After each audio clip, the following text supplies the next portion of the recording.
It's feature time in Tulsa. Let's go green. He's got the run, but isn't enough. It's a drag race to the finish. Culver goes from third to first in the last quarter. Experience the world's most legendary racing events with iRacing. iRacing special events allow any member to compete in full-length multiplayer races based on some of the biggest events in motorsports all year round. Compete in virtual endurance races, such as the 24 Hours of Daytona, Spa 24, and the Nürburgring 24 Hours. Take on some of the toughest races on the NASCAR calendar, such as the Daytona 500 and the Coke 600. We have races from disciplines across the racing world, from the Indy 500 to the Chili Bowl, from the Bathurst 1000 to the Crandon Championship. Our endurance special events utilize iRacing's team feature, where members can sign up and race together on their own team, swapping drivers throughout the race. Other events use iRacing Super Sessions, where you're not only racing against those on track, but against everyone taking part. As every race progresses, watch and feel the track change with progressive time of day, dynamic weather and rain, and dynamic track debris and surface changes. Take on your favorite discipline or try a brand new racing challenge with our biggest races of the year, the iRacing Special Events. Learn more at iracing.com/special-events.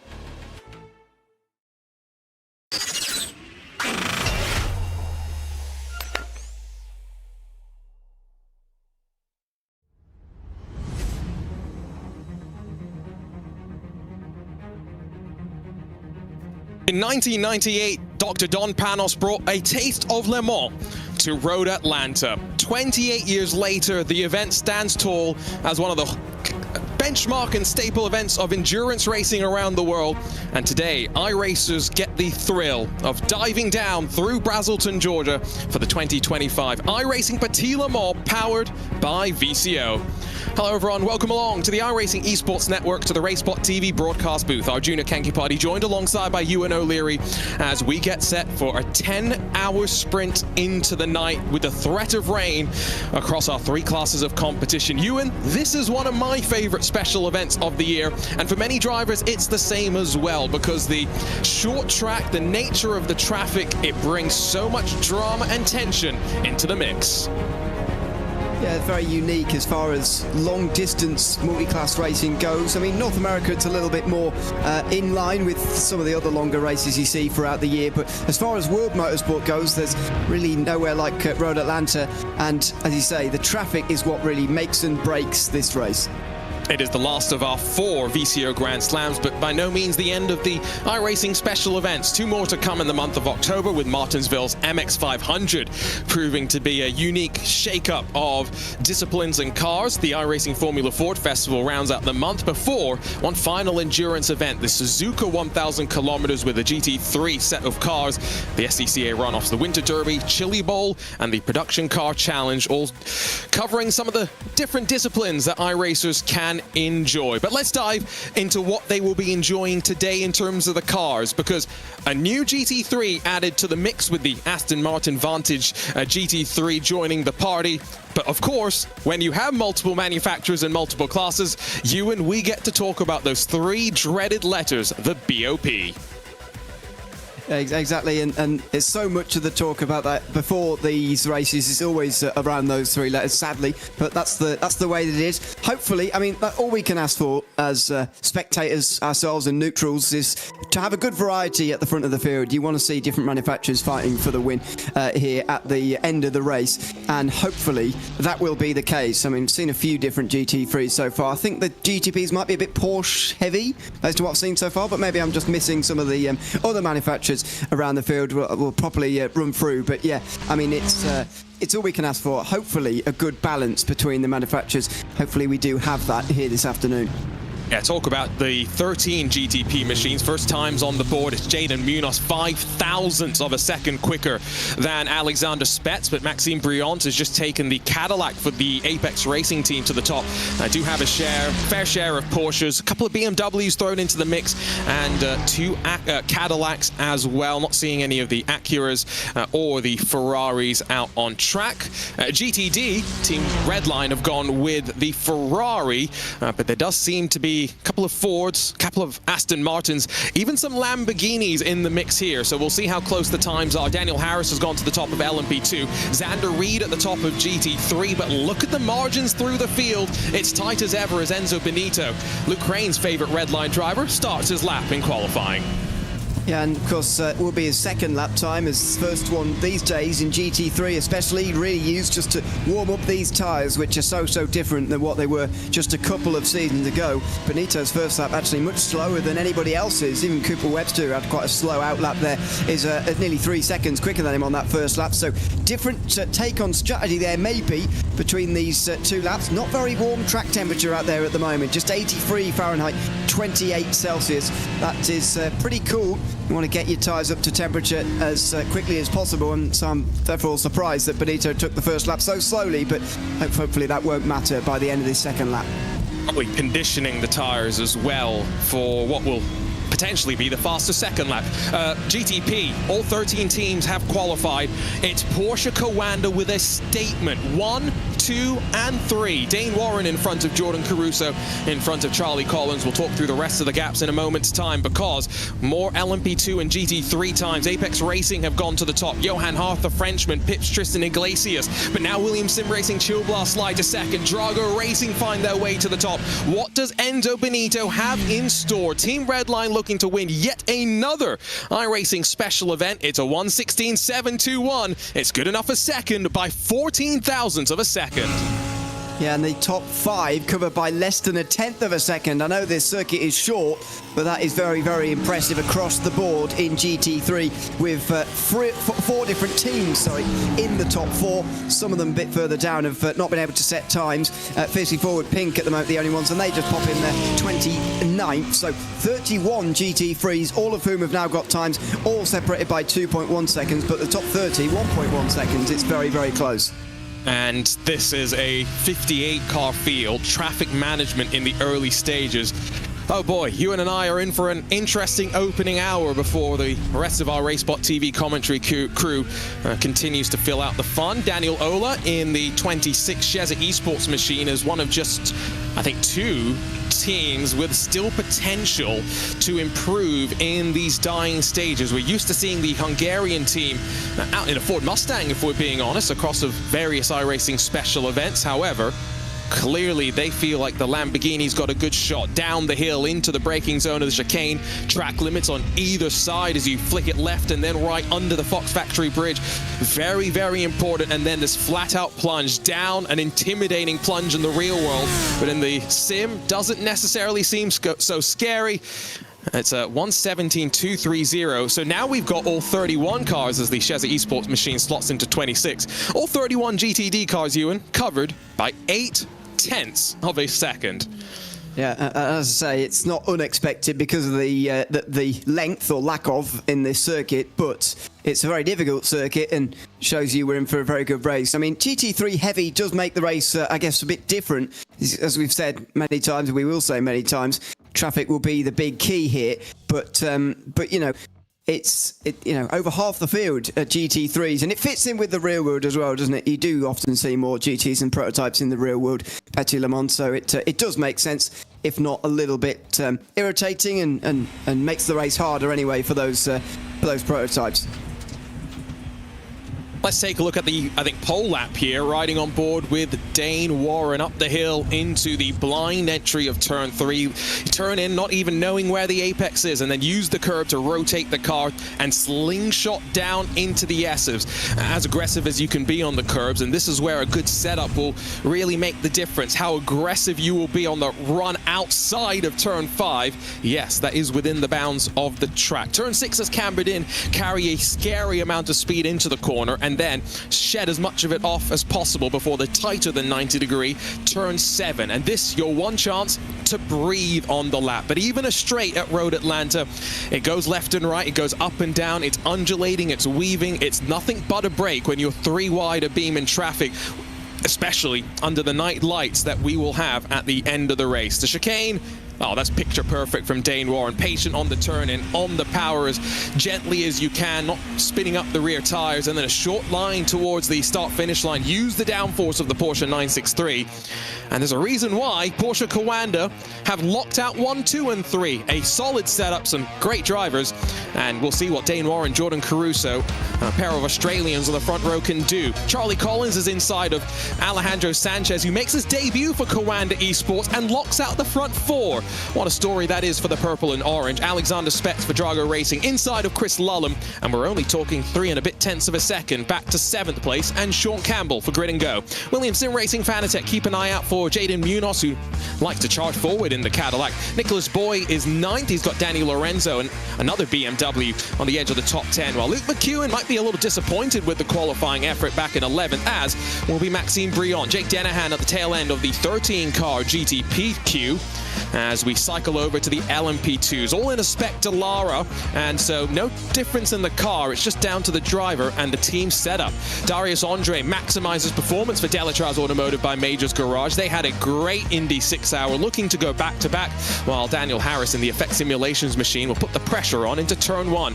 Benjamin Frigero for Effect Simulations Maradness inside of Inet Motorsport Blue, while the Arret Esports 82 has got Solpec Precision Racing on their outside.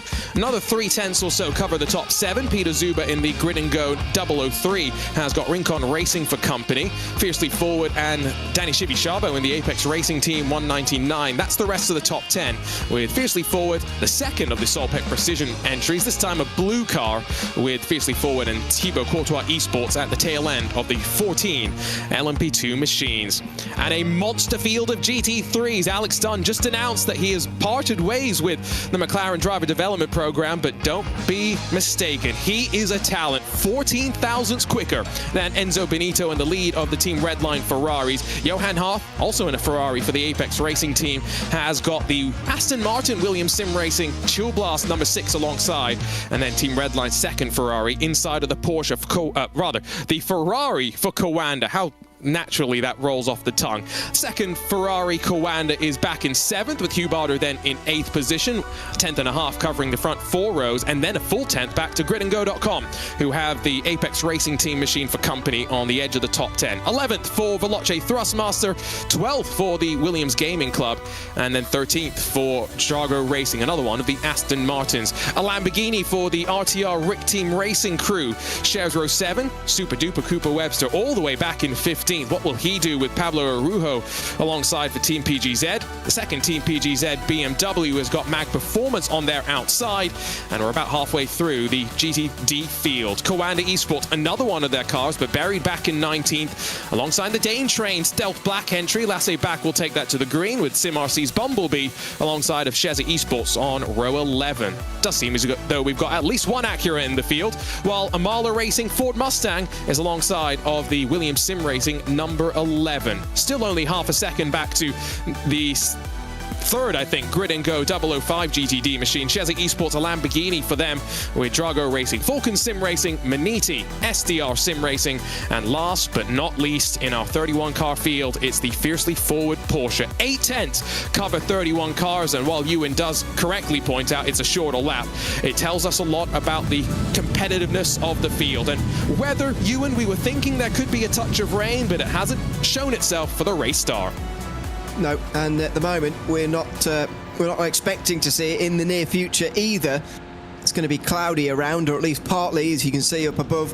It looks pretty unpredictable, to be honest, the way things are looking at the moment in terms of the future of this race. But let's wait and see on the weather front. I think the race is going to be an interesting one nevertheless. It always is, whether it rains or doesn't, because of the circuit and what that provides with 58 cars in the field. The GT3s are going to give themselves a bit of space, but they're not going to have some for very long, because those GTPs will come up to lap them very, very quickly. In the real world, with the split start that they have, it's about 3 laps, I think, or 5 laps, one of the two, that traffic is a factor on a restart. Will it be the same for us in the sim? Let's get filed up 2x2. One final opportunity to make your way into the 2025 IMSA Esports Global Championship. Winners in GTP and GTD will earn an invite before the time attack qualifiers start next week.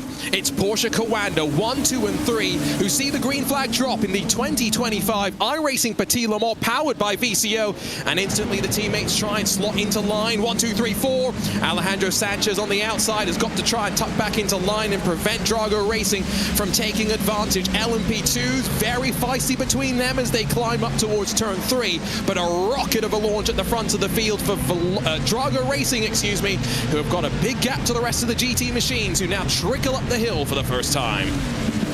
Alex Dunn getting a real march on the field, and Johan Hart makes a very good start into second for the Apex Racing team, moving in front of Team Redline, who've been pushed down to third with Benito. We look to have trouble in the background. Veloce Thrustmaster dropping through the field. Cody Deef is dropping down, as is David Sobrero for the RTR team. So it seems there was maybe one bit of trouble towards the back of the GT field, but other than that, a very clean start. Veloce Thrustmaster, a couple of timing issues for them. They were classed as the class leader at one point. That definitely did not seem right. Pop out as the leaders sweep in towards the final couple of corners, but it's for the LMP2 lead. Daniel Harris around the outside, shoves his way back up the inside as they switch back through the chicane. And squirrely for Darius Andre trying to prevent Pablo Lazar, and it's caused a bit of a chain reaction. Here comes Benjamin Frigiero trying to take advantage of the situation. And LMP2 madness all in the same machine. It's what we've seen in the last couple of years. Here comes Arete Esports contact through turn 1. Oh dear, and they've just about avoided the wall at least, but off into the grass on the outside will drop them all the way down to the back of the field, given it's so early on in the race. Jordan and Pablo Lazar will have a lot of work to do from here on in, but a long time to go in this race. There they are. At least they've gotten away without damage, at least obvious damage anyway. Can't see any for the moment. Knowing how turn 1, such a high commitment, high speed corner, that could have been a lot worse. Meanwhile, with 2 minutes now complete, these minutes will fly by quickly. It is a 10-hour sprint. It is Drago Racing looking to put the pressure on. Alexander Spets on the tail end of the brand new driver for Coanda Esports, Alejandro Sanchez. That's what happened to Veloce Thrustmaster. Looped it around and then rejoined at the entry in towards the S's. Yeah, so pretty neat 360 in the end, no damage, and there's the spin again, or indeed the contact in towards turn 1 that we just saw a couple of moments ago down in LMP2. See it again here, try and work out if anybody's at fault or whether it's just one of those things. Well, it's a late dive, isn't it? I know there was a small gap down the inside there, but it's a very late dive from Jordan. And just because Pablo Lazar misses the apex doesn't mean you necessarily can fit your car down the inside like that. Absolutely right. There's sometimes moves that don't need to be made, and I think that's one that Lazar would have been wishing would have been avoided. Now, no livery at the front of the field for the Alex Dunn-driven Drago Racing 69. However, 1.3 seconds now to the good. He is checking out, and the brand new Aston Martin Vantage here on iRacing looking very strong in the early stages. There's Coanda Esports. It feels very weird to see Coanda Esports not in a Porsche in this GT3 class, and instead racing in the Ferrari, but they clearly have decided that maybe on speed, maybe strategy-wise as well, Ewan, that it's the better car. Fuel saving is a strategy that is going to be very key here. You can save multiple laps per stint. Yeah, again, because the circuit's so short, you can save a lap a lot easier than some of the other special events we have throughout the year. As this midfield come across all together, I mean, this looks like the part of the field where the fuel saving is going to be more of a factor. Alex Dunn looks like he's doesn't really want to do any of it, and he's racing out front at the moment. Johan Hart and Enzo Benito chasing him don't seem to be saving too much themselves either, unless they're all saving, in which case it's all scaled, of course, to what they're doing at the moment. But this certainly midfield part is very, very congested, and yeah, it is odd, as you say, to not see Porsche Coanda in a Porsche, and that first Ferrari, the two of them, it looks almost too purple to be Porsche Coanda as well. They've gone very purple with that one. I think that's because it's the iRacing default rather than an actual livery for them. That maybe just refresh of the trading paints might be needed for them. Austin Young in the second of the Solpec Precision machines. Look how this train extends effectively all the way up to the race lead right now. Not really any big gaps that have seen the draft break away, with even including the two drivers with the incident at turn 1, both Arete Esports and Inet Motorsports, within about 8 seconds of the race leader. Let's listen here. That's not much fuel saving either going on. Yeah, maybe they are just losing their heads a little bit early on, or just not worrying about it too much. I mean, if nobody does it, then it doesn't really matter, and everyone's sort of on the same plane. But the worry will be if somebody is doing it in this pack and they hiding their speed at the moment, hiding it behind fuel saving, then it could be a big concern for the others, as Enzo Benito had a brief drop out there, about 5 seconds actually dropped out for. Hopefully his connection is fine, because they're in third and he's got a long way till a driver change, that's for sure.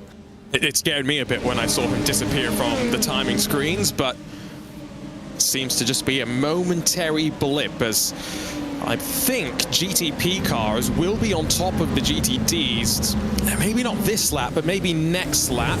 And so it will be 5 laps complete as Dane Warren with a 1.2 second advantage over his teammate. And in fact, the entire top 3 is built about a second buffer between all of them.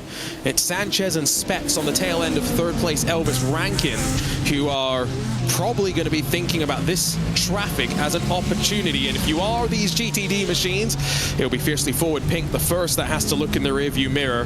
This is always the most intense cycle of traffic, Ewan. Yeah, it is. It's the same everywhere on every circuit, but definitely here you feel it the most.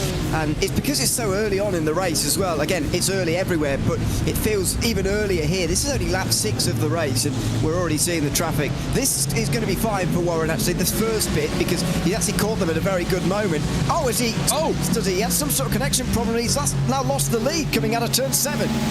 That's not a good sign. Remember, Porsche Coanda mostly racing from the Porsche Coanda Esports Hub. And so new race leader, it's still an Australian, it's still Porsche Coanda, but now the 092 that cycles to the front of the field through the chicane. Oh, there's a couple of GTD machines taking their opportunity to fight. Looked like Sam Ward in one of the Team PGZ BMWs fighting with SDR Sim Racing, and now a GTP train on the inside as they climb towards turn 1. They want to open up the corner as much as possible and carry the speed up the hill.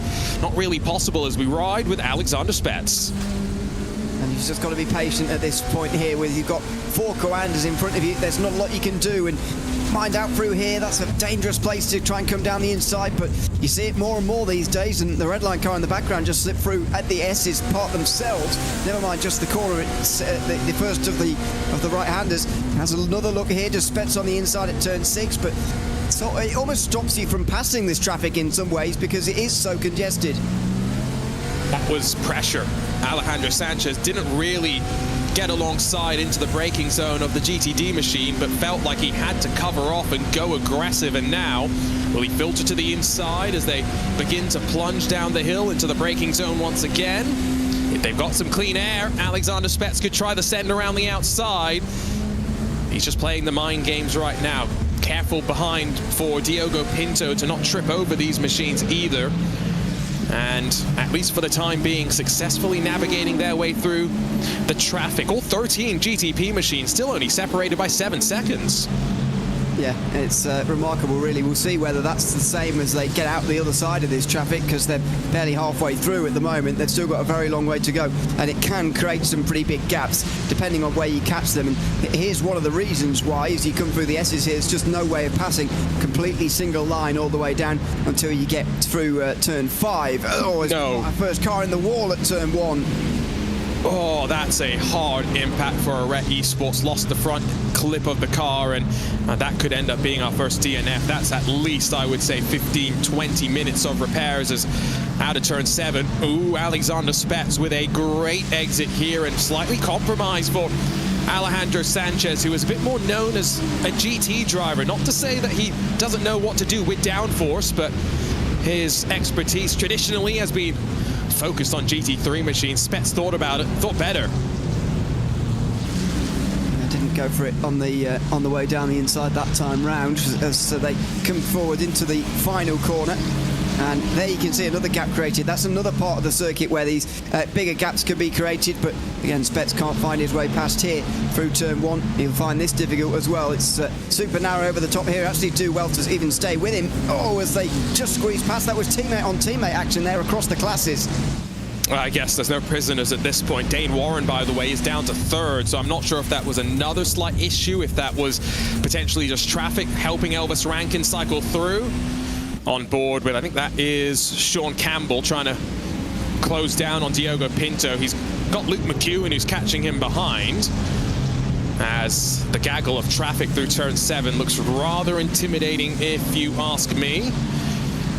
3 wide, but that is also because you've got 2 GTD machines, and this is a fight up towards the front of the field. Enzo Benito, Hugh Barter, Drago trying to grab first and third on the podium. Now, does Barter have the confidence to send it around the outside? No, Enzo Benito's holding firm for the time being, but look at the gap up now to your race leader. Alex Dunn using this traffic, 2.7 seconds to the good. Yeah, he's a long way out front now is Alex Dunn, and again, worry a little bit that that's because he's not fuel saving, whereas the others are going to go a lot further, but we'll have to wait and see when we get to the first round of pit stops whether that is the case or not, or whether he's just very, very quick at the front of the field. It could well just be that. But Enzo Benito being under pressure here is certainly not helping his speed. Now 1.2 seconds off of Johan Hart, who's got himself pretty clear in second place now. And up here it is a little bit less congested, especially in the first 5 minutes in GT3 where everyone was in one long line. That's not the case anymore. Yeah, this is the tail end of the cycle at this point. Just saw a comment in our chat. Competing at this level with a single screen is nuts, and that is mostly true. The exception being if you have one of those 49-inch ultra-wide monitors. That's as close to a triple screen experience as I guess you could really hope for without needing to physically go and buy the 3 monitors. We've been focused on GTP and GT3 for quite a while, but LMP2, Daniel Harris half a second clear of Darius Andre. It is still very close between the Dalaras as they get ready to hit traffic for the very first time. Here they go. Yeah, I mean, the GTPs are not that much faster than the Dalaras in the LMP2s, so it's very soon after that they come up to the GT3s, and it's pretty relentless if you are in that slower class. Andre up the hill and under the bridge will just about slip through to stay with Harris, although he'll make his own pass in towards the final corner as well. And this is going to continue on and on until Andre can get that little break in traffic where there's sort of there's no GTs between them, and that doesn't look like happening at the moment. Riding up into turn 3. Just watching because I thought that was about to happen. Daniel Harris alongside of a Lamborghini onto the curb, maybe a touch of contact, and now a big buffer builds between second and third positions as they stack up into turn 5. It's just a concertina effect all the way down, isn't it, after a moment like that. Thankfully, there was no car spun in front of the field entirely, and so to be collected by the rest of the field, we get away with it. But Austin Young here, looking from the onboard, you've got no idea what's happening around you, have you? As you're looking left and right, the visibility out of these cars is pretty bad, and so when you've got weaving around left and right all around you from LMP2s and GT3s, it makes it impossible to work out what's going on.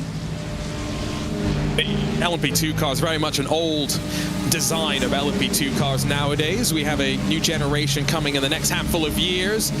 That's a move from Williams Sim Racing Academy, just trying to chop the nose off. In fact, excuse me, that's not Williams Sim Racing Academy. I think I'm confusing myself. Fiercely forward in the fight with the TC Esports machine in front.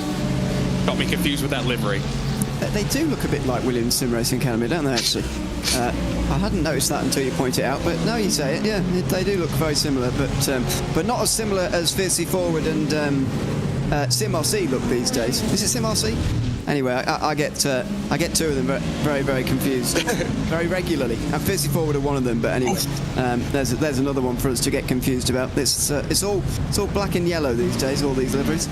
That RTR Lamborghini got pushed wide for a moment, able to stay on the black stuff, so not losing too much time. Enzo Benito has been passed, by the way, by Hugh Barter, so it's what, a 2-second now gap up to Johan Hart in the Apex Racing Ferrari. Let's see how quickly Hugh Barter can get to work on closing this gap, but it's clear Drago Racing looking very, very strong right now with their Aston Martin. Yeah, looking strong early, and I'm surprised, if I'm honest, that not more people have taken on the Aston Martin as the new manufacturer here to this year's Petit Le Mans. no other differences in the cars that we've got this year, but Drago Racing really the only ones to take it on. There are some others throughout the field, but they're not up towards the front at the moment. And I mean, Lasse Bach and the Dane train have taken it on as well, for example. They're not up towards the front, and you know, it's normally the likes of Redline, to be honest, who give the new manufacturer a go. Remember when the Mustang was very new and they won the Spa 24 with it last year, I think it was, or the year before. And yeah, they often take it on, but this year going for the old reliable Ferrari. Yeah, you know, that's a fair point. I think the fact that we've seen so many of the teams in the Ferrari as well kind of tells us a bit of a story. Again, going back to just Kawanda picking the Ferrari, that is a headline in and of itself for me, as we have now officially completed about 15 minutes of this race. So getting close to about halfway through the fuel window for the LMP2 and a bit further for the GTPs, for GTDs, or the GT3 cars who race in the Grand Touring Daytona class in the IMSA WeatherTech SportsCar Championship. Expect them to go around a full hour, which, because of the number of laps you can do, we were talking about this earlier, you can save multiple laps. A fuel window could be anywhere from, I think it's 40 to 43 or 44 laps, depending on how much fuel you're saving. Things that could make a difference at the end. You need to be there at the end to be able to use strategy, and Pablo Lazar on the fight back, very close to fiercely forward, but up to 11th. Yeah, so I think we've seen, you know, the two different responses really to an early incident here in LMP2 so far.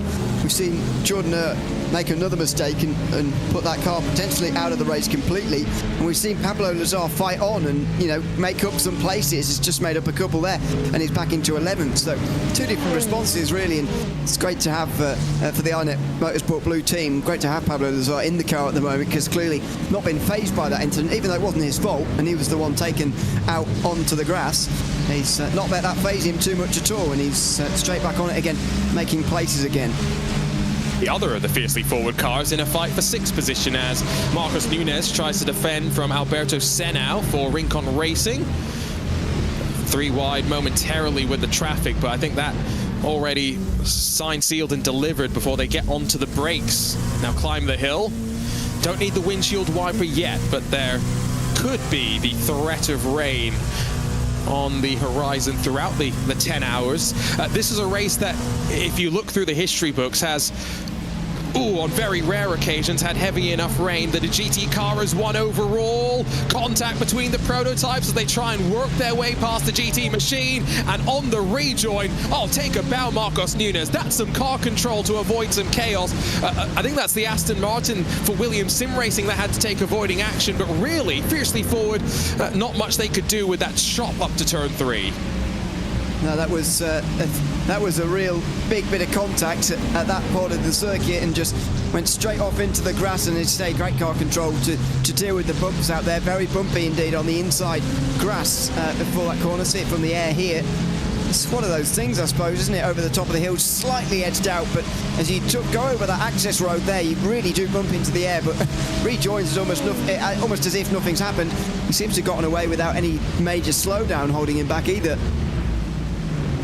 Little comment in chat, the track seems too small for this many cars. Well, you are kind of correct on that note. We have 58 cars that took to the green flag, 57 now running with the, I think, confirmed retirement of Arret Esports, as Sanchez under fire from Spets, down at the chicane, power around the outside. We'll see the Porsche win the drag race to the line. This is a battle that is truly brewing, but yeah, in the real world, the maximum that the IMSA WeatherTech SportsCar Championship allows at Petit Le Mans is 54 cars. They have 53 that will be competing next weekend in the 28th running of this historic race, but we've decided to throw an extra 5 cars into the mix, Ewan, and boy, does that make even more chaos for these drivers. I mean, just watch the patience they need into turn 5, stuck behind a GT. I did enjoy you saying patience there, as Alexander Spets was showing not patience particularly, but shoving one of the Mustangs off into the grass. But yeah, you do need that level of patience, perhaps even to a higher degree than what you do in real life, as they stack up there towards turn 7. Not sure if there was contact, but that was very, very close if there wasn't. And now Alexander Spets is going to have a chance to put Sanchez behind him into the final chicane again. They have more traffic. Yes, they've got a couple of battling GTs. That's Mag Performance and Williams Gaming Club. And once again, Spets commits around the outside. Now got to be careful that he doesn't box out the Porsche Coanda on the outside. Down the hill, wheel to wheel. They'll split another GT car on the run to turn 1. It's the grid and go Ferrari who will try and stay on the left-hand side of the track. And finally, Sanchez has to give in. And the Coanda stranglehold in the top 4 has finally been broken. Yeah, it's Coanda Esports though at the back of them, so not Porsche Coanda. So I'm not sure what the difference between the team name is there, but anyway, they've split that up, and it is just a top 3 now as one of the GT3s goes off down the S's. Now, was that Johan Hart in the Apex Ferrari? No, that's the other Apex Ferrari that we're too far back at the moment for that to be. So then that would be Alex Gall. And to answer your question, Ewan, about the difference between Porsche Coanda and Coanda Esports is, I don't remember off the top of my head who Sanchez's teammate is, but I have the feeling that Porsche Coanda is made up of the drivers that represent Porsche Coanda in the likes of R1. Coanda Esports is all the other Coanda drivers. Okay. I mean, seems like a big anyway. Yeah. Anyway, I guess it's their way of dealing with it. I do understand, splitting them up like that, but it seems like a lot to bother with. What I'm saying is, I wouldn't be bothered. But I'm lazy, so there we go. I can't be bothered to make different iRacing team names, and I think that shows. Sanchez, now he's let one through. Unfortunately, he's letting a lot through. Sean Campbell, the latest, on his inside, and Sanchez is going to at least just keep him behind, but shows that in a group like this, if you let one through, then it could lead to more overtakes, and nearly led to 3 there for Sanchez going backwards. And I think this is all just kind of catching traffic at the wrong time as well, in some regard for Sanchez. Let's see how he settles back in now, given the train that has continued to build.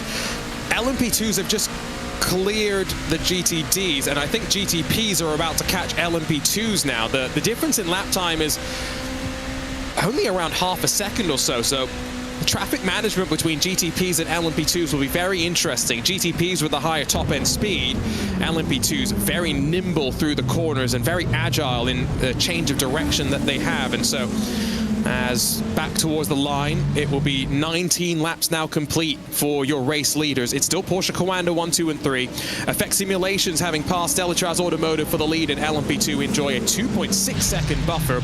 And Drago Racing, Alex Dunn, the gap has been cut down. It's 1.4 seconds, and Williams Sim Racing have lost the front end on one of their cars.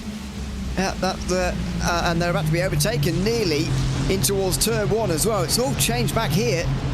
But where has that Williams Sim Racing at number 6 car lost its front end? It doesn't seem to be affecting it too much, but they will need the headlights later, so they'll hope to get that fixed at some point, and hopefully it's not a long repair to get those headlights back as well. What do you mean? Headlights are optional in the night, unless you want to see where you're going. You didn't see where I was going with that one, did you? Yeah, very good. There's other cars to show. Oh no!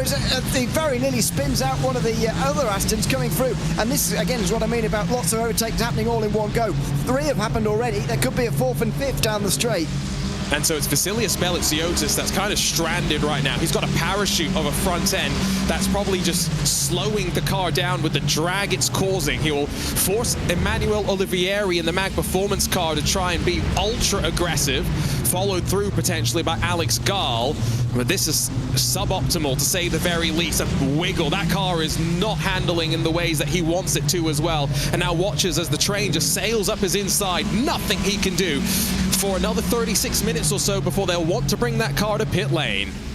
Yeah, you just wonder though whether there's a point in the race a little bit earlier, maybe before those 36 minutes are up, where he can dive in and they know that the strategy's not going to be too badly affected. So it seems like more side-to-side contact with Manuel Troncoso has taken that front wing off earlier, that front bumper, and now they've gone off to the side and towed, so might well be race done for Williams Sim Racing. While Arret Esports have pulled back out onto track, I think that might now mean that we have 57 machines on track. We'll see if Belitsiotis returns to the racing surface. Meanwhile, the 169 makes its move. Manuel Troncoso on Miguel Costa in the live pictures as we take another look at the incident that caused the damage to the now sat in pit lane Williams Sim Racing Chill Blast machine. Just behind this fight as well, Victor Wolfson for Coanda Esports is alongside of Alex Gall. There's all sorts of action in a 31-car GTD field. Fight up and down the running order, although now the leader clear of the tail end of the pack by a full 30 seconds. 3 wide as the Dane train was stuck in the middle. Victor Wolfson takes off to the grass, and Alex Gall grabs the positions through all of that. That was the look of a group that 2 of which didn't realise they were 3 wide on the way towards the final chicane, because that was all happening very late.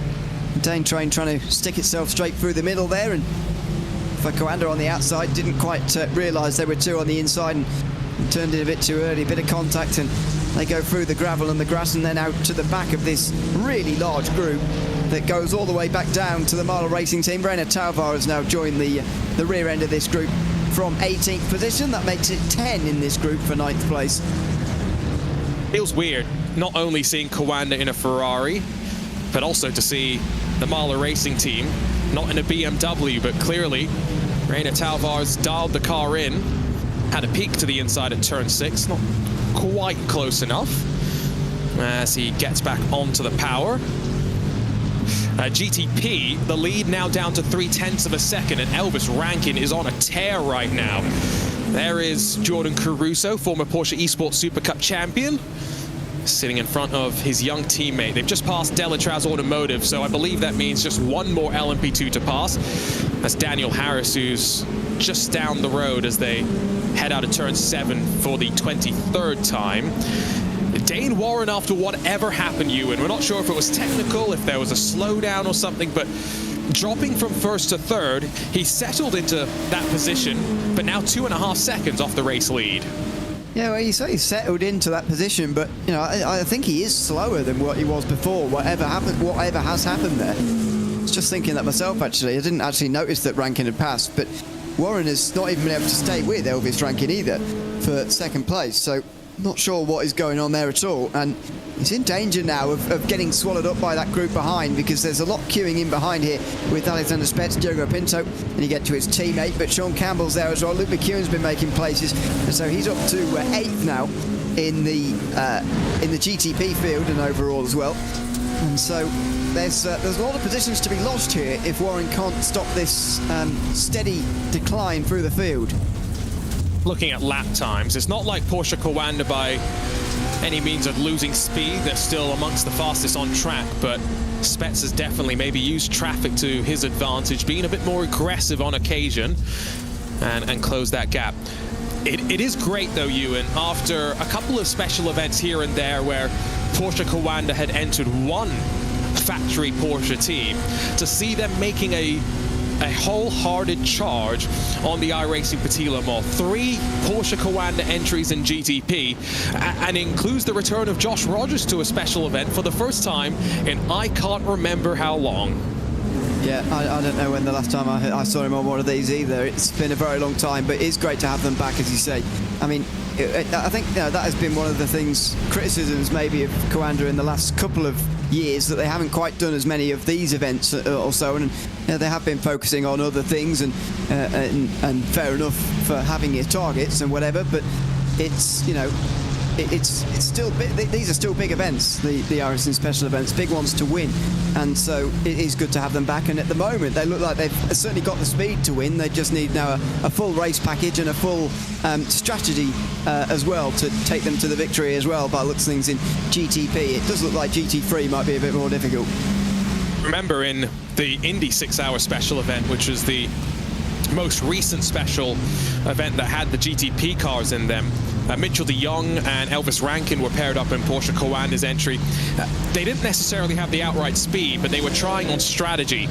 It almost worked, but maybe needed a little bit more on their side. But yeah, to see them back and in numbers, hopefully a statement. And Coanda Esports actually the most recent winner in the VCO Esports Racing League, multi-platform esports competition where the best teams from across of sim racing try to compete to be crowned as the best team in sim racing, and not just on one sim, not just on iRacing, but across all the platforms. So great to see Coanda continuing to show their show their speed across of the different sims that they continue to compete in. Elvis Rankin a little bit hesitant on throttle as he went wide out of turn 5, didn't want to push the limits and find himself in the tire barrier that's very quick to greet you.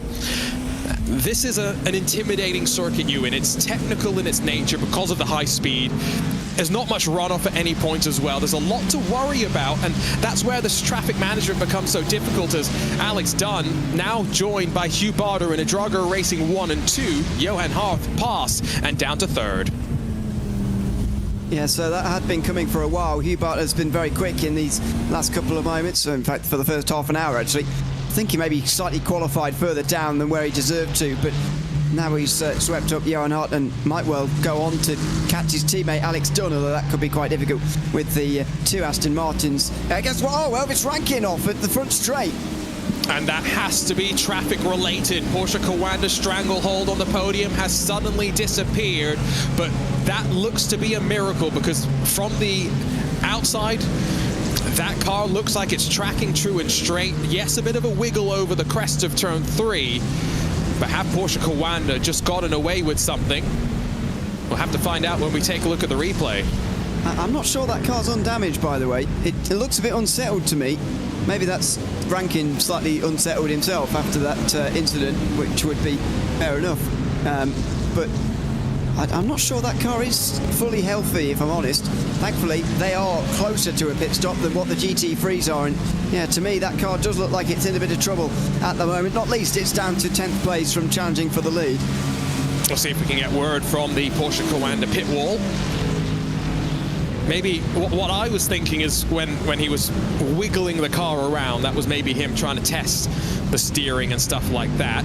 So he's got some GT cars that he'll go around the outside of, and it's a dangerous proposition. He gets hit in the right rear, he gets hit in the right front, but a slight tag of the left rear into the wall, any damage would have been done in the little contact with traffic he had.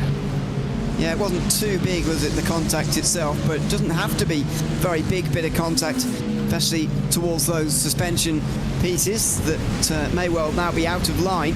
See it from the off-board. It is dangerous, as you say, and perhaps not the done thing this early in the race. The Ferrari was doing everything there to give the GTP space on the outside, but diminishing returns out there, and yeah, maybe should have held back, but easier to say that in hindsight. I mean, Elvis is a young, talented driver, but the issue is the GT3 car just doesn't have the downforce or mechanical grip to change up its line. It is committed to using all of the track on offer, and so a prototype sticking itself in the danger zone, if you will, I think always was bound to end only in tears.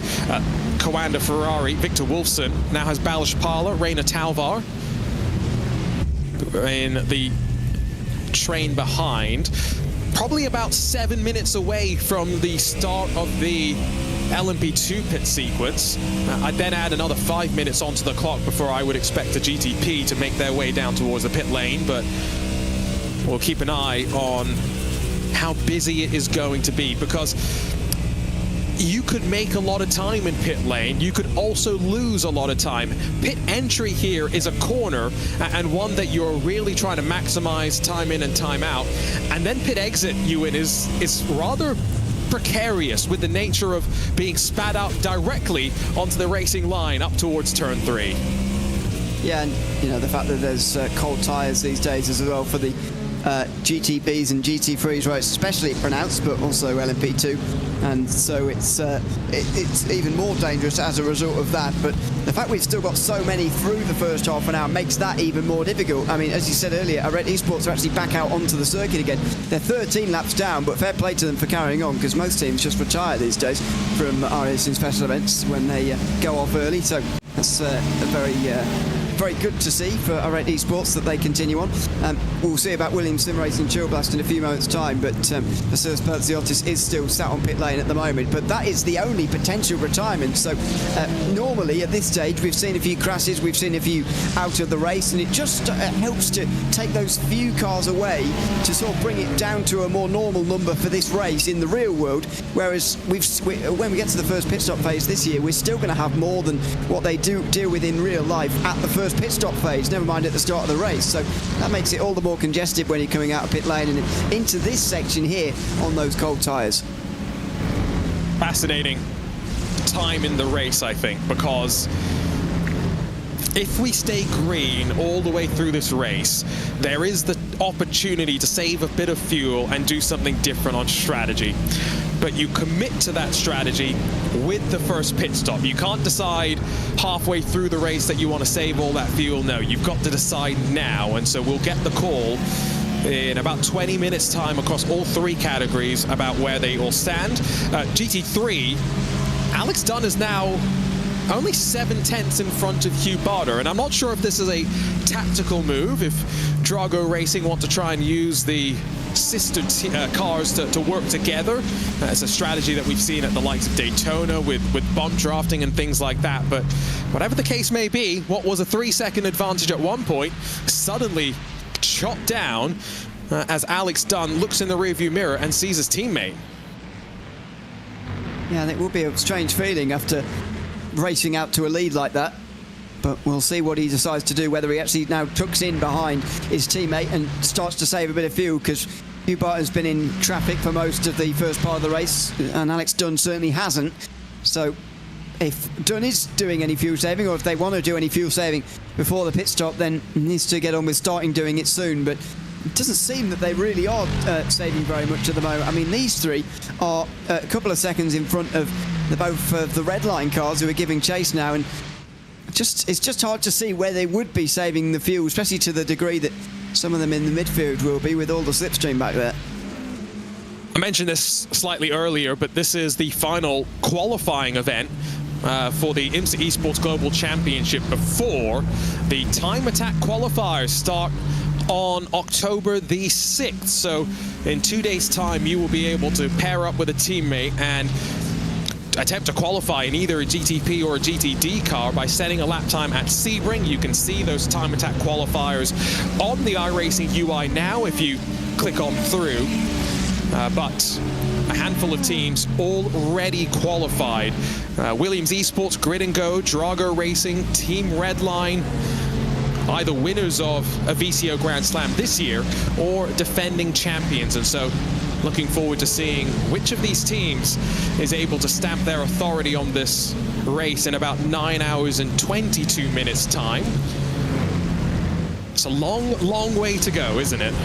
I like the fact, by the way, you said Williams Esports there, because it's been so long since they guaranteed themselves anything in the first place that they've changed their name since.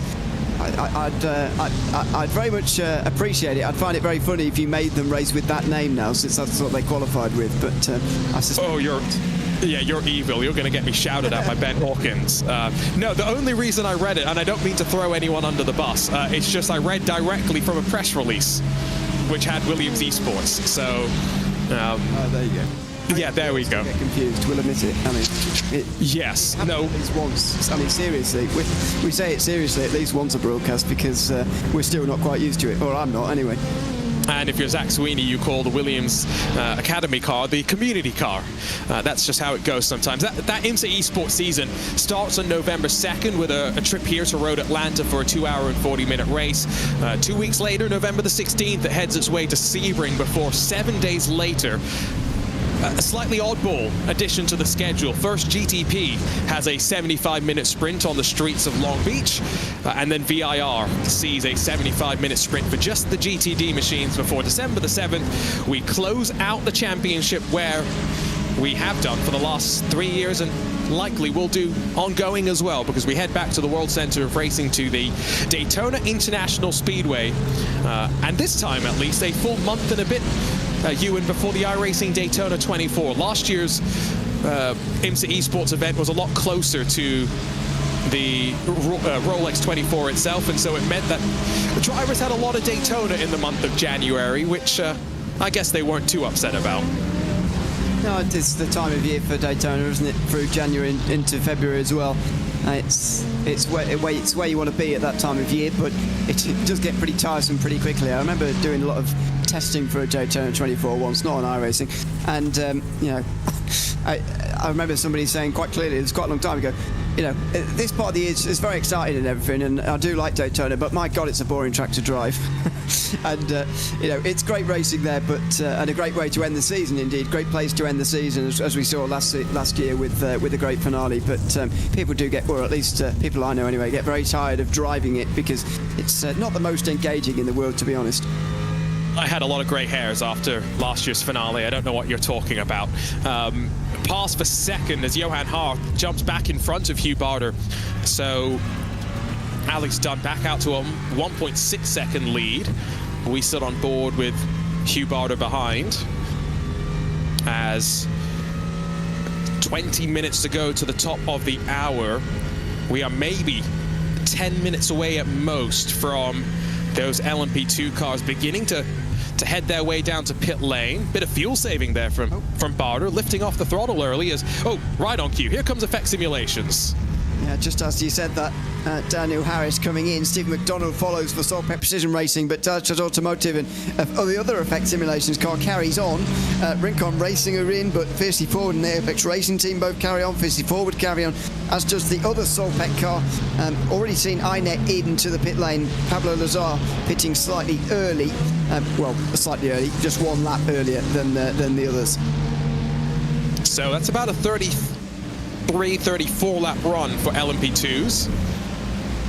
GTPs probably able to extend to around the 40 lap range, as will the GTDs when we see them in. Great camera shot as looks like Daniel Harris going to be staying behind the wheel of the 908. The traditional strategy for how you would utilize your drivers would be either a double or maybe even a triple stint in these LMP2 machines. That would right about be a 2-hour stint as we pick back up with GTP battles, and Alejandro Sanchez now behind Diogo Pinto. Yeah, Sanchez has not had the best stint after a good qualifying. He's just dropped through the field quite steadily here and made one place back up because of his teammate, but that won't be much solace to him. It's another place lost, and he's back down to 5th again with Diogo Pinto passed as more LMP2 pit stops continue here, and that does make the track feel just a little bit quieter for just a moment, and the same thing especially will happen when GT3 cars all come in. It's a slow pit lane as well. From the time you hit the cone to leave pit lane, we're talking about 70 seconds for your LMP2 cars. About 30 seconds of that is just the time transiting from cone to cone, so gives you an indication of the delta. It almost loses you a full lap depending on which class you're in. Likely to lose a lap in GTP, and LMP2 may just hold on if you're in a GTD machine. 27 odd seconds for Marcos Nunez and counting. For the LMP2s, and indeed for all the cars in this race, you and the iRacing Petit Le Mans powered by VCO, one thing that you and I maybe agree on, and there's a lot of things we disagree on, but one thing that we do agree on is that cars changing tires and getting fuel at the same time is just materially worse for strategy intrigue. It's just rubbish. There you go. It's just rubbish, to put it in a very British way. No, yeah, I mean, we've not been fans of it for a long time, and will continue to not be while we, don't have safety cars or whatever to bring your caution flags to bring the field back closer together again in the road course races.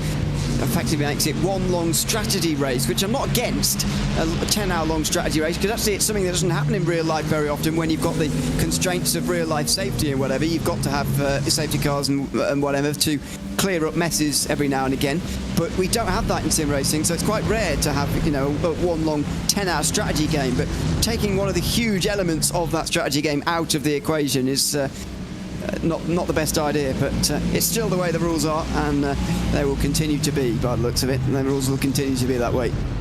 Yeah, we don't control the rules, but we control our opinions about the rules at the very least. Alberto Senao in the Rincon Racing LMP2 slips in front of Danny Chivichabo in the Apex Racing 199. Daniel Harris has just emerged in front of Delatra's Automotive, so a very good pit stop sequence from the 288. The Darius Andre driven machine has helped them out. Remember, we do also now have, with this slightly newer tire model, we talked about it in qualifying, but tire warm-up could be quite important. So particularly in the GTP class, consider the impact that cold tires will have on the first lap or two of the race stint.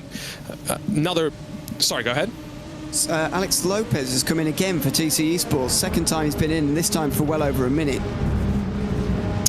So maybe something's gone wrong as he drops down the timing tower.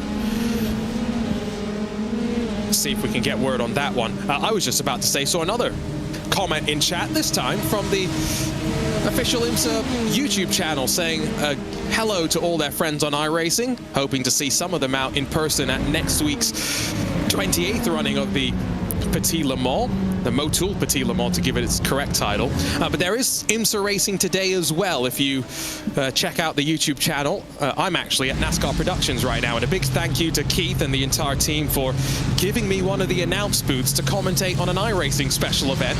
We've got a Mustang Challenge race that kicks off shortly. Oh no, hard into the outside retaining wall, and that's why Alex Lopez on cold tires issue at turn 3 back to pit lane.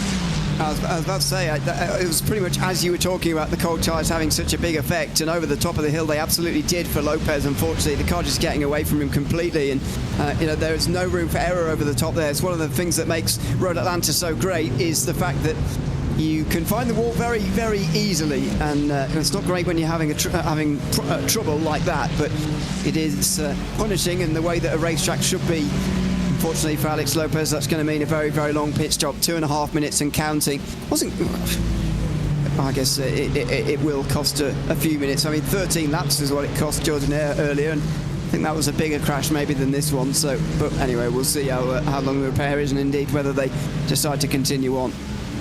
That's the difference between a crash here versus a crash at the Nordschleife, right? A 20-minute repair puts you down two or three laps, which at the Nordschleife, those are long laps, but it just sounds a little less bad. Rainer Talvar all over the rear end of Victor Wolfson, lunge to the inside through turn 6, but you can carry that speed through the cambered corner and around the outside. Wolfson holds on.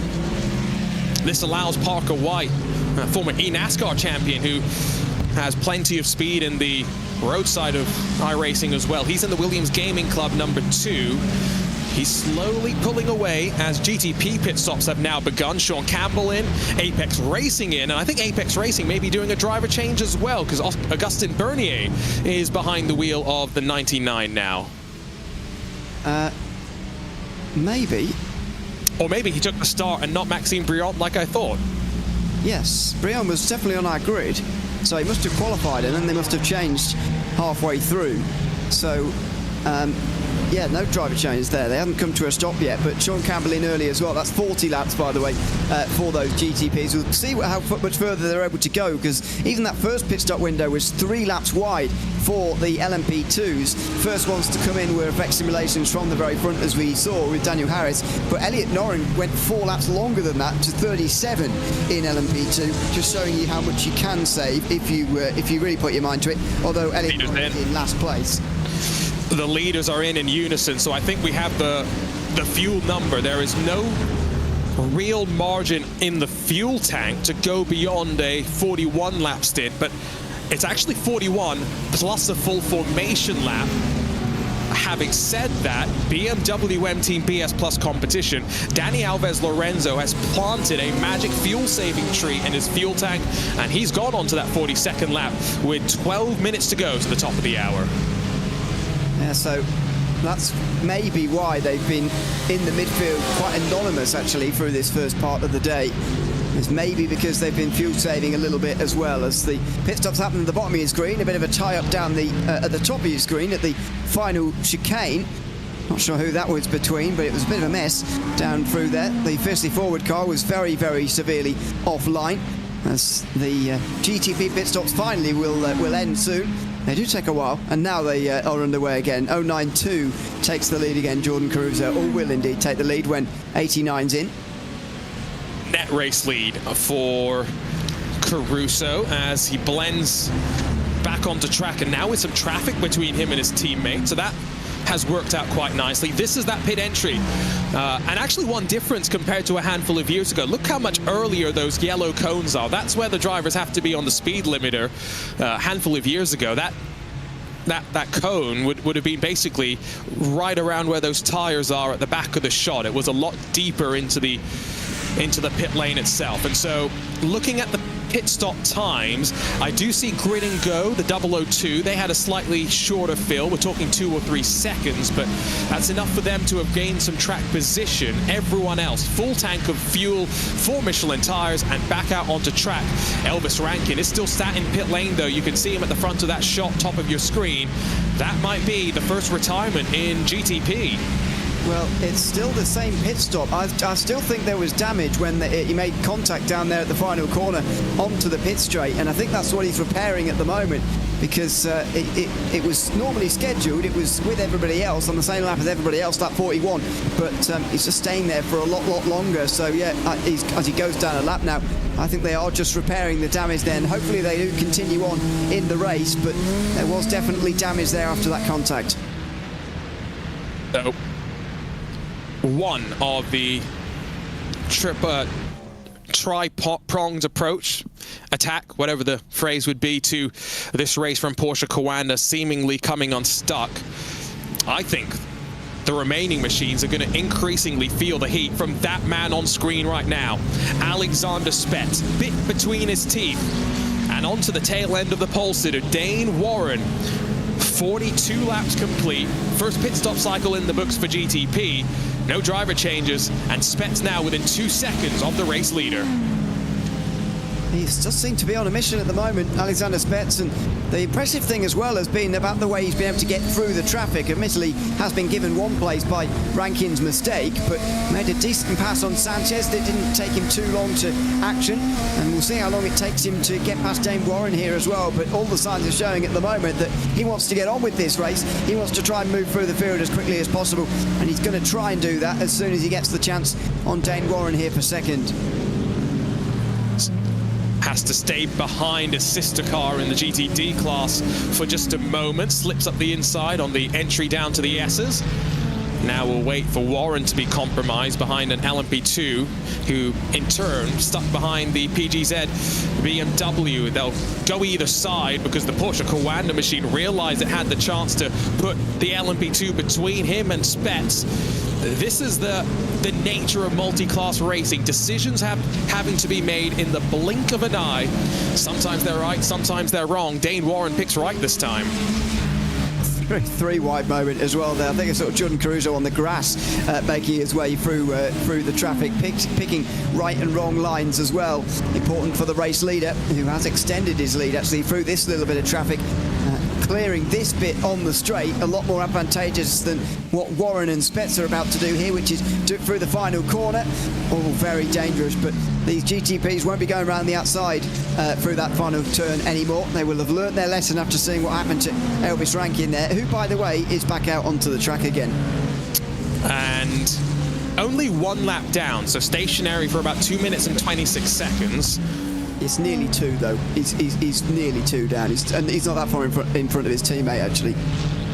Yeah, no, I think this is going to be a race where that third Porsche Coanda car, if we do get any rain, could be used as the guinea pig, the one that goes out there and tries a set of tires when they aren't quite sure. Inside of the Grid and Go Ferrari for first Dane Warren, then Alexander Spetz. Spool the hybrids up as they get off the corner and power down this back straightaway. Don't think he's going to be close enough to have his look just yet. 6 minutes to go to the top of the hour. Your GTDs have gone 41 laps on the fuel tank, so expect them to go maybe as many as 47 on a fuel-saving number. Oh, this is hectic, though. GTP, LMP2, and GTD on top of each other. Vasquez into the grass. Oh, they all get through, though. Goodness me, that was 4 wide, I'm pretty sure, for a moment. That's why Vasquez took to the grass, and still trying to get past Augustin Bernier here is that, yeah, in number 99 for this 10th position. Bernier, I think, recently got past Vasquez or the other way round. Oh, and again, look at this. It's like the start of the race all over again. This is a bit nuts. We were talking about how clean the start of the race has been, but there have been some nervy moments. There are no questions about that. Some gaps building up through all of this as Michael Romanidis gets stuck behind a whole handful of machines. but it's starting to pick up in intensity once again. Drago still sit 1 and 2, so Hugh Barter has got back in front of Johan Harth in the GT3 class. And we managed to find the paint scheme for the 69. They painted it mid-race. Inside of these 55 minutes, it's looking great, that Aston Martin. And by the way, you can clearly tell that Drago Racing are teammates while also being able to tell them apart. Look at that. There you can see the white and red one, and then there's a red and black one. There you go. They look like teammates, but they can also be told apart. You can tell them apart. We appreciate that greatly. Now can we go back and take a look at one of the other Drago Racing GT3 cars, because they got 2 more entries. So yeah, that's what I was about to say, Ewan. Unfortunately, they've done half the job, but they need 2 more color variations to make our job complete, as there are 5 GTD cars in pit lane, so they have not been able to get within 5 minutes of the top of the hour. Yeah, that is not ideal, although it's not the guys who are running up towards the front. The top 5 or so are completely unchanged after those pit stops, so there were people who were running further down anyway. Not sure how much of a bearing that will therefore have on the race, because I reckon some of these guys, even at the front, especially red line, will be aiming for that hour. We'll see whether they can make it or not, though. I suppose they'd need to do 47, 48 laps, something like that, to actually make the hour. I think 47 is going to be possible, but we'll see if I am proven right. Oh, never mind. Here comes Drago Racing. Alex Dunn and Hugh Barter. Johan Harth does stay out there, as does Enzo Benito, Josh Thompson, Julian Sunnan for Kawanda Esports, followed by his teammate Tristan Iglesias. Alex Gall has been in pit lane for a bit longer than expected. Remember, full service in this class is around 41, 42 seconds. Is that him? Sorry, there's a Ferrari there with a missing front end completely. I think so. Yes, no, that is definitely an Apex Racing logo on the rear wing as more cars head to pit lane. Yeah, so where has that happened for Alex Gall? He's been there for a while, and that's the reason why. Does look, by the way, like the Williams Sim Racing car is also out of the race now, further down. But hopefully we won't have a second GT3 retirement, because we did get the TC Esports LMP2 back into the race, at least, as Drago now pull away. I guess we'll expect the most amount of attrition in GTD, only because there were 31 cars that took to the green flag. Very tidy pit stop sequence for the teammates. Alex Dunn, Hugh Barter stay behind the wheel of the 69 and the 7 respectively. Oh, they're squeezing each other. Solpec Precision Racing, Austin Young alongside of the fiercely forward 16. That's Elliot Naren. Oh, they're playing American football here, trying to use that GT3 as a pick. It just about works for Young, the Stetson wearing Austin Young. Elliot Naren holds on. Oh, and this is going to be a moment with the GTP cars where BMW BS Plus competition turned on the nose by Augustin Bernier and the Cadillac for Apex Racing.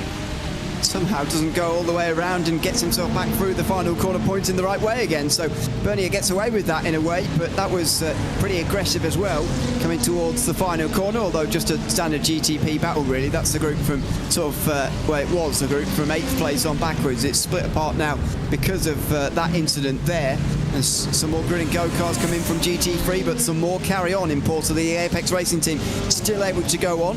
If they can do one more, then they'll make it to the hour, I think. We'll keep an eye on whether Harth, Benito, Thompson, and then so it's Apex, Redline, Kawanda. Those are the major teams at the front of the field that have been able to extend the stint just a little bit longer. Now, one thing to consider is as fuel saving gets more difficult, Ewan, as we work our way through the course of this race, because track temperature drops, which means grip increases, amount of time you spend on throttle increases, and so any fuel number they're hitting now, they will be working harder to match the same level of fuel saving later on in this race. As there goes Parker White back onto track as Johan Harth is down pit lane. It's Team Redline and the Ferrari that have extended the stint 1 lap longer. Yeah, I suspected the way they set out immediately, not worried about the Drago Racing race leader, working together in this way as well. They just looked like a team who were fuel saving to make it to the hour, and so far they're the only ones who have gone far enough to do, and indeed they are going to remain the only ones to go on and do this. Lap 46, this is now for the two of them. And if this is the winning strategy that's been executed very well right from the first hour, but there's a long, long way to go. And this is going to be a problem for them as well. Traffic when the guys have already stopped and they come out right around the race leaders. This is not ideal and does slow you down when you're on that longer running strategy. And this is going to get worse and go on for longer with every stint that goes on, of course. We've just seen a comment from Gael Valero in our YouTube chat. The rain percentage on the horizon starting to increase as officially we are 1 hour complete in the 2025 iRacing Petit Le Mans powered by VCO. Once again, a big shout out to the team at NASCAR Productions for giving me a room to watch this first hour from, to call the action as Redline finally hit pit lane. It's time for me to go and call some Mustang challenges alongside of John Hindorf. So come join us on the IMSA official YouTube channel, starting in about 15 minutes time. But for now, I'll leave you with Ewan O'Leary, who slides into my seat alongside of Justin Prince. Thanks very much. We'll be here, of course, on iRacing for the next 9 hours, bringing you the iRacing Petit Le Mans for 2025. Now Aston Martin in GT3 leading for most of the first hour, and exciting GTP and LMP2 battle to go along as well. Good afternoon, Justin. Good to have you with me. I mean, it's a very exciting first hour, very frantic, but you don't expect anything else. What have you made of the opening 60 minutes?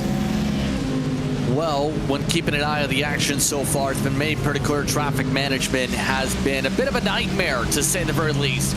This is a racetrack you normally don't want to go through wide at, and I've seen a lot of cases where those incidents were sparked by just having to get around traffic and bottling things up where drivers just want to move forward quick. So quite simply, it's been pretty chaotic from what I've seen so far. It's just a matter of being able to embrace the chaos, get yourself to the traffic, and make sure you're not collected. Take, for example, the Williams Sim Racing Academy car on board here with WeatherTech. Right now, you can see just how much traffic log there is where a lot of these prototypes to have to zip their way through, and it's going to mean you have to be on a swivel all race long. There isn't really too much of a chance to breathe to make sure you can stay calm here for some. And the number 89 has had contact in the last few moments through the final corner, and I just wonder whether some damage has been done there because of that, or whether this is them coming back out onto the circuit again. It is. The reason why I point this out is because they have made a second pit stop. Clearly they've taken on tyres, and those tyres are rubbish. Well, they just seem cold at the moment, but they're not giving him any grip at the moment. It's Daniel Alves Lorenzo who's currently driving it. The 89 has gone 2 laps down, but a 1 minute 17 pit stop, a second pit stop for that BS competition machine, and that is completely unideal for that team. Not sure why they made that second pit stop in the first place. We'll try and get to the bottom of that, but cold tyres, such a big talking point, and you saw it there. I mean, trying to get back going again up from the grass with those cold tyres just looked almost impossible.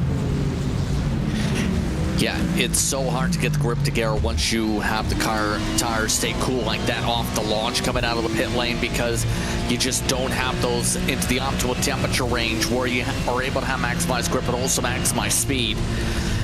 All this is with, for many of these drivers here, the thought process on trying to make sure you get to those field numbers you were touching upon earlier on, especially for GT3. So there's so much in terms of the aspect for these competitors of making sure they are able to get in their proper positions to stay in sync on strategy. Drago Racing, meanwhile, look at this. They've closed up a lot with the traffic. Spets going forward some opportunities. Will we take a move to get around Dane Warren? Yeah, we've seen Alexander Spets making progress in the first hour. He made a good pass on Sanchez, and we'll see whether he can do the same here as he comes out of turn 7. That's the important corner, the all-important corner you need to get a good run through to get that slipstream and the chance to pass down at the final chicane. 3 wide, another 3 wide moment as the LMP2 tries to stay as far out the way as possible, and the Mustang doesn't dare move its line while the prototypes go either side. There goes Spets to the outside. Can he stay alongside for the second part? He can. What a great pass this would be. It was on an impossibly small gap there on the inside line, and or the outside rather, and he couldn't quite do it. That was really tight. Alexander Spets stays third for now after a good attempt at passing for second there. Yeah, 10A and 10B, as we know, one of the best passing opportunities. But you can't get that overlap. You take the inside to 11-12. The thing has been, though, whenever we've seen some of that overlap with these GTPs today, that's where contact is usually sparked up. So you have to be so careful, because that's where it's a bit thin on the racing line by the time you get to 12 with the flag stand. And Spence, at this point, now just trying to be a little bit more calmer here, reset. It's going to take a couple more laps to regain the ground to get around all this GT3 traffic. That's going to hold them up a little bit as they stay left. The reason for the second pit stop, by the way, for BS Competition was indeed damage after that contact with the Apex Racing team down before towards the final corner. Thanks to Felix van Delft for that, part of the BS Plus Competition team down there, strategizing their way through the race. But a major setback there, as have Porsche Coanda, although we do still have all 13 GTPs in the race, all 14 LMP2s, and 30 of the 31 GT3s. I don't think many people just expect all but one of the cars to get through the opening hour. A testament to these drivers in a time where, you know, criticisms of the iRacing special events and the driving within them sometimes is at a high. This has been a very good first hour. As far as the attrition has gone, we've seen barely any of it. At a race you'd expect to see quite a lot. Yeah, just 2 cars off the racetrack right now. One of them 12 laps down to 131. Williams Sim Racing, Shield Blast, and Rated Esports, the only drivers. So it's been relatively clean. Usually, I remember last year in particular, and a couple of years ago, we seen so much trouble in the early going, especially when it came to drivers transitioning over the S's. That sparked a lot of chaos. This year, for these drivers in Top Split, they've been keeping things controlled on their approach. Now let's watch to see if that becomes a commentator's curse or not. But in all seriousness, it's been well done by this field so far to play pretty clean. A couple argy-bargy moments with traffic, but it's been relatively smooth in terms of all of this negotiating with the slower classes, it seems, so far. We'll see how that continues on if there is indeed is rain later on, but for now it's been very strong as Alejandro Sanchez puts the pressure now on Sean Campbell. Couldn't go into the top 5, and what a great year they've been having in the iRacing special events, especially for these VCO Grand Slam events. This being the last of those here at Petit Le Mans. We've already been to Daytona for the 24, the Sebring 12, and of course the Watkins Glen 6 hour as well as this final race of the year in the VCO Grand Slam. Gets you a place, of course, the class winners of GTP and GT3 getting a place at the IMSA Esports Global Championship at the end of the year. Going to go already with their place with a fantastic season, as I mentioned so far. A breakthrough win, you'd describe it as, I suppose, at the Daytona 24 hours. Albeit under unusual circumstances, but I'm sure they celebrated the win just as much as otherwise. They're on the defensive here, though. It's Sanchez behind, and then Team Redline with Luke McEwen, the second of the 2 Redline cars who didn't qualify so well as Porsche Coanda locked out the first 2 rows. It's been Redline on the back foot, having to make up the ground. It's a relatively quiet race for them so far, keeping an eye on their pace at the moment. They are inside the top 5 on pace of the racetrack, give or take. It's just the challenge of making up a lot of ground on this circuit. We know this team has the talent. It's just so far, just the track position. And this is a very track position type of race so far, at the very least. 13 seconds back to the leader. This is where, in the long run, you need to have consistency to make up the ground and have a chance to contend up front. I think they're in a decent spot right now, at least. It's just going to be, can they find later on that extra ground before they end up being one of those who potentially falls in the clutches getting lapped by interclass traffic? Yeah, that could be, that would be a real moment in this race. It's very common to see laps put onto cars in the same class at this race because of the shortness of the lap. But it is still a psychological blow nevertheless. As there's a bit more Coanda on Coanda down in towards turn number 1. Sanchez getting past one of his GT3 teammates. Currently 6th and 7th, those two Coandas, as they now get to the red lines in GT3. Those who went the furthest in that first stint. Dragon Racing still leading 1 and 2, but how much longer is it going to last if they're ending up making an extra pit stop compared to Team Redline here this afternoon? That's the current look of this race, with still 8 hours 50 to go. But there's a very, very long way to go, and the fuel saving has begun right from the very beginning from Redline in GT3. Yeah, we know how important it is to try and cut out a pit stop, or at least try to minimize the final pit stop situation. Because the math, when you try and calculate it, it's going to be about 55 to 60 minutes per run. You would expect on the average. It's been that way for the past while when it comes to GT3 competition. Look at this though, Spets got the squeeze on Warren, is able to make the move to 1. Finally, he does manage it. Does take a while to negotiate these passes, but eventually Spence manages it, and they've lost quite a lot of time in the meantime to Jordan Caruso. But that won't worry Spence for the moment. He is up into second position, 4.5 seconds off of Caruso. And Warren now back behind him again. Former race leader Dane Warren, don't forget, who had that moment out of turn 7 in the opening hour, just before they hit traffic for the first time, just over an hour ago now. And ever since then, he's not quite seemingly been able to recover.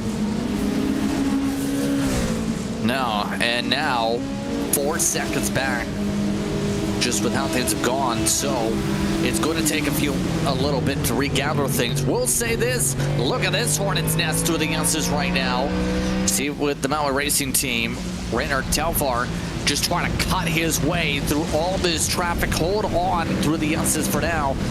And we've seen for these competitors just so much they're trying to cut to that outside coming out of turn 5. Try and make sure they clip the sand trap and spin their cards out. It's a fine balance at the edge of that rumble strip, especially when it comes to these tires, because you get that little bit of sand or you hit those bumps wrong, that suspension is going to get shattered across the racetrack and you in turn get spun across it. A question coming in from YouTube about lap times, which I'll get to in a moment, but just wanted to go back to the very start of this exchange between Spets and Warren, because this came from a few corners back. Coming into that final chicane, he was sizing him up, and then it was the run down in towards turn 1 where he eventually got that pass done. But it's the thing about Road Atlanta, isn't it? There's very few places where you can slip straight through sort of without a trace. You've got to work on the pass from a few corners beforehand. Just touching upon this, yeah, and you can build up an opportunity if you're brave enough and you have enough clearance with 11 and 12, and that's exactly what happened there in that sequence. It's a track that there's not too much space to try and fully make your way around, but if you do it right, it makes things all the more better and will set yourself up for true success here. Just look at this though on the onboard once again, amongst the rumbles with the Hurricane. Just trying to make sure they keep the car balanced, all while watching this battle in front that's starting to box them up a little bit amongst the GT3s towards the back of the class. This is what the groups will continue to follow. Well, I'll just give you a few lap times as promised. Current best lap overall is gone to Dane Warren in the GTPs. He's done a 1 minute 8.7, just about 7.97. So that's the fastest lap of the race so far. But in traffic, they're in the 9s and 10s as things stand, as you'd expect. In LMP2, perhaps unsurprisingly, the current leaders, FX Simulations, and Daniel Harris has got the best lap time of the day, 1:12.1. Again, they're in the 13s at the moment with the traffic. And in GT3, the best time so far has gone to Hugh Parter, who's, again, unsurprisingly, really, because he's been the fastest driver in the field, 1:17.3. The difference in terms of lap time is not so pronounced here, but you've got to remember how many laps there are in an edition of Petit Le Mans. It's a very, very short circuit, and therefore there's a lot of laps to be completed. In the real world, for example, last year completed 443 laps in just 10 hours, and that was with caution flags and everything. We're going to sail way past that here this afternoon. And speaking of the leader in LMP2, by the way, they do have the fastest lap, but they don't have the lead anymore. Effect Simulations still side by side with Delta Automotive. Darius Andre is trying to make a pass here on Daniel Harris. It was going into turn 7 where he started this process, and now into the final chicane. He's down the inside. Oh, contact, and again, another bit of a shoulder barge put through on the inside. Darius Andre now leads, and a flash of the lights from Daniel Harris to show you how impressed he is with the move. Yeah, that wasn't the cleanest of runs there, to say the least. They tried to squeeze each other through 10A and 10B. Deltraz Automotive just at that point was like, get off me, let's make this move, try and get it done quick. Let's watch for the replay here. A good setup, all for the traffic in the first place. Remember, traffic, give it or take it away when it comes to those chances here.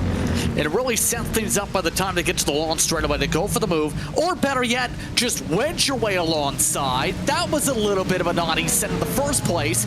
Understand why the lights would be blinking even more so, not just with that last contact, but that initial send was very surprised. That was very surprising and quite aggressive from Darius Andre.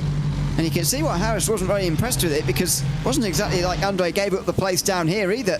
There was another bit of a barge. Admittedly, Harris sort of gets into Andre there. Darius Andre holds his ground through the second part, but you'd probably say that through turn 7 there, Darius Andre was over the line maybe in terms of the aggression which he used to make the pass for the lead there. But he still holds the lead, and he's now got 7 tenths, 8 tenths of a second out front. Yeah, again, sometimes you just have to do the unexpected. In that case, surprise move is what probably gets it done. All being said, though, there's still the matter of will they be able to keep it up front consistency-wise. They've had times in the 1:12.5s last time by, only 7 1,000ths quicker, but has the separation because that move here. So it's just going to be, where will things stick out? Will Effect Simulations be able to get that response back? You can see right now that traffic now building a buffer here as that gap is growing pretty quickly. Yeah, and whether there's damage or not will be adding to the frustration, if there is, for Harris, who's now in second position in the LMP2 field. It is even closer for the lead in GT3, but that's between teammates. Hugh Bartlett just behind Alex Dunn, who has led pretty much the whole race so far in GT3. In the background you can see Johan Hart for the Apex Racing team giving chase in third position. And then the gaps get larger as the few stints get longer, also further down the field from Team Redline, who are 4th and 5th. But what a great showing for the Aston Martin in its first iRacing special event here at Petit Le Mans. Only been out for a few weeks, and the Drago Racing team have gotten to grips with it very quickly and have led for a long time with it now, already very early in this car's life cycle. Yeah, Drago as a team has, in the past couple of years, really shined as one of the top organizations in the sim, and has been able to attract all this talent in general. You have to argue even, because you have one of the top drivers when it comes to potential prospects this year. Dunn, mind you, one of the drivers that's picked up British F4 Championship, for example, in the lead car. You also have a vice champion with Italian F4. I know he's been in the headlines as of late because of the situation with the current driver development program and that separation and all the rumors floating on his future. But Dunn as a driver is one of the competitors that's been able to impress as the first Irish driver to win in F2.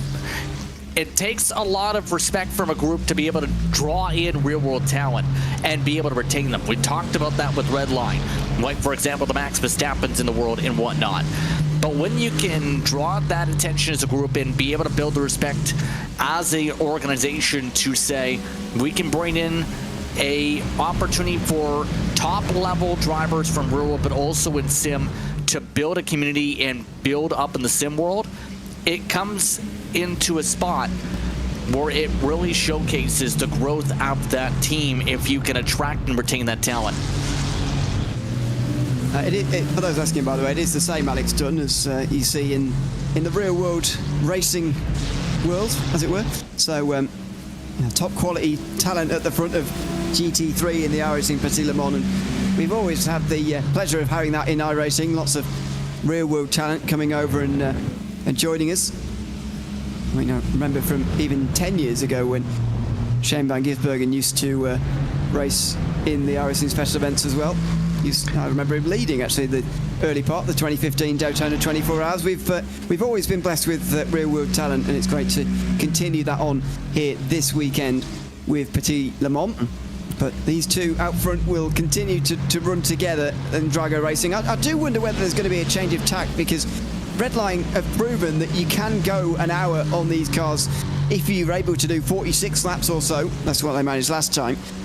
I wonder whether these guys are going to start to try and do 46 laps now as well, but in some ways the damage is already done.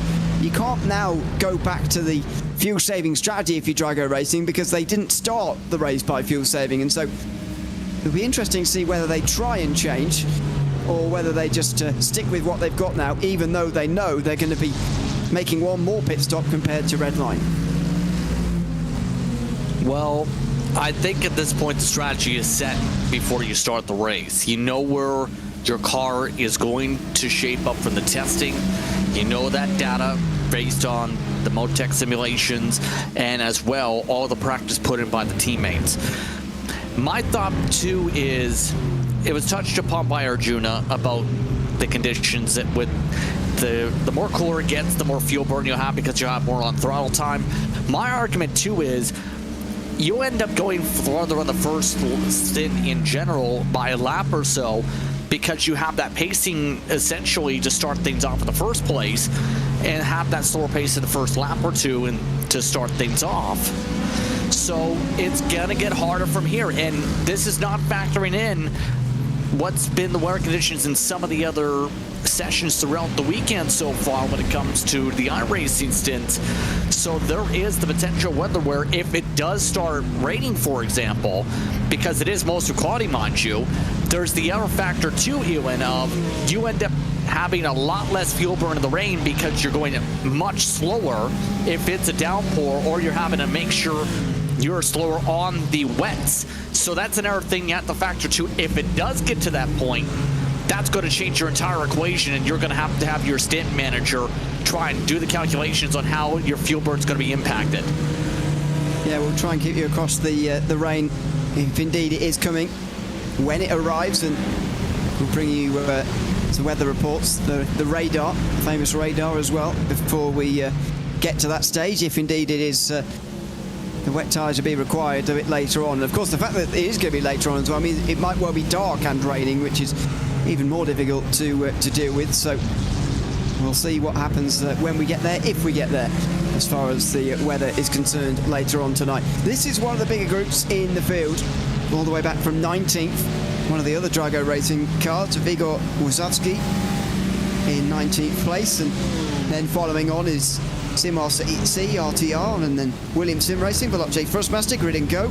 Some big teams back here, considering some of them are all the way outside of the top 20, although in Veloce Thrustmaster's defence, they did have their opening lap spin, which always does set you back a long way, and it just shows they're not even a third of the way back through the field again, and we're nearly an hour and a half later than that opening lap spin. Yeah, not a bad bounce back in this situation. 88 at this point, just trying to withstand things. Right now, 40 seconds back isn't too bad. Still puts them in a battle with a lot of fast cars, with Sim RCs in this group, for example. They're in front of that Williams Sim Racing Academy in their pack, as we touched upon earlier on. It's about trying to claw your way back. You can recover from an early mistake. Can't recover from a late one, and say the very least. So it's about giving yourself time to bounce back, Ewan, if you want to be able to recover. If you have the raw speed, usually the speed takes you back to where you normally would be running. Yeah, we'll see where that speed indeed takes them over the course of the next 8.5 hours. See whether this group is actually a real battling group, a lively group, or whether it's just one where they're hanging around together at the moment. Nobody close enough to make a move down the inside this time round. David Sobrero was closest on Adam Isaacson, but couldn't get anywhere that time. It's been another change for Elliot Noren, who's passed a couple of stoppers. The iNet Motorsport Blue and Rincon racing cars are both into pit lane, so 8 hours 36 to go, and we see LMP2 pit stops again now for the second time today. About on schedule, give or take a couple minutes here. So it's what you would expect in terms of the pit stop sequence here with the LMP2s, with the fuel burn. And pretty soon some of these drivers are going to have to think big picture. I believe effect simulations. Munsel's just rolled in also as they go on through. So pretty soon it's going to see GTPs do the exact same thing as there's the pit stop there for effect just talked about. Onto the box, onto the jacks, get yourself some new tires potentially. And a driver change. Okay, so we were expecting probably triple stints from these LMP2 drivers actually, but not on this occasion. Frank Schmitz will drive for effect simulations next. Solpec Precision Racing will be also in 62 and 110. So that was 35 laps that time from effect simulations and Solpec Precision Racing. A little bit longer this time round, so 2 laps longer in fact than what they managed first time. Of course the first stints are never quite normal because you have a full formation lap at this race to factor into the fuel burn there, but you don't normally expect to go 2 laps longer. Maybe suggests a turn of a strategy here from all the LMP2s to go a bit more fuel saving, or suggesting that this is just a bit better of a fuel saving stint because they didn't have to do the formation lap as well. But a longer stint. Effect simulations also having a driver change. We'll see whether the others respond. In fact, 288 carry on. See about 909 and 003 because they're both in. Or are they? No, this is a couple of others. This is Grid and Go and the Apex Racing team, sorry. So 003 are indeed in on lap 69. They're also doing just 35 laps this time, but it's going to be longer than that for effect simulations in second. And Telestras Automotive are expected to go on for longer anyway, since they went longest in the first stint.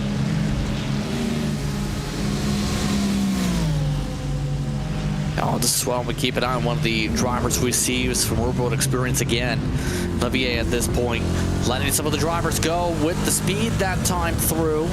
That is Belache Thrustmaster in Codedid to just cut their way through, and at that point, just have to let the car zip on by when it has speed like that. Last time through was quicker by 0.8 of a second. Launching machine pushing extremely hard to try and make up a lot of lost ground here with the 25. And it's GT3 where so often the battles remain as the leaders now come in LMP2 as well. We'll see whether Frank Schmitz can get in front of Darius Andre here.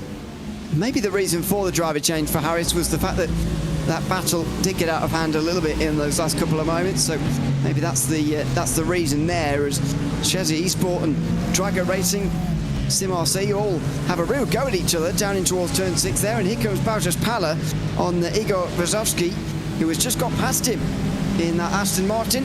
The Acura are going to try and respond down to the final chicane. Yeah, you can see them just trying to think, will there be a chance for a cutback? Answer is no at this point. So it's about picking your battles, as we've touched upon, right? It's choosing where do you go, where's the opportunity to pounce, will there be a chance to go? And at this point, it's early on in the race. You can't really force it without risking a race car, especially when those faster classes coming on through here. So not bad here for Pala to just try and maintain, try and see if they can keep up with the Drago machine in front, see if they can still stay in their draft here, or if they're going to become the lead car with the 76 if they do get staggered out here. Yeah, I think Drago might well get away, to be honest, at the front of this. Oh, and a spin in front! Drago, just as I say that, caught up in a spin here, and Pala will lose his front end. And more contact as the Aston tries to rejoin. One of the Ferraris with its nose off now, and it's a blind crest, of course, over the top at turn 5, but you've got to rejoin safely, and unfortunately, there's big damage for some of the cars here after a big accident over the top of the hill there at turn 5. That got ugly very quickly. Once again, what did I touch upon? If you make a mistake there, it bottles up quickly. well, it just bottled up in the worst way possible. That was actually, I believe, you can see one of the LMP2s that sparked it with contact from red line, and right there, just a hard checkup, snap to the right for the GT3, and across the track it becomes stacked. We'll see who powered in as well. I mean, you can see nothing the Aston could have done really here. Oh, he tries to avoid, but actually loses control. Trying to go to the right, and have a look at this. Trying to rejoin. Oh, but it's, difficult to do that when you actually can't see who's coming over the top of the hill there. And indeed, the guys who are coming over the hill can't see either, and so there's big contact, and Chesney Esport, Voucher's Palace going to continue to lose places as long as the front end looks like that. We know a racing team might have been a part of that there amongst those, showing amongst the pit lane or scoring screen. So a lot of damage picked up, and at the very least, you had to wonder what's in the mind of Powell here if they keep going. Let's see what happened. It's not a racing team situation. Okay, they weren't in the incident. They just decided to stop and tow for some reason. Rainer Tauber, who just pulled off to the side there. Try and get some word through as to what happened there as we hit 8.5 hours to go officially. I think officially, Justin, we could say it's our first big incident of the day as far as a big pileup goes, but when you keep almost 60 cars through the first hour and a half and keep them all very close like this, it's bound to happen at some stage, and it's bound to be turn 5 as well. Very difficult corner, but it was Redline, the instigators there, the GTP coming through, and just shows the responsibility you've got as a top-class driver there. You've got to be clean, otherwise you can create some huge problems further behind you. Absolutely, and this is why it's so important for communication amongst team members too, to know what's going on ahead. Make sure you know if there's a situation like that pops up here. And now this has really separated a couple drivers out of resolve the incidents, but it's still, for many of the others, still battle time, as we've seen on screen here. Just a matter of, for some of these errors, seeing if they can leapfrog ahead. Grid and Go Esports here, doing a good job of the fight. You have Falcon Sim Racing Team trying to find a way through.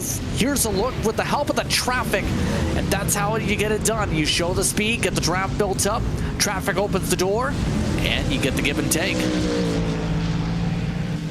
So just into the top half now for, well, they both are just about, but Lukavuk's further into that now in 14th position, ahead of Grid and Go and Miguel Costa, who is behind now in 15th position. One of the few battles now left in GT3. That crash happening right where the battles all were has really exploded the GT3 field here and stretched it apart. A few less battles out there. The next thing we'll be expecting then is GTP pit stops, and that will happen at the other side of lap 80, currently coming towards the end of lap 78 as things stand. There's Alexander Spetz, who's on lap 78 as well, just 3 seconds behind Jordan Caruso, but he has got rid of Dane Warren. Oh, sorry, that's Spetz there. That's the other Drago Racing car who's coming through, 67 Romanidis. So they just go on to 79 now, and we'll be in the very final laps now of this second stint of the day. Yeah, they've taken off a fair bit since passing by Dane Warren by 3 seconds, that cushion already. Spence has done a solid job. The top part is, though, Jordan Caruso has still been quicker. Last time by 3/10 quicker, in fact, on the pace. So it's going to require a little bit of traffic management, maybe a little bit to compress the gap, and Spence and the rest of his teammates to close up. You see that differential on the stopwatch. 1 second loss with some of the traffic a couple laps ago. But when in clean space, you see the green for Caruso. It's obviously going to be a little bit down to traffic, but Caruso has just responded in those last couple of laps. We'll see what the lap times are this time round, as that points out there. Last time was 3.5. Oh, and trouble! Is that the leader? No, that isn't the leader. That's the other Porsche Carrera car that's already a lap down. That's Elvis Rankin, who's in trouble there with the GT3 through the final section of corners for the second time this afternoon. And I wonder whether that's the end of Porsche Carrera in this race in GTP, because it's not the first trouble they've had. I don't think it's there. Yeah, they've only just actually got caught up in it. There were two GT3s having a battle already as Rankin arrived, and he got taken off the circuit there, not the other way around. Not much you can do here as a prototype driver when there's cars spearing across the track like that. Yep, that was the 90 again. Power involved in that sequence was going through wide, and again, 3 wide is a disaster here. And now, all of a sudden, Rankin having to come down pit road. You also had Sean Campbell just head to the pit lane this past time around, so the window just opened up just at that sequence for GTP.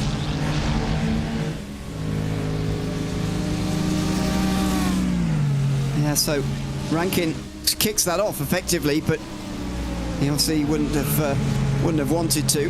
Very short stint there from Campbell, actually, Sean Campbell, who is in it as well, but 39 laps after its last pit stop is a bit unusual.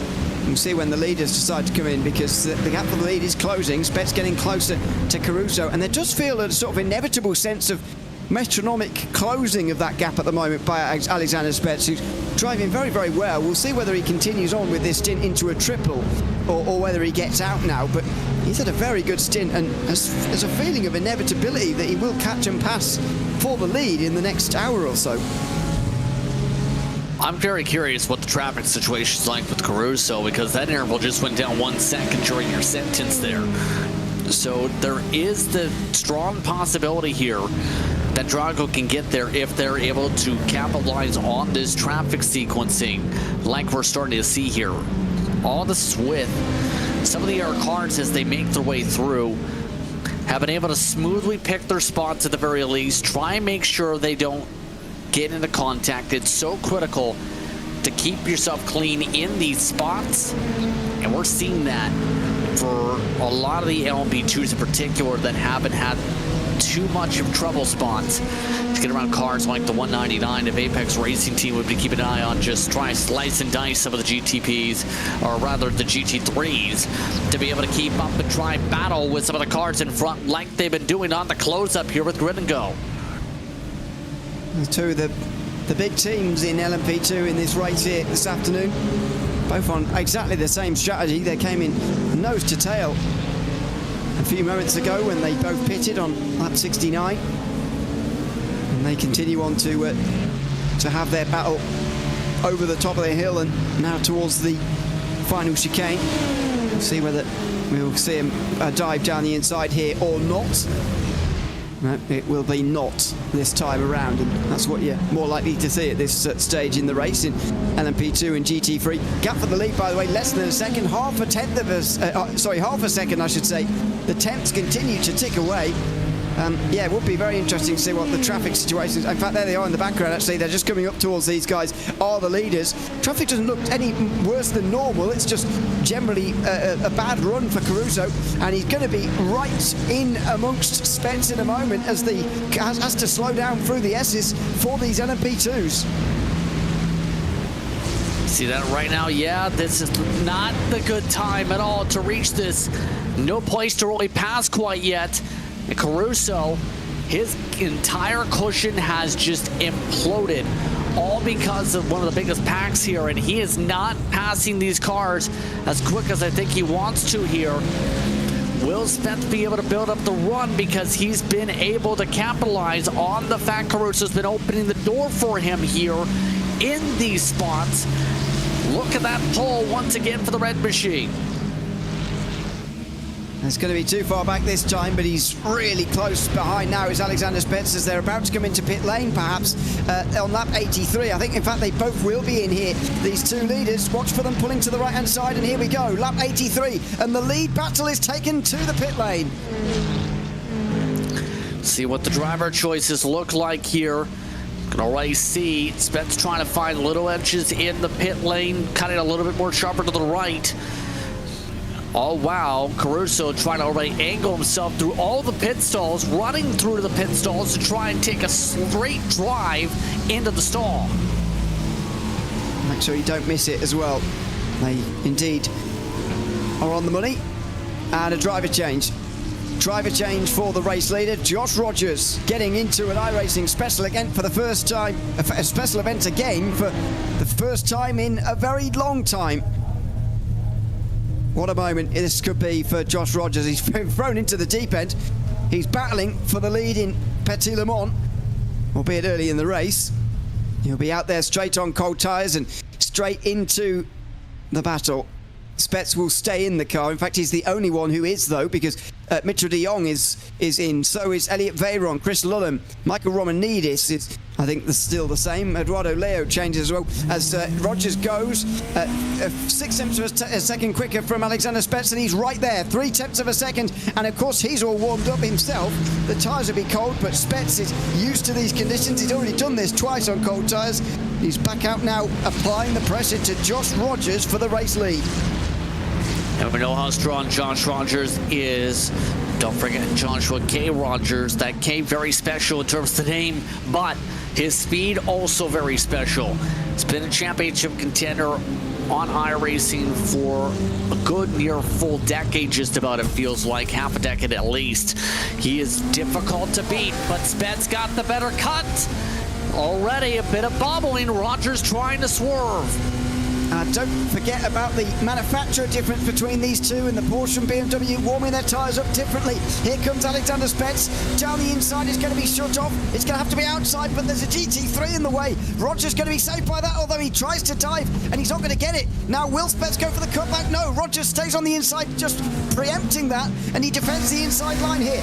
Around the outside for Spets is going to have to be again. That's not going to work for the final corner. He's going to get a good run over the start finish line. Rogers again pulls in front of him. He blocks again and again. He defends the inside line religiously, and he still holds the lead, but here comes Spets on the inside again for turn 2 and 3, but no, again, he still can't get it done. He's applying huge pressure right now to Josh Rogers. One of the best drivers we've ever seen on this platform is at the moment on the back foot. Alexander Spets putting him under serious pressure right now. Yeah, Spets nearly had the opportunities to go, but this traffic, he's now reaching at the wrong spots to be able to make the move. Again, thought about it for a moment, just trying to work his way around some of the bumps around the circuit here. See some of the swerving too, but Spets just sliding these rear tires on corner exits, just doesn't have that extra bite that we're seeing from the Porsche in front to get that little boost that we just seen there to get the separation through this next layer of traffic down the straight. And he make a move. He's too far back at this stage. I think that was the red line car in 5th place. It was, yeah. Enzo Benito's been disconnected from Josh Thompson, by the way.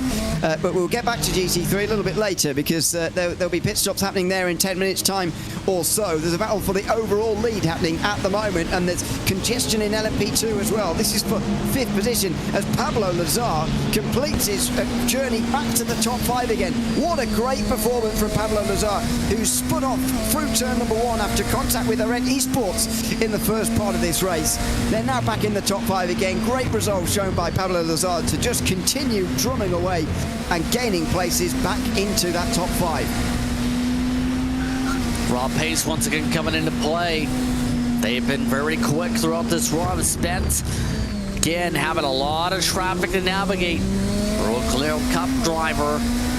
Again, just doesn't seem to have the exit that he's looking for coming out of 7th. The car just will not let him get the throttle time lined up compared to what we're seeing for Joshua K. Rogers to build this buffer up.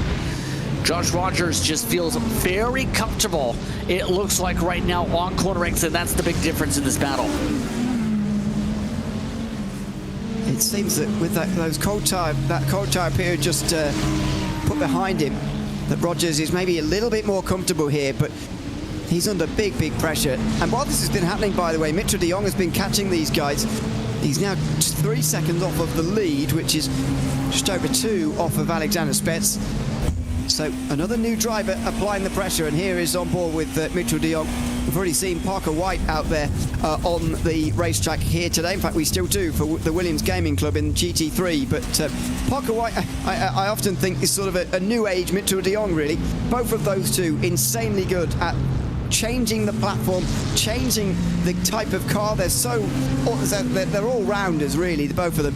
Mitchell de Jong, though, we know his credentials in a prototype. Won the Daytona 24 with Coanda many times, and he's chasing down these two for the lead as well. We could even have 3 cars at the front of this extraordinary race with just under 2 hours gone. Yeah, you talk about the experience with Parker White, one of the drivers that runs the NASCAR, has been very strong on road courses over there.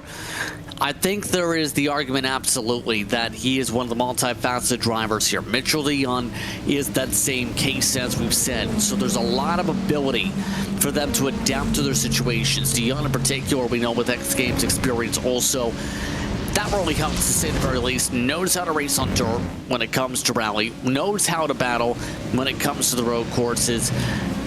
It just shows your ability to transition car to car, and adaptability is one of the major skill sets for anybody to be able to perform when it comes to iRacing in general. It's why some of the top drivers now, before a few years ago, was very hyper-focused on one class of car or one type of car. A few years ago, a lot of these competitors started branching out and learning new trades and connecting with the big teams and the big drivers in that regard. And we've seen a lot of competitors just become multifaceted, where they can contend in pro splits no matter what the type of car and class and license they have on the platform. It's a great time for these iRacing special events, that is for sure. With the rain added as well, a new dimension and a new era of iRacing special events this year in 2025, although we have had rain now for a little while. It's yet to fall on this edition of Petit Le Mans. I do wonder, though, with the dark clouds up now overhead, whether we're in for some later on, as Sean Campbell makes his way into the top 5 and tries to pass for 4th place. Chris Lulham is just in front of him. The GTP race suddenly has really livened up in this 3rd stint of the day.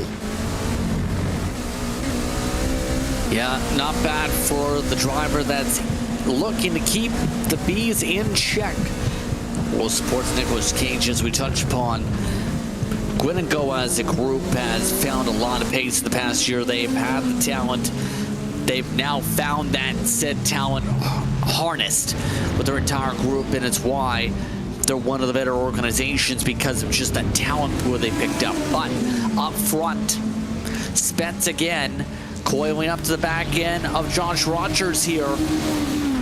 It's going to be the question mark of when does he go, not if, I think.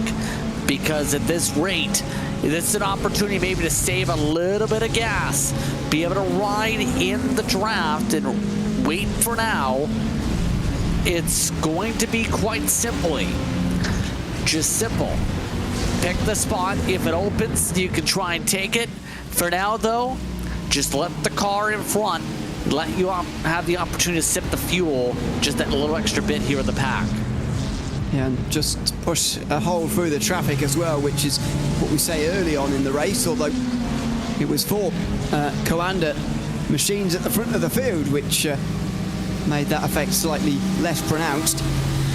Trago Racing versus Coanda now for the lead, though. Porsche Coanda, Josh Rogers racing in an iRacing special event for the first time in a while. Hopefully we can get some word on when the last time he actually did one of these was, because it's been a while, but great to see him back. Battling away with Alexander Spets, who's driving brilliantly so far this afternoon, I've got to say, early on in the day, but he's had a good start. Oh, there goes Rogers through the middle. It's 4 wide for the race lead. Goodness me, a bit of lap traffic there. Very nearly creating the chance for Trago Racing to hit the front for the first time this afternoon. But Josh Rogers survives just about, going through the middle of traffic to keep his lead. I'm not sure about that decision there by Spets. That was risky. Trying to cut through the grass there, Ewan, to go and try and get around traffic. If that car snaps in any way along that grass, the field is toast in that situation.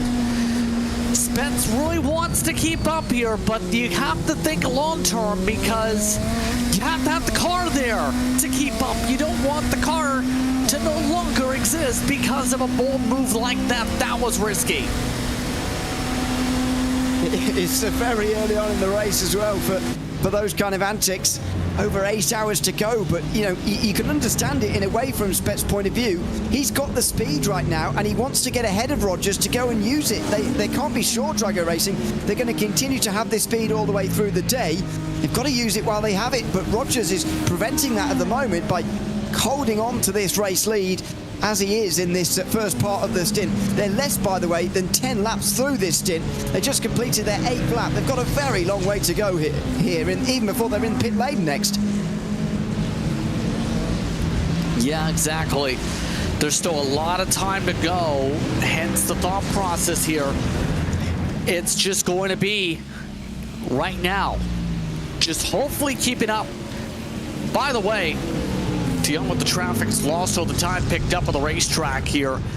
Just kind of showcase the ebbs and flows of this one. Spence has found that corner exit speed now. The tires have gone enough the temperature here to put him into a position where he can get more on the throttle, get more corner exit bite to be able to get it planted down for these runs here.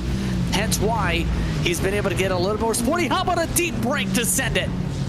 Oh, he tried that on Warren earlier on, and it very nearly worked, and it nearly worked again there with Josh Rogers as he put himself down that impossible gap on the outside. Now there's teammates, the Coanda Esports Ferrari getting in the way, and here comes Alexander Spence, maybe through the middle. Rogers places his car perfectly as he prevents Spence from going either side, who goes a little bit wide now towards the curb, bit of a slide, and again Rogers holds on. This is an extraordinary battle between the two.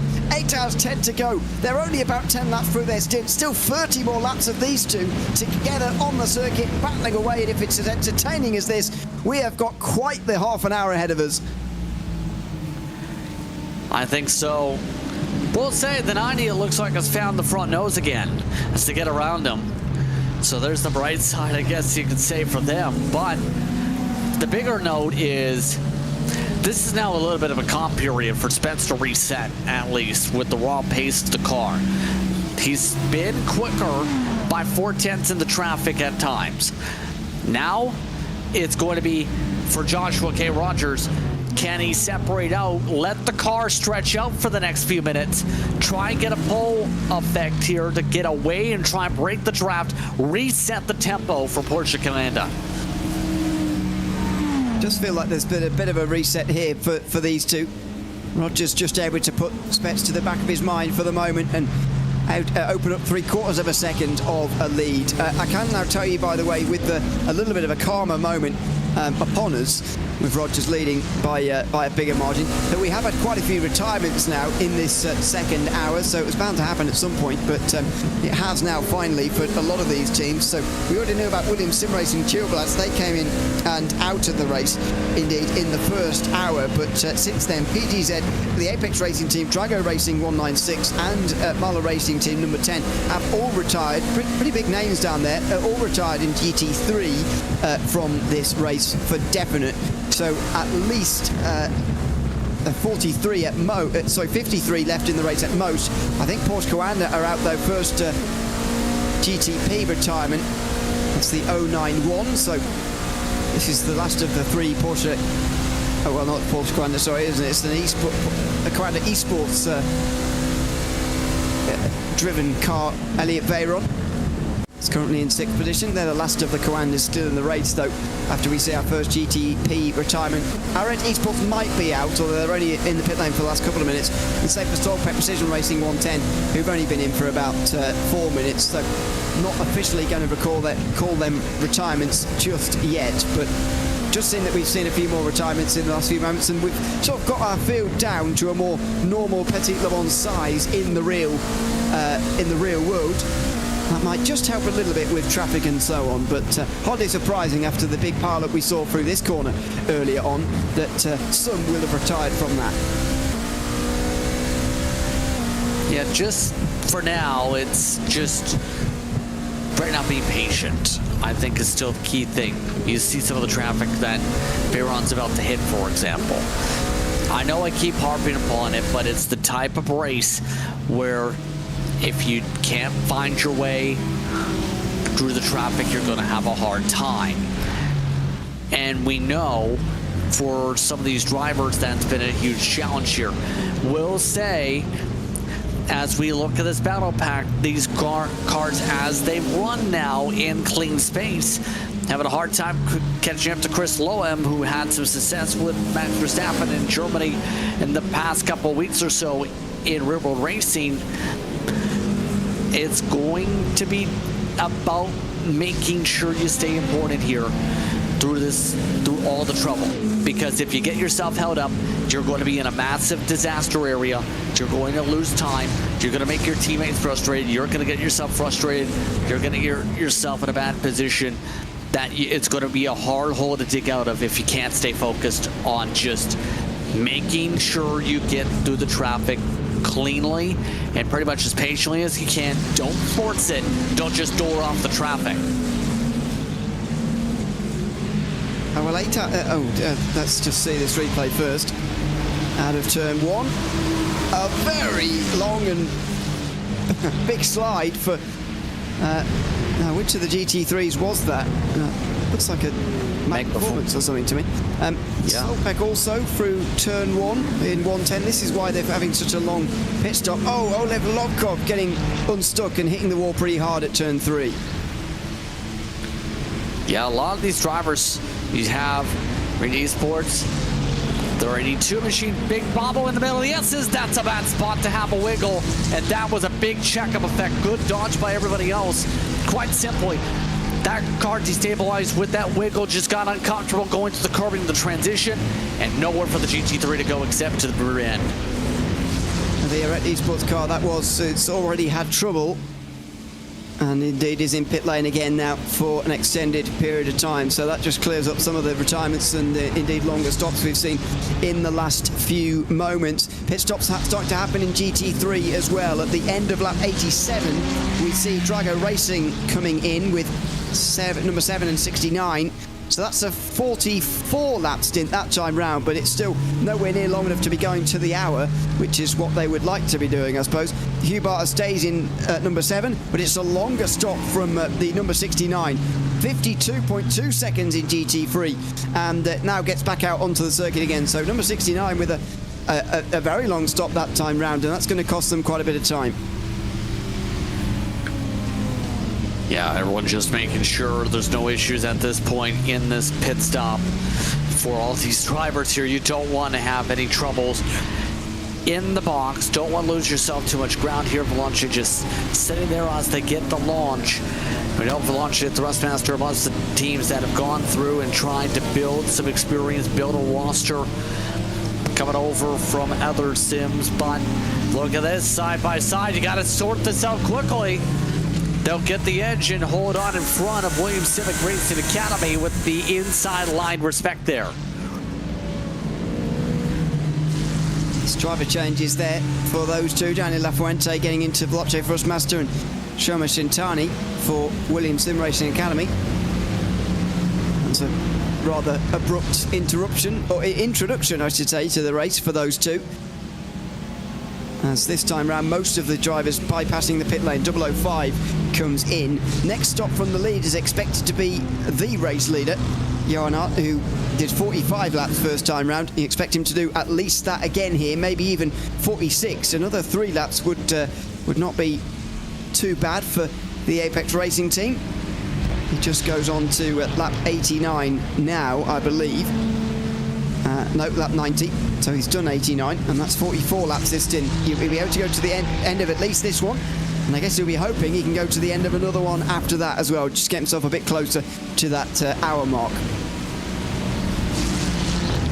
Yeah, pretty solid day for Apex Racing Team, for their drivers in general. It seems we know Apex for years has been one of the organizations that have pushed to thrive in these situations, but looks like more pit stops. One of the Commanda cars coming in, already had that contact earlier on, making a driver change to Victor Upjohn coming on out, Malt Johansson coming in for their car. So at this point, this is when you would expect a lot of the changes already a couple hours in. Keep your drivers fresh, keep them focused as we look at that battle pack for 6 for LMP2.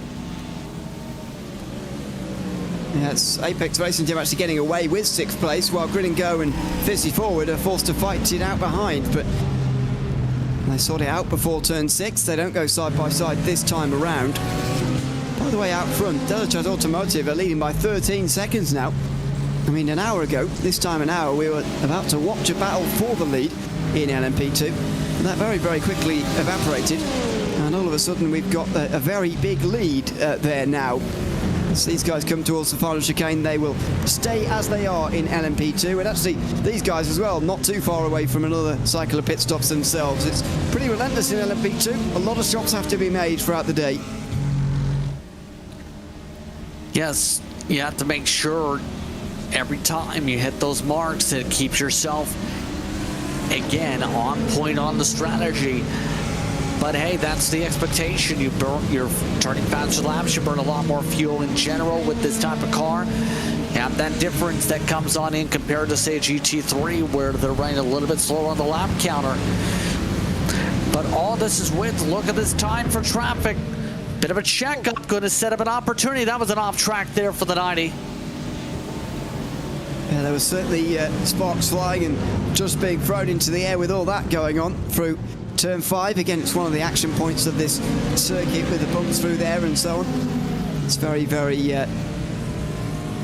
dangerous place to have an off, as we've already seen here today. There is a bit of weaving around to try and help one driver over another.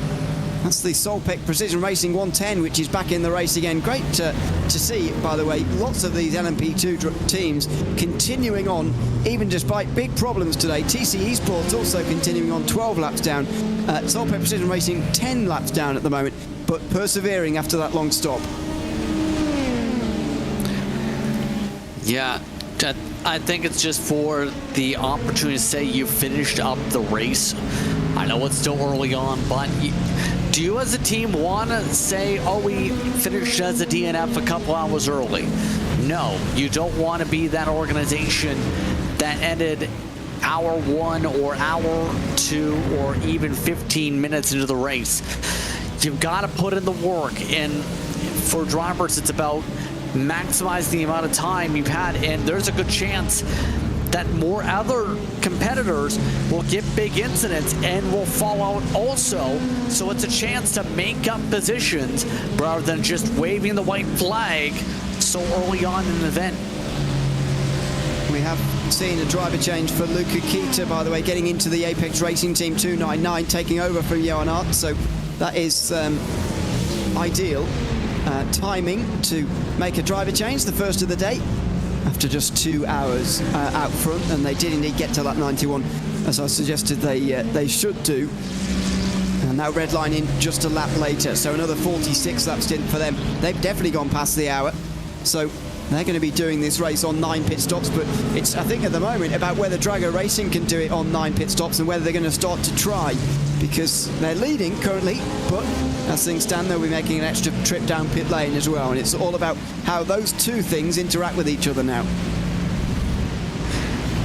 Yeah, Redline at this point has taken the time loss to make sure they can find a way up front later on. This might be a good play, again, because of how much time you spend in the pit lane. The main thing's going to be, Ewan, is not following that full pit stop behind the Drago Racing car, still maintaining enough overlap distance to stay in front by the time Drago Racing, if they can't make the one last pit stop, will have to fall, because it goes mute if you don't stay that set distance ahead by the time they try and rotate in front and make sure you have a cushion to work with later on in the race, as they are separated out the teammates a little bit. Well, Hugh Barter will lead by 4 seconds, and he will continue to knock off the laps at the front, but what's the long-term prospects for this car in this race? Be the big question. Nicholas Rubelar's trying to get past the red line cars who are on cold tyres, getting themselves out of the pit lane at the moment. Rubelar with a longer pit stop, of course, 52 seconds, as we commented at the time. He does get past one of the red lines. We'll see whether he gets past both. It's kind of in keeping with their strategy to try and get past these guys as quickly as they can. I see them just slicing and dicing for now with a lot of the traffic, but Rubelar at this point has been having a more quiet run. Remember, they were 1-2 at one point, some of the Drago cars. Not so much anymore. They've lost a decent amount of ground during these past couple runs all of a sudden. So at this point, it's about trying to make up a lot for lost time. Try and keep yourself in position be ahead of who you need to beat on strategy. 12 seconds the difference between them and their teammate, by the way, and Hugh Barter on the racetrack. Big separation after we've seen the 69 lead with Dunn earlier on. He led pretty much every lap when he was driving, Alex Dunn, other than when he was in the pit stop phase. It's now handed over to Nicholas Rubilot, but less of a advantageous position. He's going to try and go down the inside here, Rubilot, nevertheless, and watch out, Josh Thompson, got to give the room. Oh, and he just about does. Not sure Thompson was quite expecting that.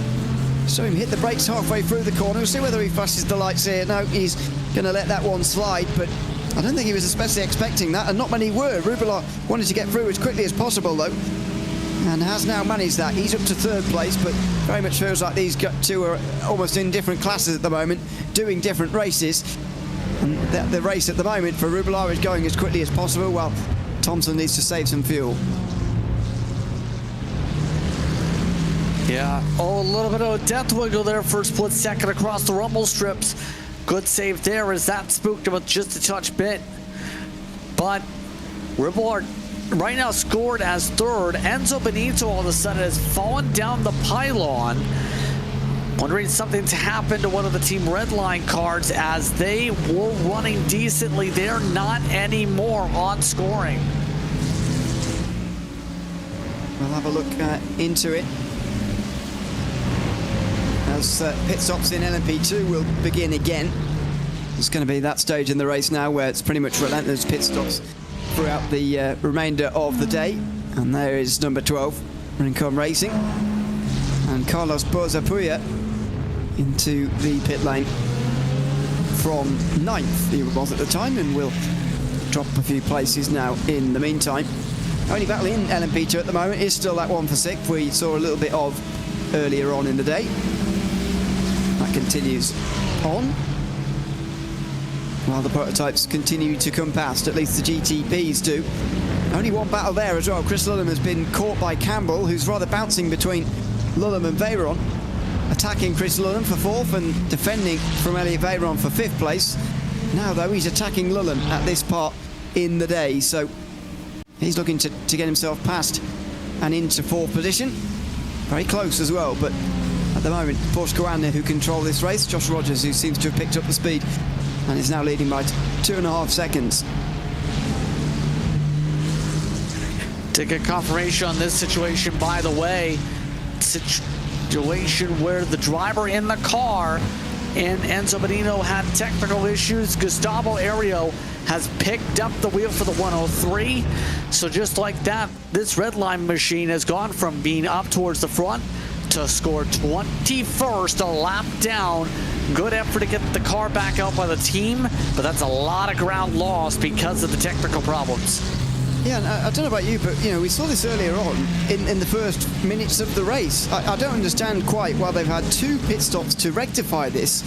Yes, it messes with their strategy, but surely you pull him straight out the car there at the first opportunity at the end of the first hour and say, we've got to try and look into this and try and get the connection a little bit more stable instead of risking something like that happening. But, they've taken a risk now, and they were going to try and go on for 3 hours here. Again, I know it's difficult to pull away from your planned strategy, but in a situation like that, surely you'd rather pull away from your planned strategy than run the risk of disconnecting, dropping out, and now dropping a lap.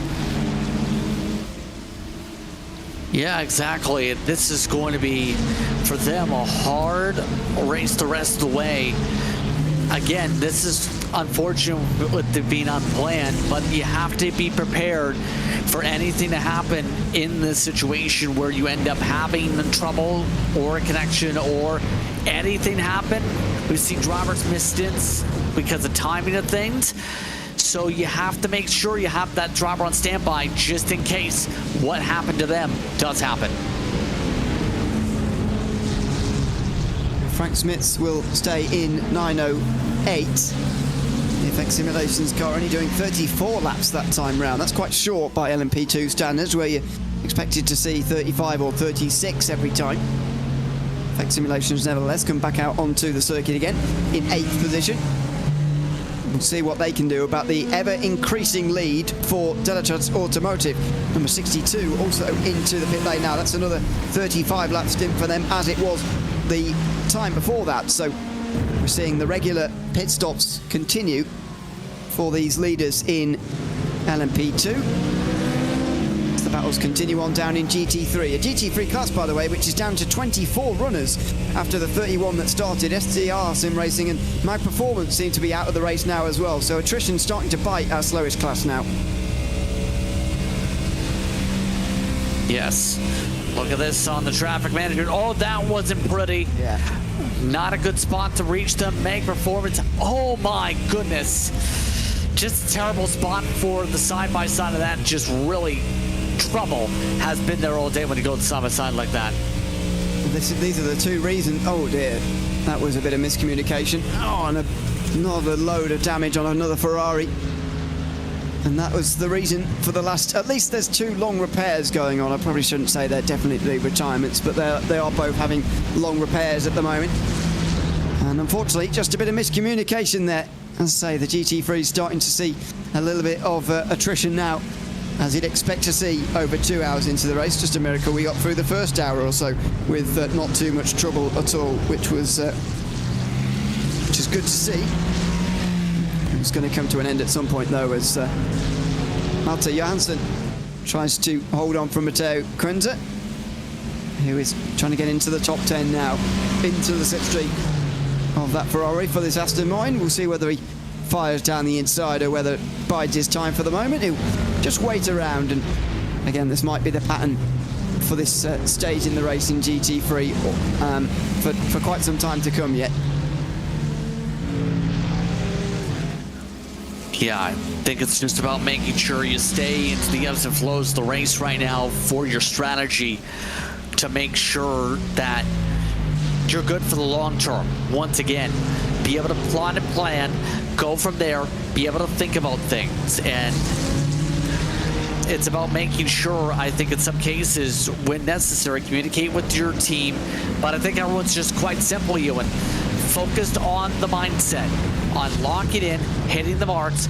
Don't get off the racetrack. Just keep yourself in a spot where you can succeed and keep your team in a good area for later on. And remember, these cars, as this run will go on, will have that challenge here of a little bit of fall off maybe on the tires here as these runs play out.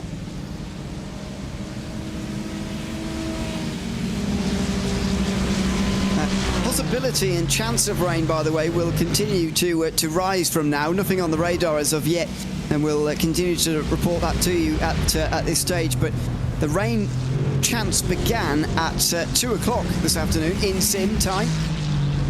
In sim time is we started this race at midday to give you an idea. So there you go. We're at 2:10 now. 29 degrees Celsius on the circuit, and we've moved to overcast from partly cloudy. The rain percentage chance, as I say, will continue to go up through the next few minutes, and we'll keep across the radar for you as well. But even just having the doubt, Justin, about whether it's going to rain or not is such a great addition into the iRacing fold, because it doesn't even have to rain to have its effect. People will be thinking about it already, wondering when it's going to arrive, if it's going to arrive even. Yeah, and remember, I've touched upon this at a couple special events.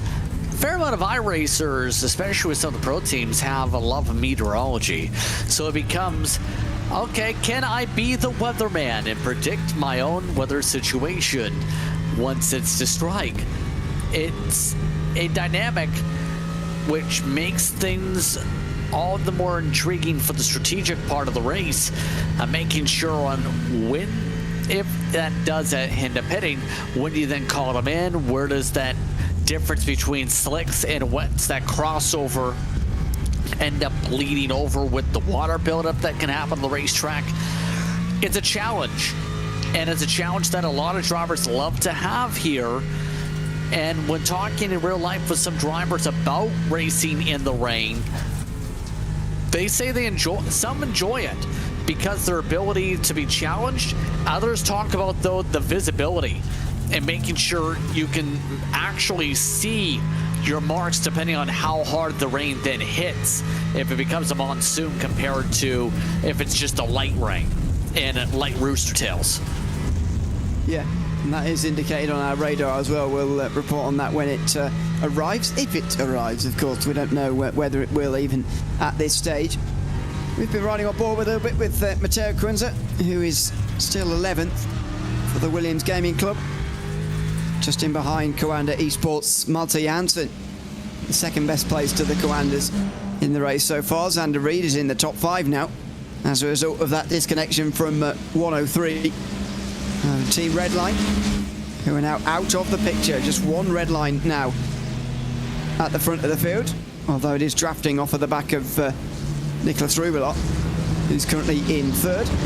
Andre Felipe Viola comes into the pit lane for Fiercely Forward Black, and so the pit stop sequence in LMP2 is complete. And Teletrust Automotive lead by over 15 seconds, over 16 seconds in fact. Quentin Millereau getting his first run out this afternoon. And he's been handed a very large lead indeed, as the battle for the lead and battle for 3rd all hots up now. Mitchell de Jong caught by Lulham and Campbell, and Elliot Veyron here as well. 4 cars in a line in GTP. All sparked up by traffic. De Jong had a big cushion a while ago, remember. He's fallen back since the last time we checked in, about 12 seconds over the course of the stint compared to Rogers and Spence. That's kind of a huge deal. And at this point, you have to say Chris Loam has the momentum on his side, getting through a little more smoothly through the traffic. It's now going to be, does he force the issue here to go before Sean Campbell forces his issue to go if they get held up a little bit more, to compress them and push them and Veyron into this battle pack as well. So Loam has to feel a touch bit of urgency to make this work, to try and make this pass, and then try and see if they can be able to close up on their own to the rest of the pack compared to being boxed in here. And the battle for the lead as well is nose to tail. Rogers and Spence have got back together again as well. So there's a lot to look at the moment, and a lot to ponder as we get through the mid-stage and indeed into the final stages actually of this latest GTP stint.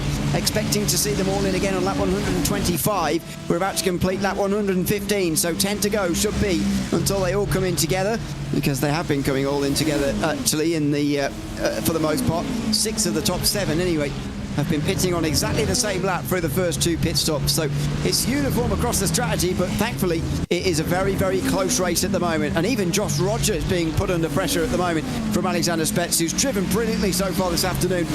And if he could cap this first stint off with a pass on Josh Rogers for the race lead, then, well, this could go down as one of his career best stints, if you like, from Alexander Spetz.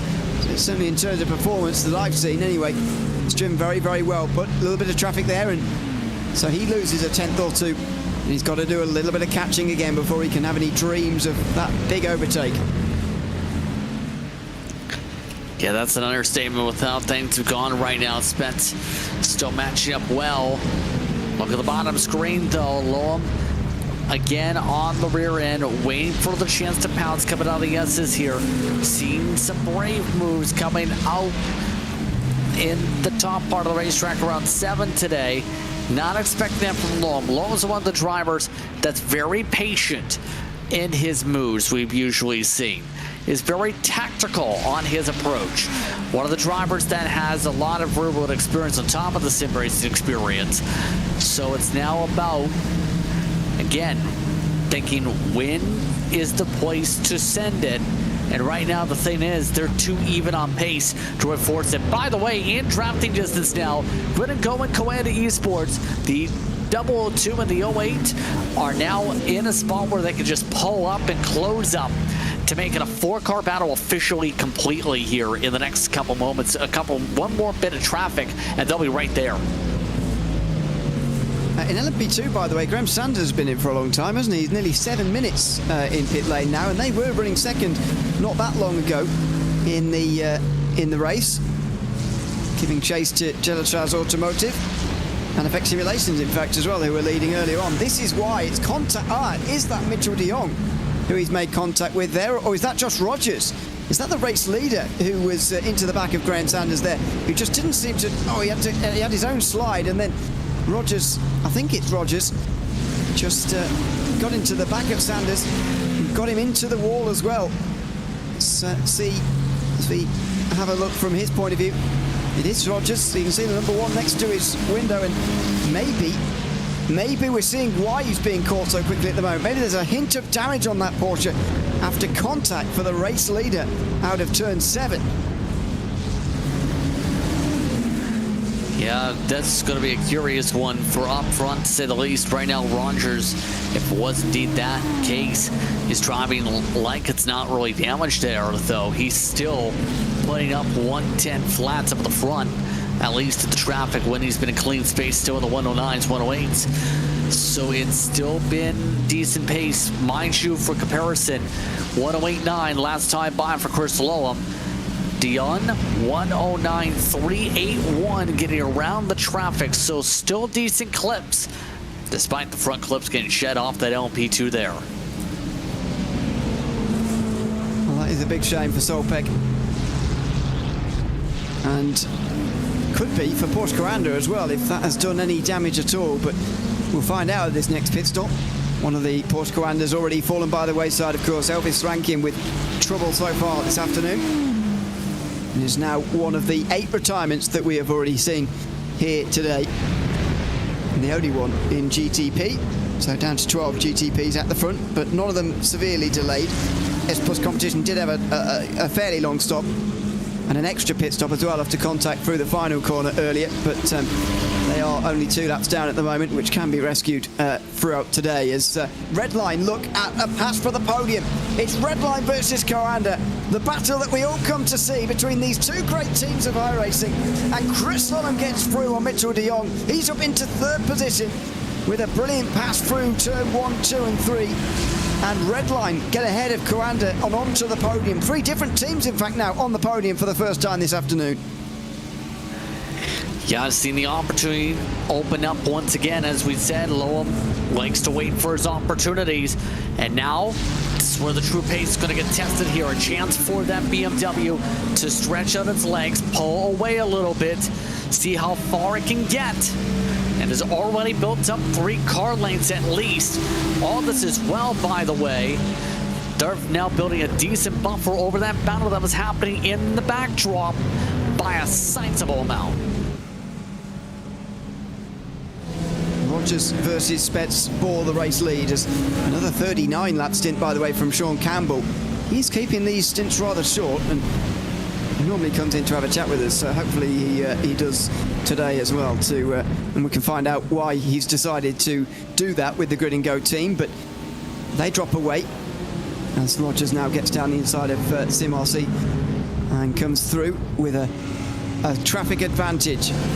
Spets will eliminate that now on the straight, but they'll both be passing cars down here on the back straight now, hoping to get through all of them before that final chicane hit.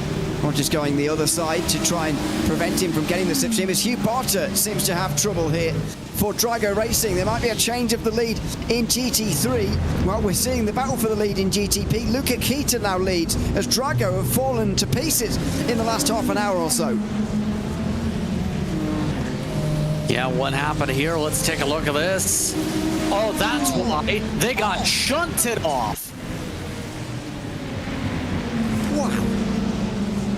That's later on, by the way, in the Caranda Esports car. What a big hit that is. Yeah, right there. A little bit of distance, but that was still a bit of a fade out in that sequence by the GTP for the contact. Just tough break. Maybe could have been a little bit more to the left. That's all you can really say. It's hard to. Oh dear me! Doesn't get any easier to watch that, does it? Hugh Barter, pretty unblameable for me in that one. He's on to the left-hand side there. He's trying to stay out of the way. It's a game of fine margins, isn't it? But a slight bit of contact with Veyron there, and that's the race ender, unfortunately, for Drago Racing, at least as far as competing for the win goes. So the Apex Racing team will now lead, and unfortunately the strategy battle between those going 100% all the way through the race and those saving fuel, that strategy convergence was never going to happen, unfortunately. Nicholas Rubelar now the only one really who's on that strategy still, and he is delayed after that previous pit stop, so We'll see what Drago can do from here, but their best placed car is out of the race, and I wonder whether they will even return here this afternoon. Yeah, especially a lot of damage. I don't think it's very likely, at least. It's a huge shunt. So at least, by the way, on screen, some of the battles still heating up. You've seen right there with the battle for 9th, but up front, Spence has gone for some sense when he's been around this distance before. Ken, just in turn 7, it's been his bugaboo. This part of the run now, it's now the entry that seems to be a bit of a challenge. Just cannot seem to get the entry lined up to be able to keep it tight enough to get on the throttle by the time they get to corner exit. That seems to be that small difference Porsche's got on the balance, where they were able to get better on throttle, and now in some of these circumstances, just those little wiggles that just cost them so much under braking. Yeah, it does seem that in the key moments, Rogers has enough for the moment to hold on to this race lead. As we approach 2.5 hours complete already, and 1/4 distance of Petit Le Mans already, can you believe it? It's been a very, very exciting race so far, that is for sure. It's, in the court of public opinion, certainly the GTP's fault, just to go back to that incident. I'd be inclined to agree. These things often happen in Road Atlanta. This move down the inside going in towards the S's is always a contentious one. And it's reared its head again here this afternoon, unfortunately, as, again, what you were talking about, Spets not getting the run out of the corner that was required, and is required if you want to get anywhere near Josh Rogers here, who's had a good stint all in all. He's not extended the lead, which I think he would have hoped to, but he has held the lead, and at times that has been a very difficult task. It's been a challenge all day, just because of how well the one has ran this race in terms of overall speed, especially in the past hour or so. It's really put Josh Rogers on edge. You have to think to be able to make sure that he doesn't slip up. But we know Josh Rogers is one of the top drivers in iRacing when it comes to the road history for a reason.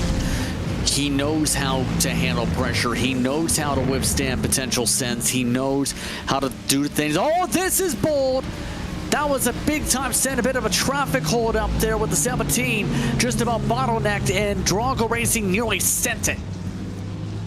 You've got to take risks to try and stay with those in front of you, and that was a risk.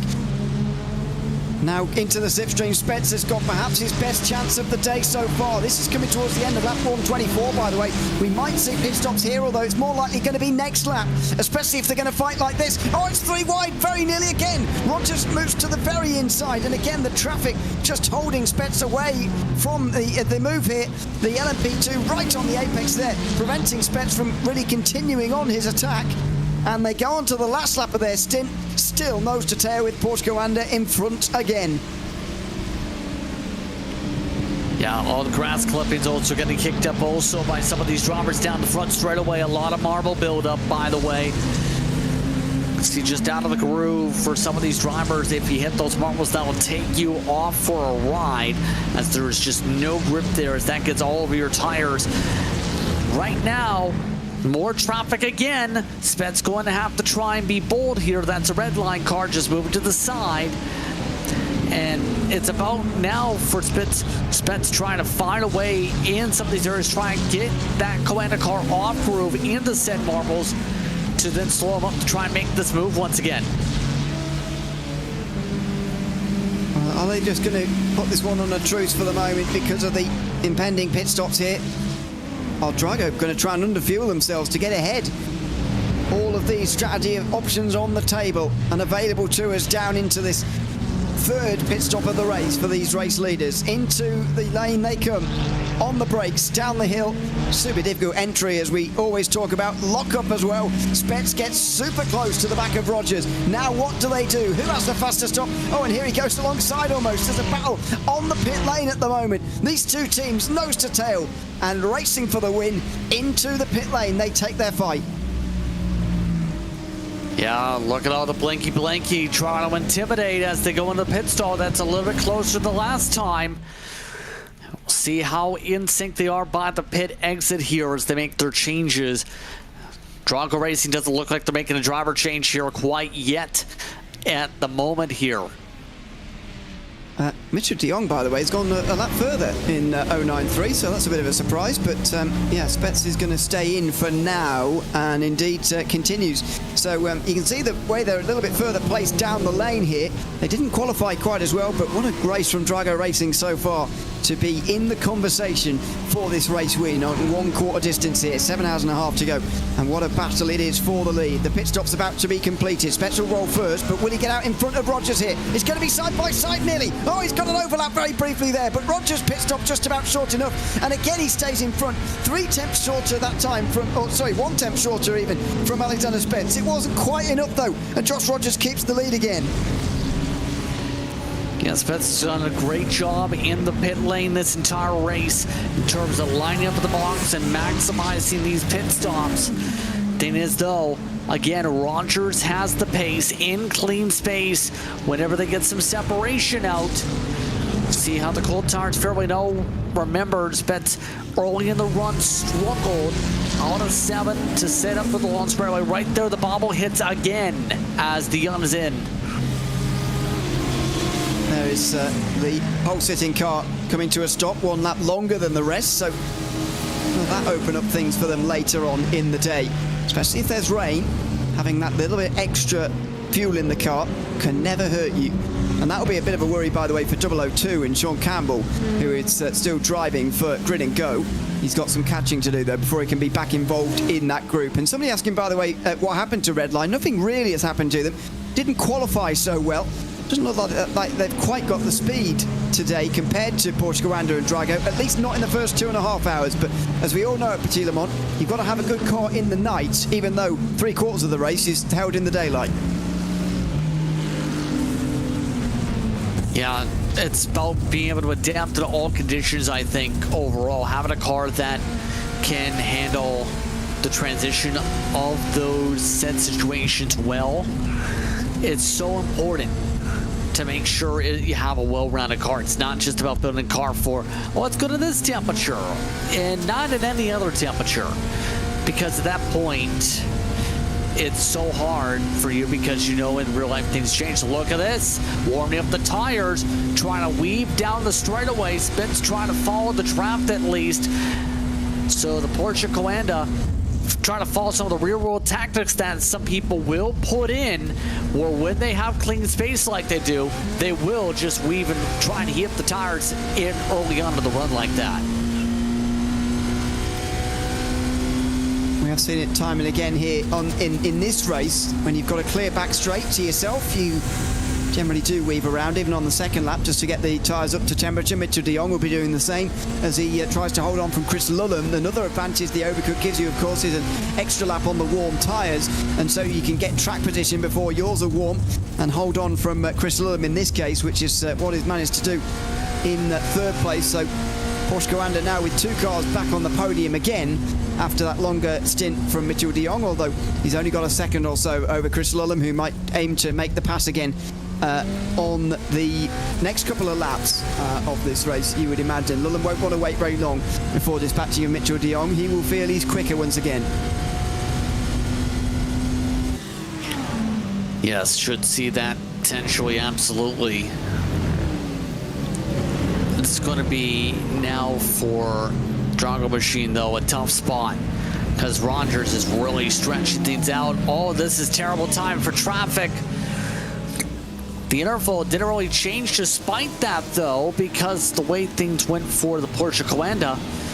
So not bad at all, despite how disastrous that could have been in terms of the overall time here.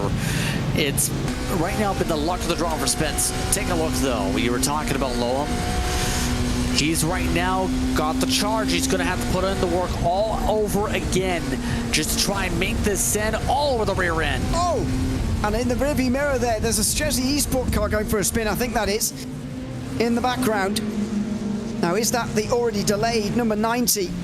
It looked like it, but it was only a rearview mirror shot that we caught a glimpse of there in the background while we were following Lulham. trying to get through on Mitchell de Jong, and he will continue to do that. Now we'll find out who it is, and if indeed there was contact. The GTPs were heading their way down the inside. I don't actually think there was any contact there. The Lamborghini just going for a spin of its own accord. Thankfully not collected by anybody. As Lolland gets alongside, he can't quite block him in behind the Aston Martin, but surely he's going to have a go by the time they get into this final chicane. He's got the spot here. Does he go for it? Yes, he will. Loam just giving it. Dion, quite simply, knew that the speed was there for Loam, just decided, you know what, I'm not going to hold you up, not cost you any more ground here. And now we'll try and save some fuel off the back end of the 3 here. Just hope to chase. You see that right there, earlier lift point. Try to save a little bit more gas.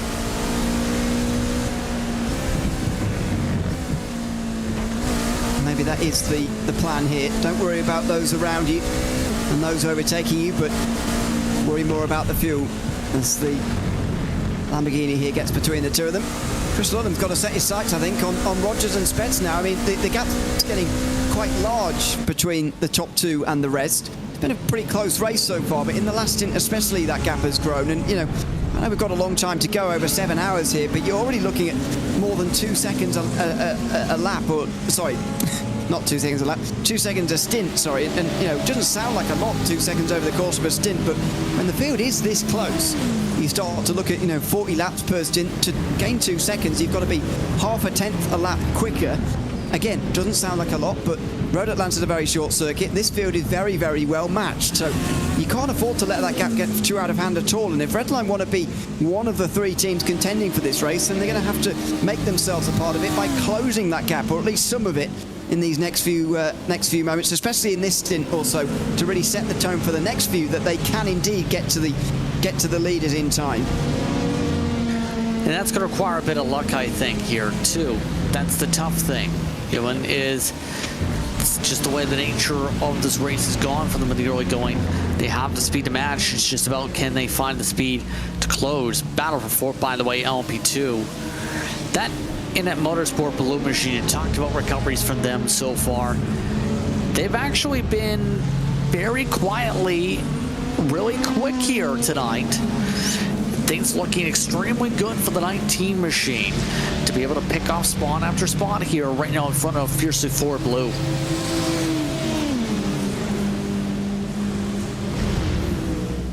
Of course, the Fiercely Forward Blue car is not very blue, but that's to be expected. They will come into this final chicane with some work to do, because iNet Motorsport Blue will get that little bit of look through traffic. GTP and GT3s in the way. 2 Coanders actually.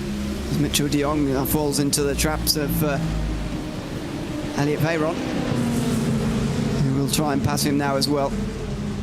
Does very much seem like de Jong is taking on a different strategy completely now, and the 2 LMP2s together again. Harold Creighton, the driver, by the way, for iNet Motorsport Blue, who've had a fantastic recovery here, showing they absolutely deserve to be in the top 5, because they dropped right to the back of the field after that previous spin. They are now, though, back in the top 5 and back in the game completely. A look down the inside from Fiercely Forward, can't quite do it this time around again. It's going to have to be final chicane again, or indeed a waiting game. We'll see which one it is, because we're not that far away from another round of LMP2 stops as well. And iNet, to look up on the social medias, is a group that's trying to work on multiple different special events, mind you. They're looking to host within their own esports platform. So trying to grow things, whether it's an esports Olympics that they're looking at with the Team USA Talent Scout, apparently going to be looking at one of the races coming up, to a college showdown that they've been planning up.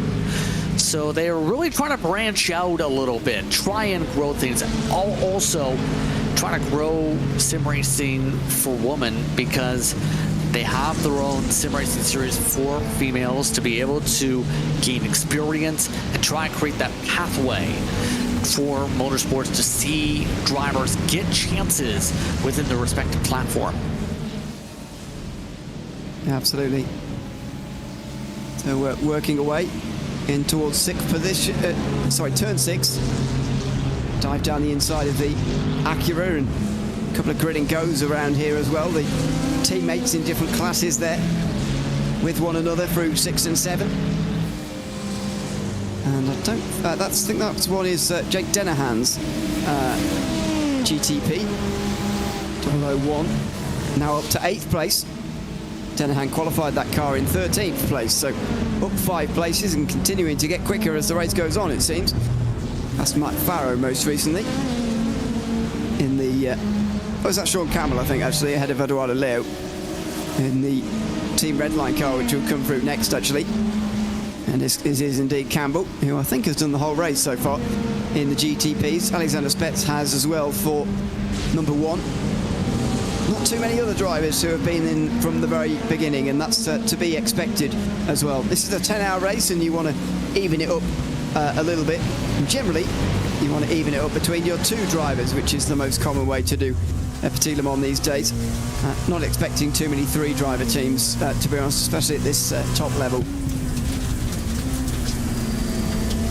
Love this camera shot. Oh boy, that was a little bit naughty with the red line machine on this end. But that camera shot just gave a little bit of rearward vibes that you see from right next to the driver to show how much they have of emotions there. Fiercely Forward Blue just right now trying to regain a lot of the ground there with that push off there. By the way, there is a touch bit of blue. It's the number plate, believe, around that area where the blue inlets are put onto there. With mostly yellow, at least to me, it is just that slight bit of blue on the car that you have for the very yellow machine. Yeah, it is very yellow for a car with blue in the title, but there we go. We complain about it all the time. People are probably tired of it. The gap really does extend as a result of that little bit of interaction between the 89 and this LMP2 as well. Just shows you that a GTP on cold tyres is just as quick as, if not slower actually, than the LMP2s. Obviously more powerful when they get onto the straights, but look at that through turn 5, getting almost a cutback line then. This is not the outlap for the 89, this is lap 2 of their stint. They just put some new tyres on there, a little bit colder. They're off strategy after their unscheduled pit stop earlier on, by the way, RBS, and the cold tyres so difficult to deal with, and really quite slow as well when you compare them to the LMP2s. Creates some very awkward interactions as it just did there. Yes, and it's about being able to embrace the chaos and some of the key incidents we touched upon. Lewis Edwards, amongst those who have been looking to try and finally embrace a top 10 soon. You have Coanda Esports right up the road here. They've done a solid clip to be able to close up here. A lot of traffic management in the midst of this too, with some of the drivers that have bounced around like a bouncy ball. This Falcon machine has looked okay here today on pace. It's right now, though, can they find that extra little oomph, especially to be able to pass a team like Coanda? That would be a huge thing to say. You beat one of the top teams on the sim on raw pace. It would be a huge thing for them to be able to say. See whether they can do it over the course of 10 hours. There's no hiding in one of these races. As Falcon take a bit of a better line over the top of the hill there, trying to overtake the Coanda Esports car just in front. It's Williams Gaming Club, by the way, next in line just behind them. They are in this group as well in that Aston Martin. That's also 4th position, so got to be focusing up in front and indeed behind them as well, although that car straight ahead of them I don't think is 4th position. That's not the Coanda Ferrari. Indeed, that's one of the Acura's that's just in front of them. Further back, Sim RC just behind PGZ. It's PGZ and Fizzy Forward I get very confused, by the way. They look very similar in their yellow and black, but Sim RC with the same livery as well. They are closing in. The pits are not close enough here, and just a little bit of lifting off, which I'd imagine is happening quite a lot through the field. Yeah, that earlier lift mark going to help you save a touch bit more fuel every single time you do that. It's about that balance on the gas. As you see from above the racetrack, still those clouds form up here. Those track temperatures you have to think going to get cooler and cooler as the event goes on here with all this cloud cover over the top of the circuit. In all seriousness though, in terms of fuel, it's just being so precise that using a bit of the clutch coast, a little bit of the different braking methods in terms of the lift coast, then be able to brake. Those extra nuances that help you save some gas to be able to extend these runs that extra bit to make sure you go the full hour here.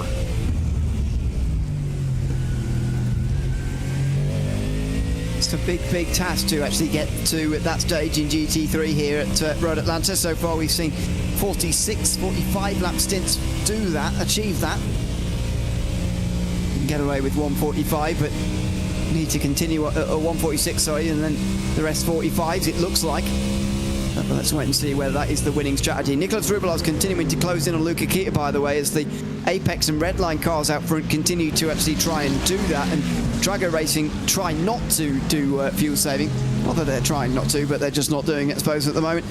And indeed burning more fuel, therefore. You see the Aston Martin come over the hill in the background. They're not going to get there by the end of the stint, I don't think, but and there's the just metronomic closing again, but I think they're still committing to this strategy. The problem is that they lost 10 seconds in the last pit stop, and that is something you cannot afford when you're trying to make extra pit stops anyway. Losing time during those pit stops is something you absolutely can't do. No, especially since that's one of the best opportunities to gain up or lose ground is just on pit deltas, whether you try and double stint on a tire, whether you make the driver change to add more time to your stop.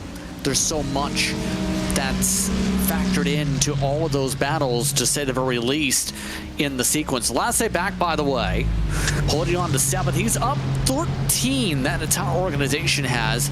The Dane train has been pushing well and is now just trying to keep themselves ahead of Coanda. Lasse back, we know, very stellar as a driver whenever we've seen him and his buddies.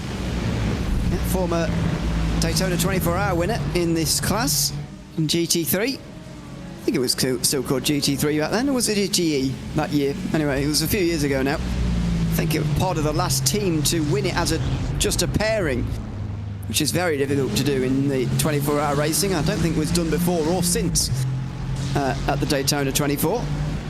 Hopefully we see them back in January, looking to regain that crown in 2026, which is scarily already on the horizon in just a couple of months' time.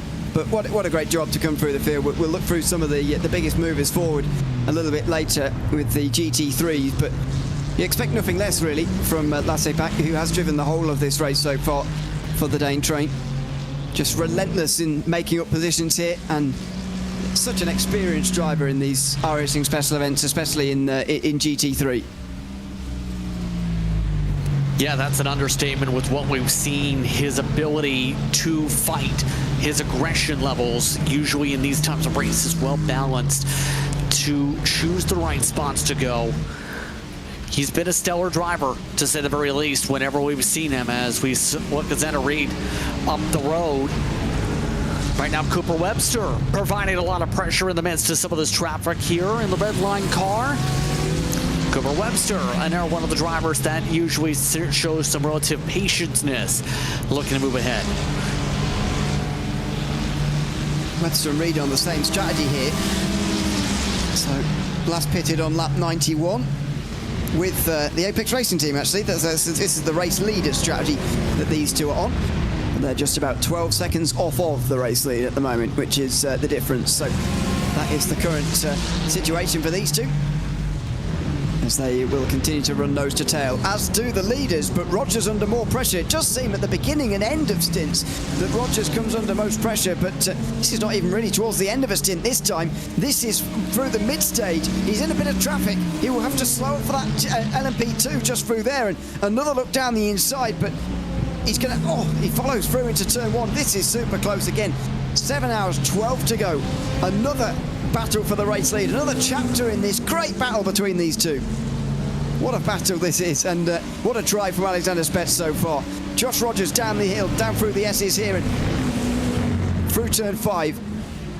Again, as we were saying earlier on, continually strong at the right points on the circuit. good in the traction zone, especially through here, through turn 7. And Alexander Spets just can't answer it. Out of the corner, you see it on the tower there, the gap just slowly goes out before the slipstream starts to take effect and it starts to bring it back again. At which point is now, but you know, they're already midway down the straight before Spets starts to gain time in the slipstream here, and I'm afraid that's just not going to get him the place very quickly here. It's going to have to, he's going to have to do more than that out of turn 7 if he wants the place. Yeah, I'm not sure what else he can really do at this point of the race to be able to adjust now. That's just the way the car setup is, and compared to what we're seeing with the Porsche on its exit speed. At this point, it's just now hoping once you have the next driver change, the next competitor isn't able to get as good of the corner exit maybe. We know there's probably going to be a change coming up here with Spence already running a triple to start things off early on in this one.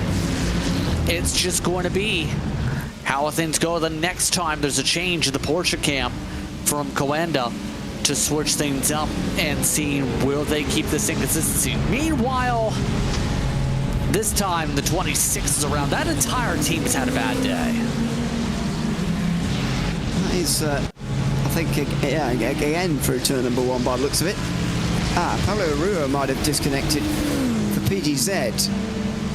Or is he back again? He seems to be back again. He's still in 14th place in GT3 at the moment. So good news for him to be back, as Lewis Woods just accommodates LMP2, ducking and diving between these two. Still behind Malte Janssen, sorry, as he tries to make a pass. Lewis Woods, and well, I would imagine that he's going to manage this rather soon. He's been tearing his way through the field recently, and indeed throughout the race. There you go, up 17 places so far into 11th. Lewis Woods will have another peak on the way down towards the final chicane and not get through this time. He will continue to apply the pressure, though one of the few in GT3 actually not sat behind and just saving fuel. Actually, he is actually making overtakes. Oh, he'll just come in and pit, why not? This is a little bit early though, isn't it? You know, but that is 10 minutes just about before the top of the hour. Yeah. If you're not saving any fuel, then that is the kind of point in the race where you are going to end up pitting. So it will be an extra pit stop for them by the end of the day. So 10 stops for them. The likes of Redline and Apex at the front, and the Coanda Esports team as well. They'll be making just 9 stops today. So there's the big difference really in the pit strategies here for these GT3s. At the moment, I think the 9 stop does hold the advantage, with the trip down pit lane being the way that it is. But you never know. The speed of Drago Racing is getting them very close to the lead at the moment, just before their stop. And indeed, that might be them just coming in there, was it?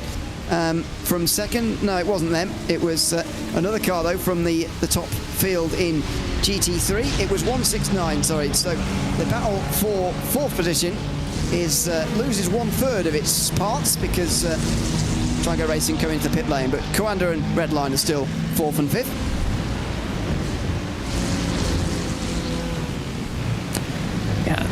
Starting to get very foggy, I've noticed here, by the way, with the cloud cover. The humidity was somewhere around the 90s here, near 100%, which is going to make it feel like a morning dew more than anything else here, you'd have to say. So it is just going to add that little bit of haziness down the racetrack. Isn't going to affect the visibility all too much with the fog levels here, but it is something that we will see with that moisture in the air, not the rain, just the humidity, on how this is going to look visually for these drivers here. Somebody asking in chat what happened to Gustavo Ariel, because Gustavo had to rescue Enzo Benito after a disconnection in that 103 Team Redline Ferrari. This number 69 now comes into the pit lane on lap 131. 44 laps for them that time round, for the second time in a row. Nothing's really happened to Ariel. He's just started his stint a lap down. He's now actually very far behind the Apex Racing Team car that is leading this race overall, actually, in GT3. So it's driven fine, but it's very difficult to do much, really, when you have your start a lap down on the rest of the field. That being said, though, many cars finish off of the lead lap in this race by the very end, so it's worth continuing on in the race. They can still get a very solid result even despite being one lap down.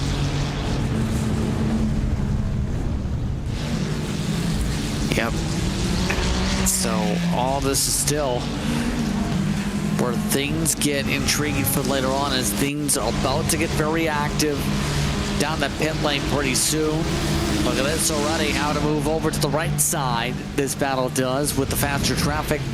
Not too much of a hold up, not much to really do, except think, plot, plan, lunge, send, and hope you make it stick like that. That was very nicely done, actually. And we're getting towards the end of the stint with about 5 laps to go, so you'd be surprised to see this move at any other stage, but right now it does make sense with the end of the stint looming.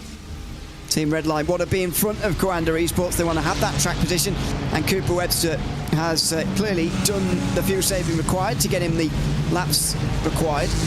Normally 46 that they end up doing, at least they did for the first 2 stints of the day.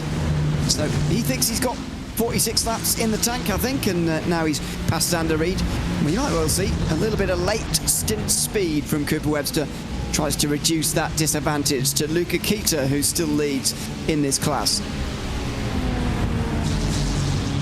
Yes, and it's been a great race for Kita, we'll say, in this part of the race.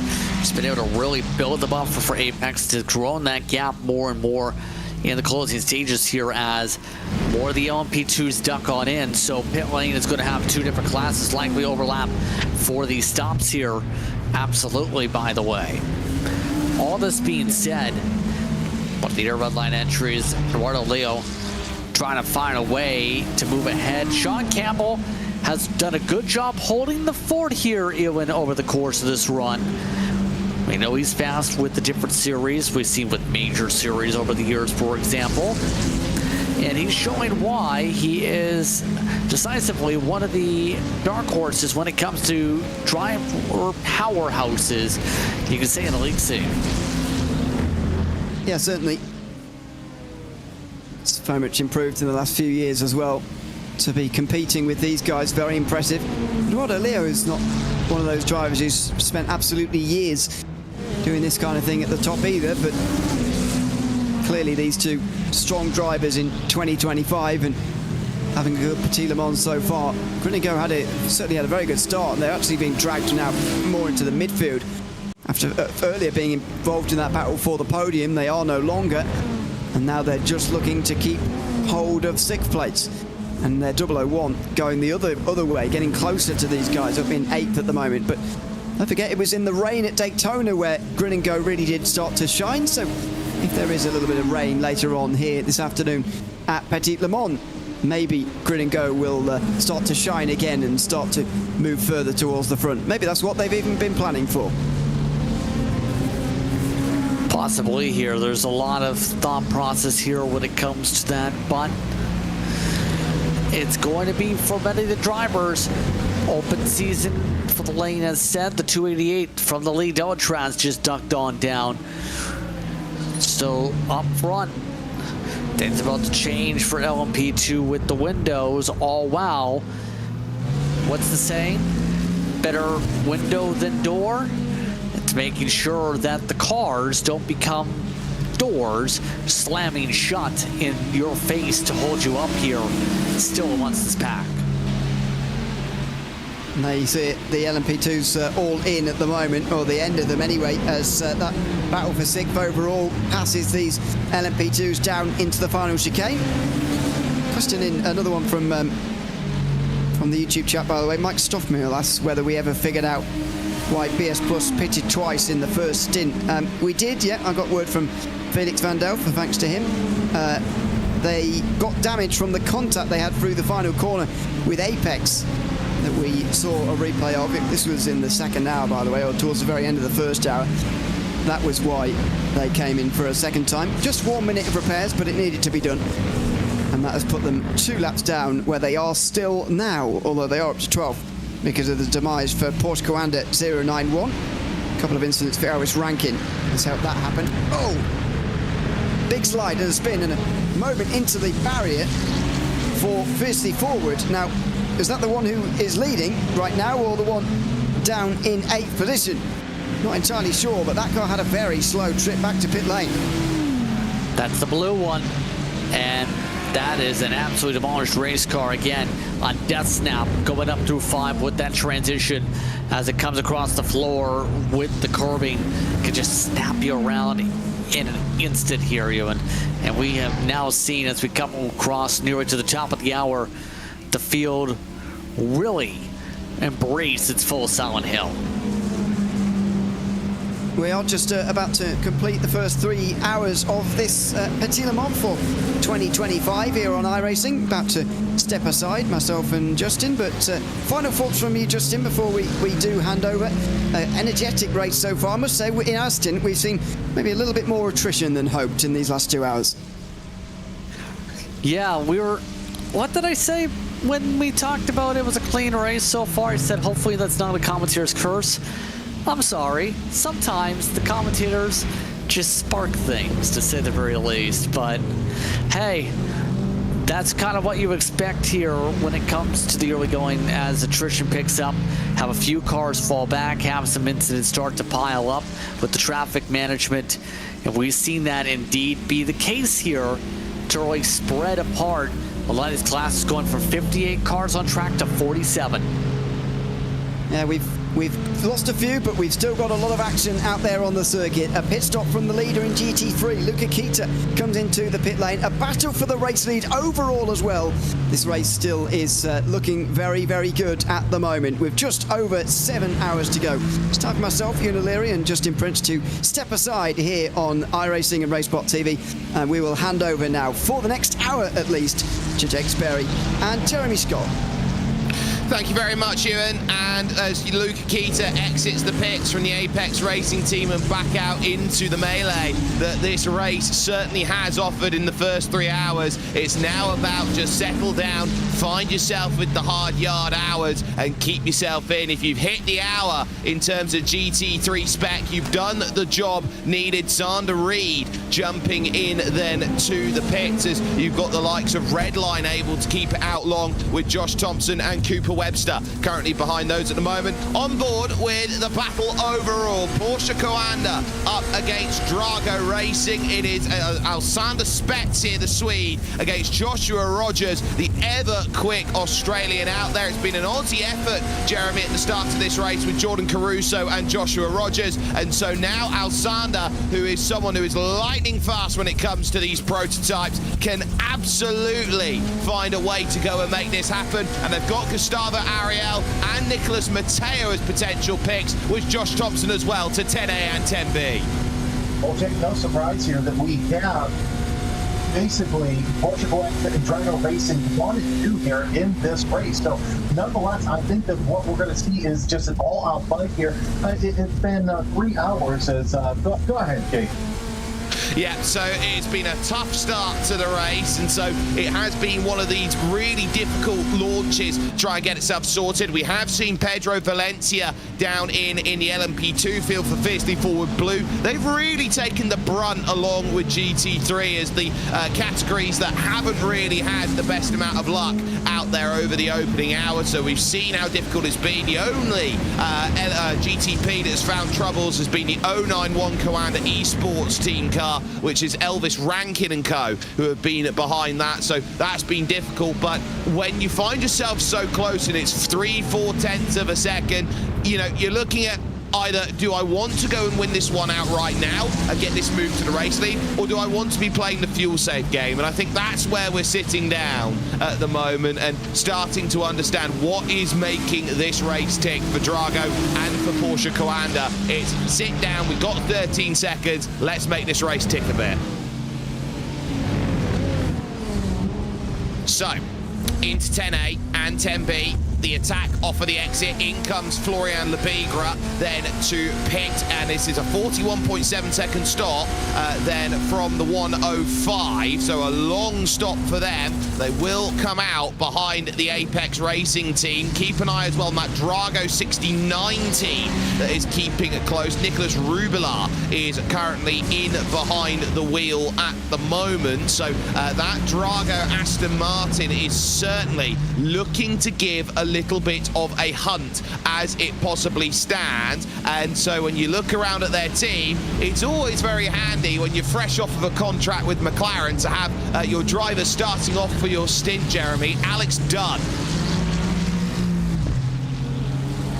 Well, we'll get Jeremy in a couple moments' time, but it looks like it is going to be a case of how difficult is this race going to be. Battles on in GTP and GT3, and this is where Rubilar has to be a little bit switched on here to where you go. Luke Keita fresh out of the pits by a lap, and they go nose to tail. They've got same categories in and around, but Marcos Nunez has just found a way through for 50 forward yellow. Sander Spetz and Josh Rogers, so your GTP battlers just jumped through, but it is the Apex Racing team who do have that control of category at the moment in the Ferrari and trying to make that work. A lot of black in that Apex Racing team livery. They're normally known as a blue and white in terms of how they normally put them. So to see quite a bit of black on that Ferrari, I think it's a very nice, refreshing sight from them for all those livery watchers out there, cresting their eyes through the very difficult turn number 5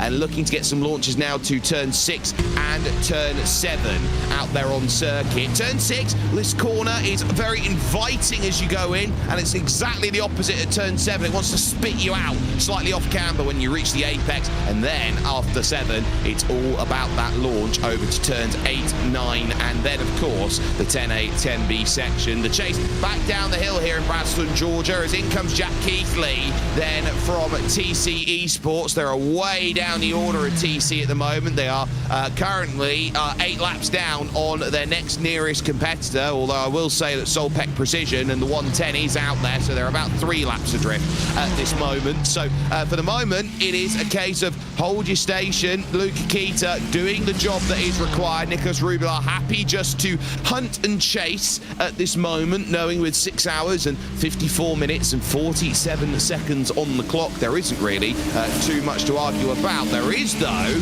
for 4th place in GT's behind, because Xander Reed eyeing up a little look at Team Redline 104 and Cooper Webster. This a big day Petit Le Mans in regards to VCO, in regards as well to the IMSA Esports Championship. This is the last great chance that you're going to sit in and say, right, next up for us is how do we go and battle major championship honours. So this Petit Le Mans, in terms of a sim racing spectacle, isn't just another one of those run-of-the-mill sim racing events where you just go out and have a bit of fun. There's a lot of testing that is in play, and here comes another of the Coanda cars. This time it's the 018 of, sorry, no, even further back, this is the 118 of Melte Johansson at the moment, who is bringing himself then into the battle at the moment with the number 5. Sorry, now actually lost the place, sorry, to the 004. They were close to the 5, the Dane train, but Rasmus Christensen now about 15-20 seconds to start at Ariel Pitts. Sven Haase then is in behind the wheel for Grid and Go 004, and you often see a number of the Grid and Go cars out there and racing, normally in 00 spec, and they've got 5 today, 2 in GTP, 1 in LMP2, and 2 in GT3, and there is the 002 effort of Wesley Caspers, who will now be jumping into the pit lane and getting that stop sorted done in GTP. So Jeremy, a lot to uncork at the moment, but the front of GT3 looks like the easiest one to decipher at the moment. Yeah, no surprise here. Also, we're talking about Apex Racing, where they're sitting at, deep right there. You see Kitta and Rubilar, as those two are working nose to tail down to that straightaway. They are trying to get that work sorted and making sure that those positions can be found, or even if they're not looking at positions in this early stage, they will be still thinking about, okay, how do I work to strategy? Do I get the fuel numbers in line? Am I able to hold this steady in what has been a very important race to get things uncorked? Now, it is worth talking about that there is a rain scheduled on the horizon, but it doesn't look like there's any that is about to hit in the immediate future. So we've talked about it being a very humid day at the moment, that there's a lot of fog that is just rolling about here, and I don't think there is a full guarantee that we are going to be seeing that rain in the immediacy. It is blowing in at the moment in time at 21 kilometers an hour, and that is coming in from the west. And so as it is blowing in, that's creating a crosswind along the main run to 10A and 10B. It's creating a tailwind on the front stretch, and it's making the S's very difficult as well, it must be noted. And there's the look around the outside. Oh, they're going to tangle a bit. Drago, and it is the Chilean Nicolas Rubila then trying to work every which way to the race lead, manages it on Luca Kita, needed to use the traffic as a bit of a pick to unlock that, and well done there by car 69 past the 299, and to take control of the race for this phase in just after the 3-hour period out there. Jeremy, a critical pass.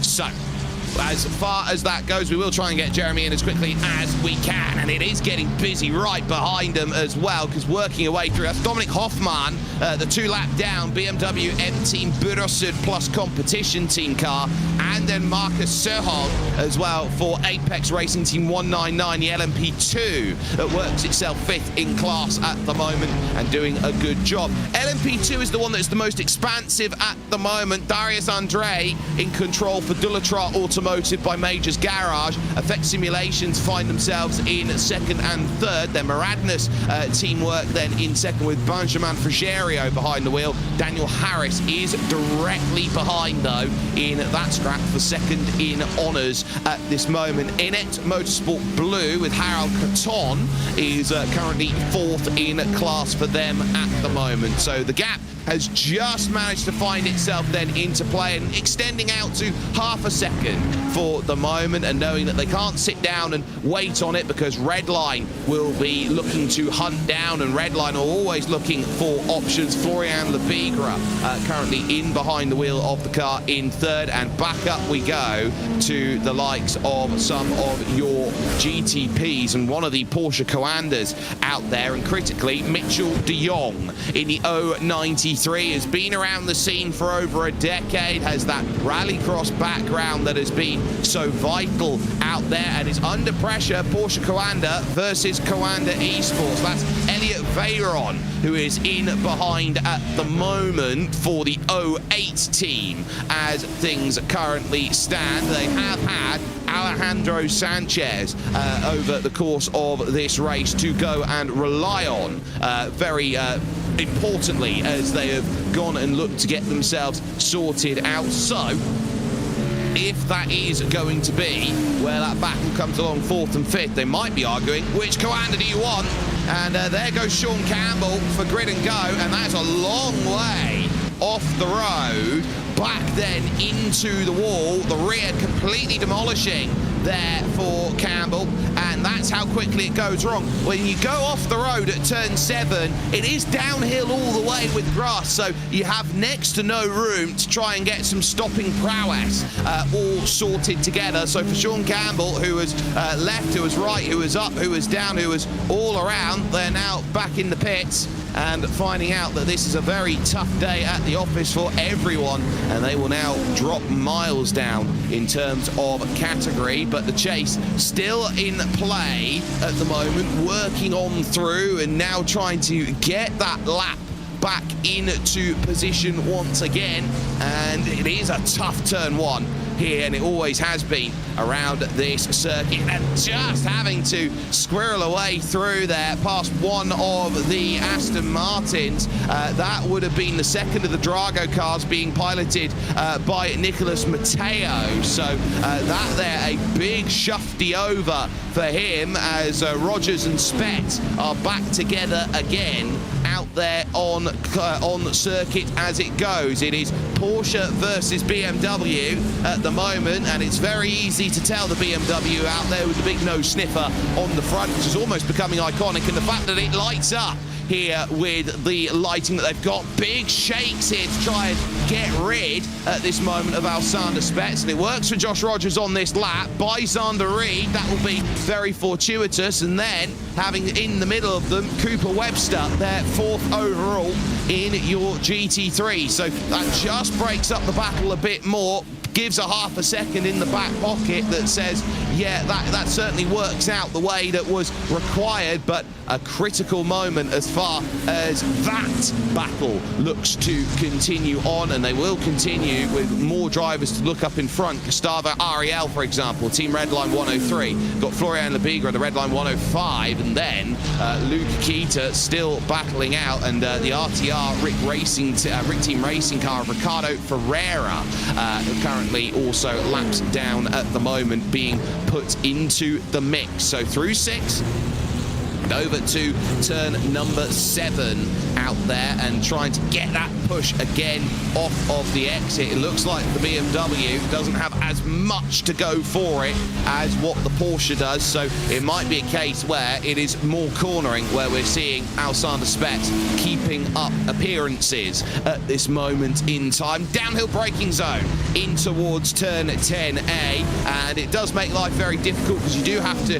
check up on the brakes a little earlier than maybe you would like to naturally, but it does give you that massive sense of G-force when you do hit the brakes. As now in comes Maxime Brion, number 99, into the pits, looking to make that stop and to sort out where they are going to come out by comparison. That is the Apex Racing team. They have got a French effort with Augustin Bernier with them, and Dana Moore, so they have a lot of work to do on a 9,000 strength of field here today. It really does give you the sense of how aggressive everyone has been in order to get up to the highest echelon and say, yes, I can sim race, and that's not going to be helpful off the road in front of Josh Rogers. That's Ganonso Tazdelet then jumping off the 005 grid and go car, making a mistake. Jake Denahan now moving down into pit lane with the 001 grid and go team at the moment. That is with Aaron Vasquez then, the driver with 13,000 iRating to go work with, and ultimately they find themselves a little ways adrift as far as it stands at the moment. Almost 50 seconds down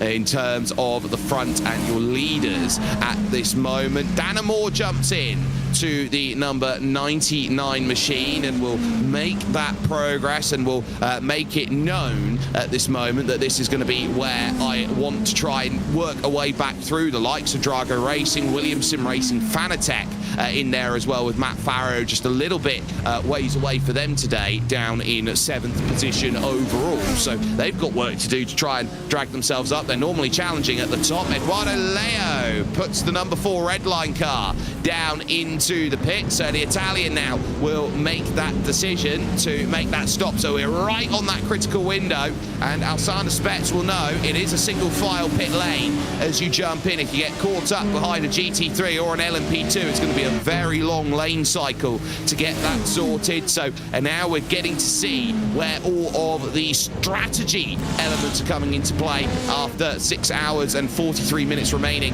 is put on the board. But the drive out of 10B again is there, and they need some help here through some of these slower speed corners. They're not going to get it from Leif Sebastian, then from Sim RC, a team that has been out there in GT circles for a very long time. Sometimes they're fantastic, sometimes not so much, but it's nice to see them up there. And look at that, Sparkle's going to jump in the car at this moment in time, or has been in the car with the number 3 for the BMW M Team Redline. It is Chris Lullum, who is there after success last week over at the Nürburgring. It will be a case of what Team 3 are going to want to do, because they have Diogo Pinto that they can go to reliably if they believe that Chris Lullum is done with his stint at this moment in time. But it looks like he's going to stay in the car at this moment, but trying to work around the Porsche Now comes the effort from the 092, the one of Alexander Spets, comfortably dispatching of Nicholas Laubish,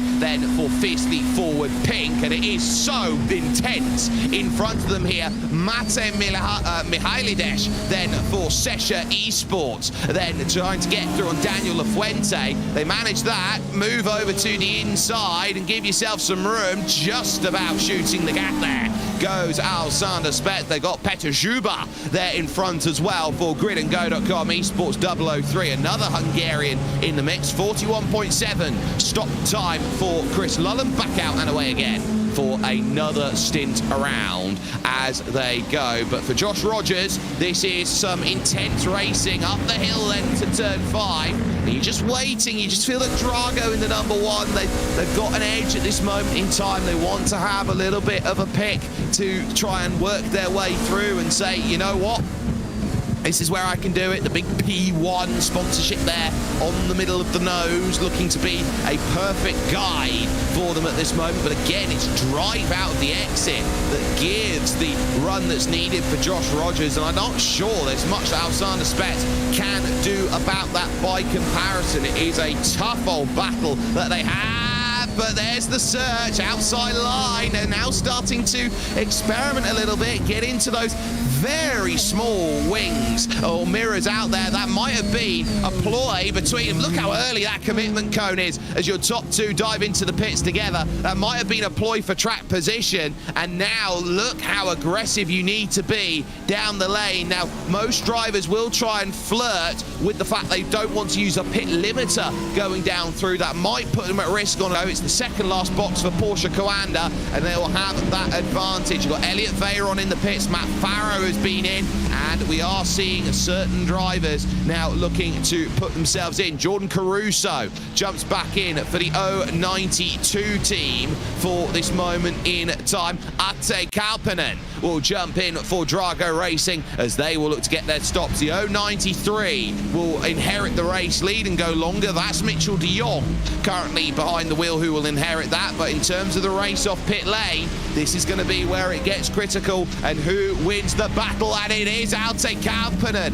Ate Kalpanen has got the jump, and it is sizable over Jordan Caruso. That is a good 4 to 5 seconds that they've managed to jump through, which indicates to me that Drago have gone for a short fill of some description for track position, and now they're going to look to pay that back later on in the race, hoping that the Porsche Coanda can't catch them up later on. So Ate with the jump. Drago now effectively net leaders in 2 different categories right now, and they're saying, look, we are going to be a team that will challenge in multiple categories. We are going to take the mantle over, and look at that. On the top of our radar, there is a hint of blue that has just found itself through. And was that hint of blue something that Ate saw, thinking, you know what, we are going to potentially have to come down in. We're going to have to look around and say there is rain that is about to hit. Jeremy, this is critical.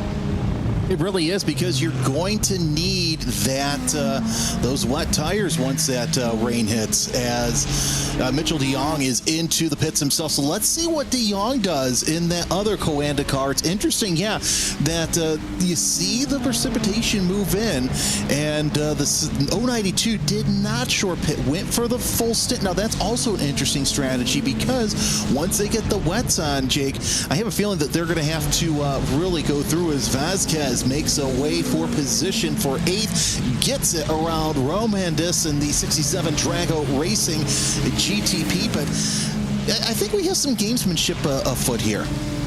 Dane Warren jumps in for the Porsche Coanda 093, another Aussie then that brings into the party, but we do have that gamesmanship in play, and there is the 001 of gridandgo.com. They've got Aaron Vasquez back in behind the wheel, and it is busy on the lane, and that is a long stop there for Dane Warren and Porsche Coanda, and I think with that P next to their name, they're going to be waiting a very long time down there in that box, looking to get themselves sorted. A black flag then for them at the moment. 1 minute 21.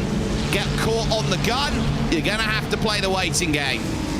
Yep, and it is a long wait when you're sitting there after you get the black flag. Going to be interesting to see how fast they were coming in, because I would imagine it is a too fast entering for Warren, who's now in the car. Unfortunately, the new driver has to pay the penalty because of the transgressions of the last driver. But, oh, man, you got to feel for the 093 Porsche Coanda. But it's a good thing that it happened as early as it did, because now it gives that second Porsche Coanda car a chance to, make up that time. Here's a replay of that, and yep, that entry just gets you every single time because it's downhill. It's tightened. By the way, you're coming in at an angle.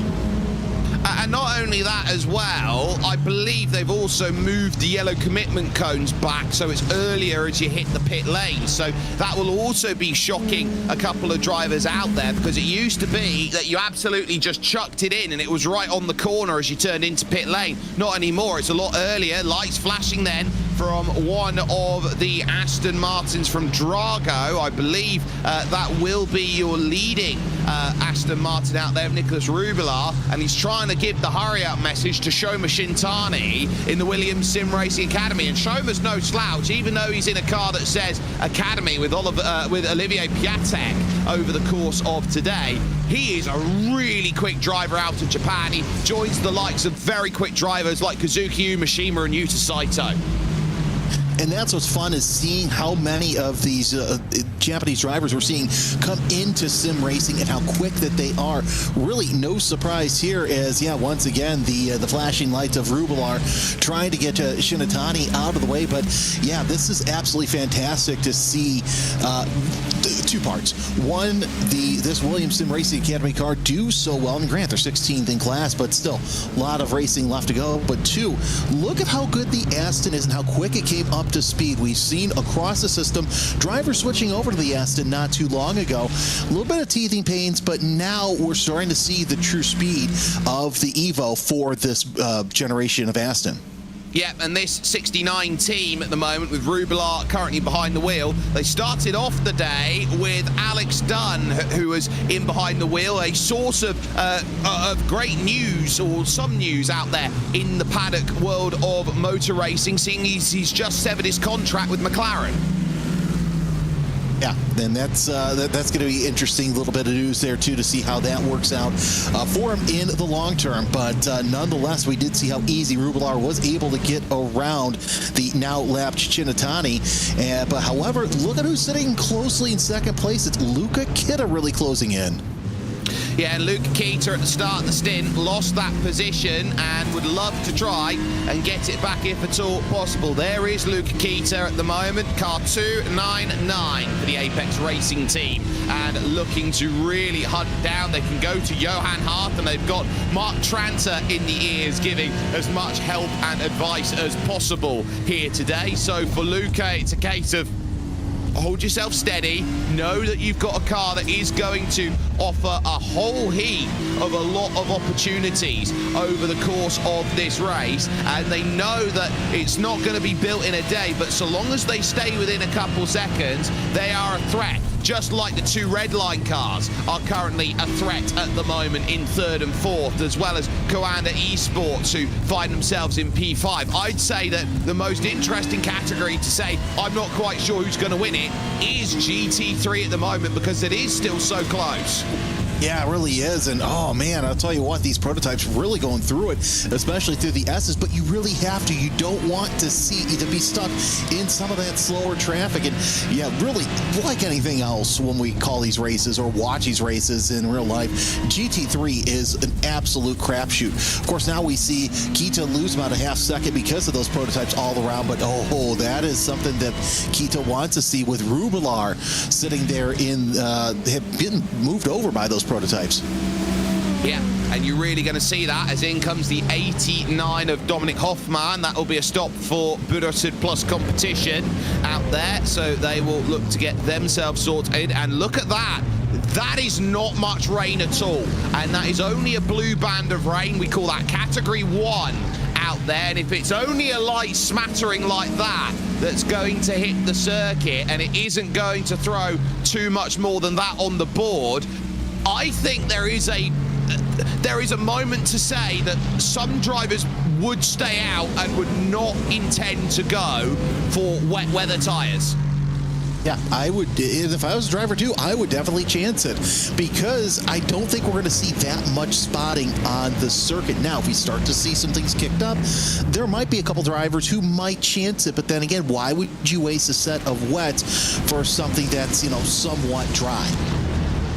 No, it's a really good point, and if the track's going to only have about 5 minutes of rain hit it, so effectively, you pour a cup of coffee down on the wall, on the circuit, that's about as much rain as it's going to be. There's not going to be much of them to deal with. Gustavo Ariel now looking in 18th position overall, and or in class, sorry, and knowing that this is a tough day for the 103 team to try and navigate their way back through. The one thing they do know is that this is for position, with Gonzalo Tazdilen in front for gridandgo.com esports 005. Not going to be close enough this time into 10A and 10B.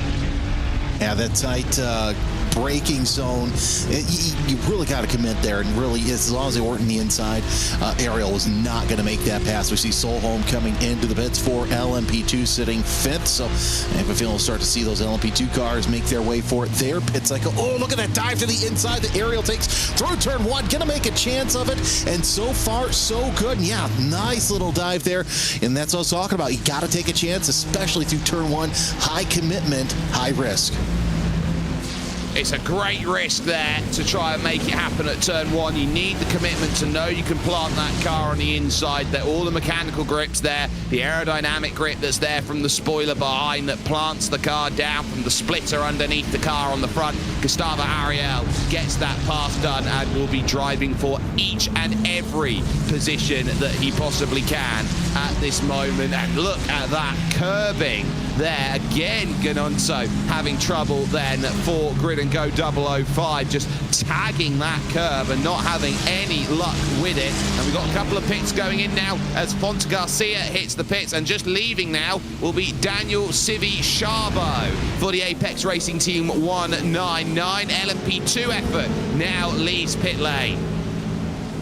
Of course, your leaders in LMP2, Andre, Frigero, and Harris still have yet to pit, so some of these drivers going in for their fifth pit stop. We'll see how many more laps it takes, but really that LMP2 battle kind of stretched out just a little bit. 13 seconds separates the Deltraz Automotive and Effect Simulations with Moradness prototypes there in LMP2, but going to be interesting to see when they pit, as well as the back half of the field starts to pit. And with these soggy conditions, it's really going to, I keep thinking about that rain, and yeah, I don't think anybody is going to be too daring to come into in the pits for wet. Might as well pit now. That way your tires are just a little bit fresher. There's a look over this wonderful scenic view of 10A and 10B, one of the most fantastic grandstand views when you're here at Road Atlanta, to give you a sense of what makes this circuit work and where the best place to go watch some amazing sim racing is. Out there, you've also got a handful more jumping in, so in comes Inet to make their stop. That's Harold Creton in the number 19 machine. Now, they can go to Pablo Lazar and Leo Roussel over the course of today. So they've got that. There's your leading LMP2, Dullatra Automotive by Majors Garage. And this has been a team that is, I would call themselves, made a very strong case for themselves to be really good by being an LMP2 team first and foremost. They are in every sim racing event I think an LMP2 has to offer. You put LMP2 on it, they're there.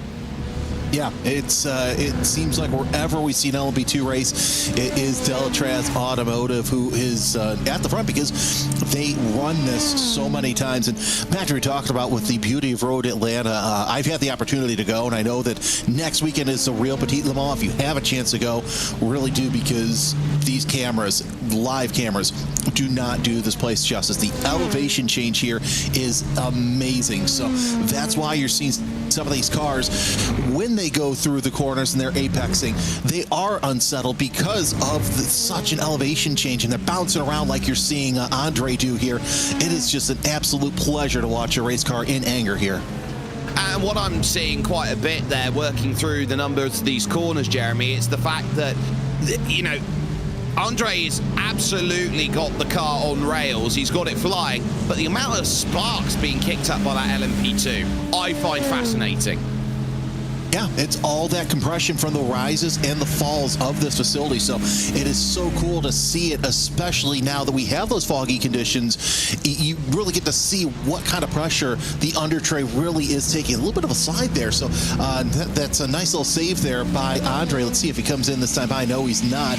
And that's the glory of the way the pit entry is. Yeah, we talk about how it's narrow, it's downhill, and you're really committed going in there. But at the same time, these drivers are going offline, so it's easy to see them come offline. Here comes Nicholas Mateo sitting there for going for fifth place with Xander Reed. Both of them have yet to take another pit stop, but it's been a while since they've been in and out of the pits. The Ferrari of Reed, the Coanda Esports 081, trying to hold off Mateo. Both of those run about similar lap times, and we saw in the back half of the circuit, Mateo seemed to be just a little bit faster, but the second they got onto that back straight, Reed had the advantage.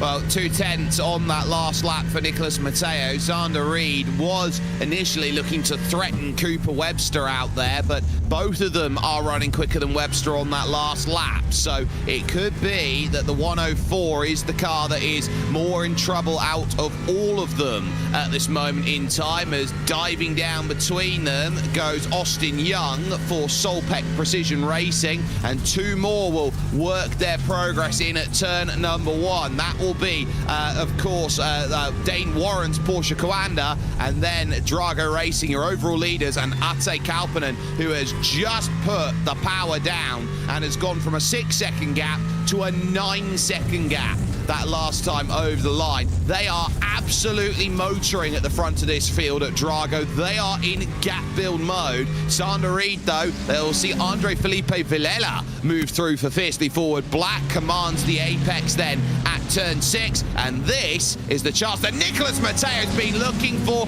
Forcefully works his way down the inside. One bump, two bumps, see you bye. And hey, Robert's racing here in Atlanta in the Southeast, but what a fantastic move to go down into 5th place. That's exactly what he wanted.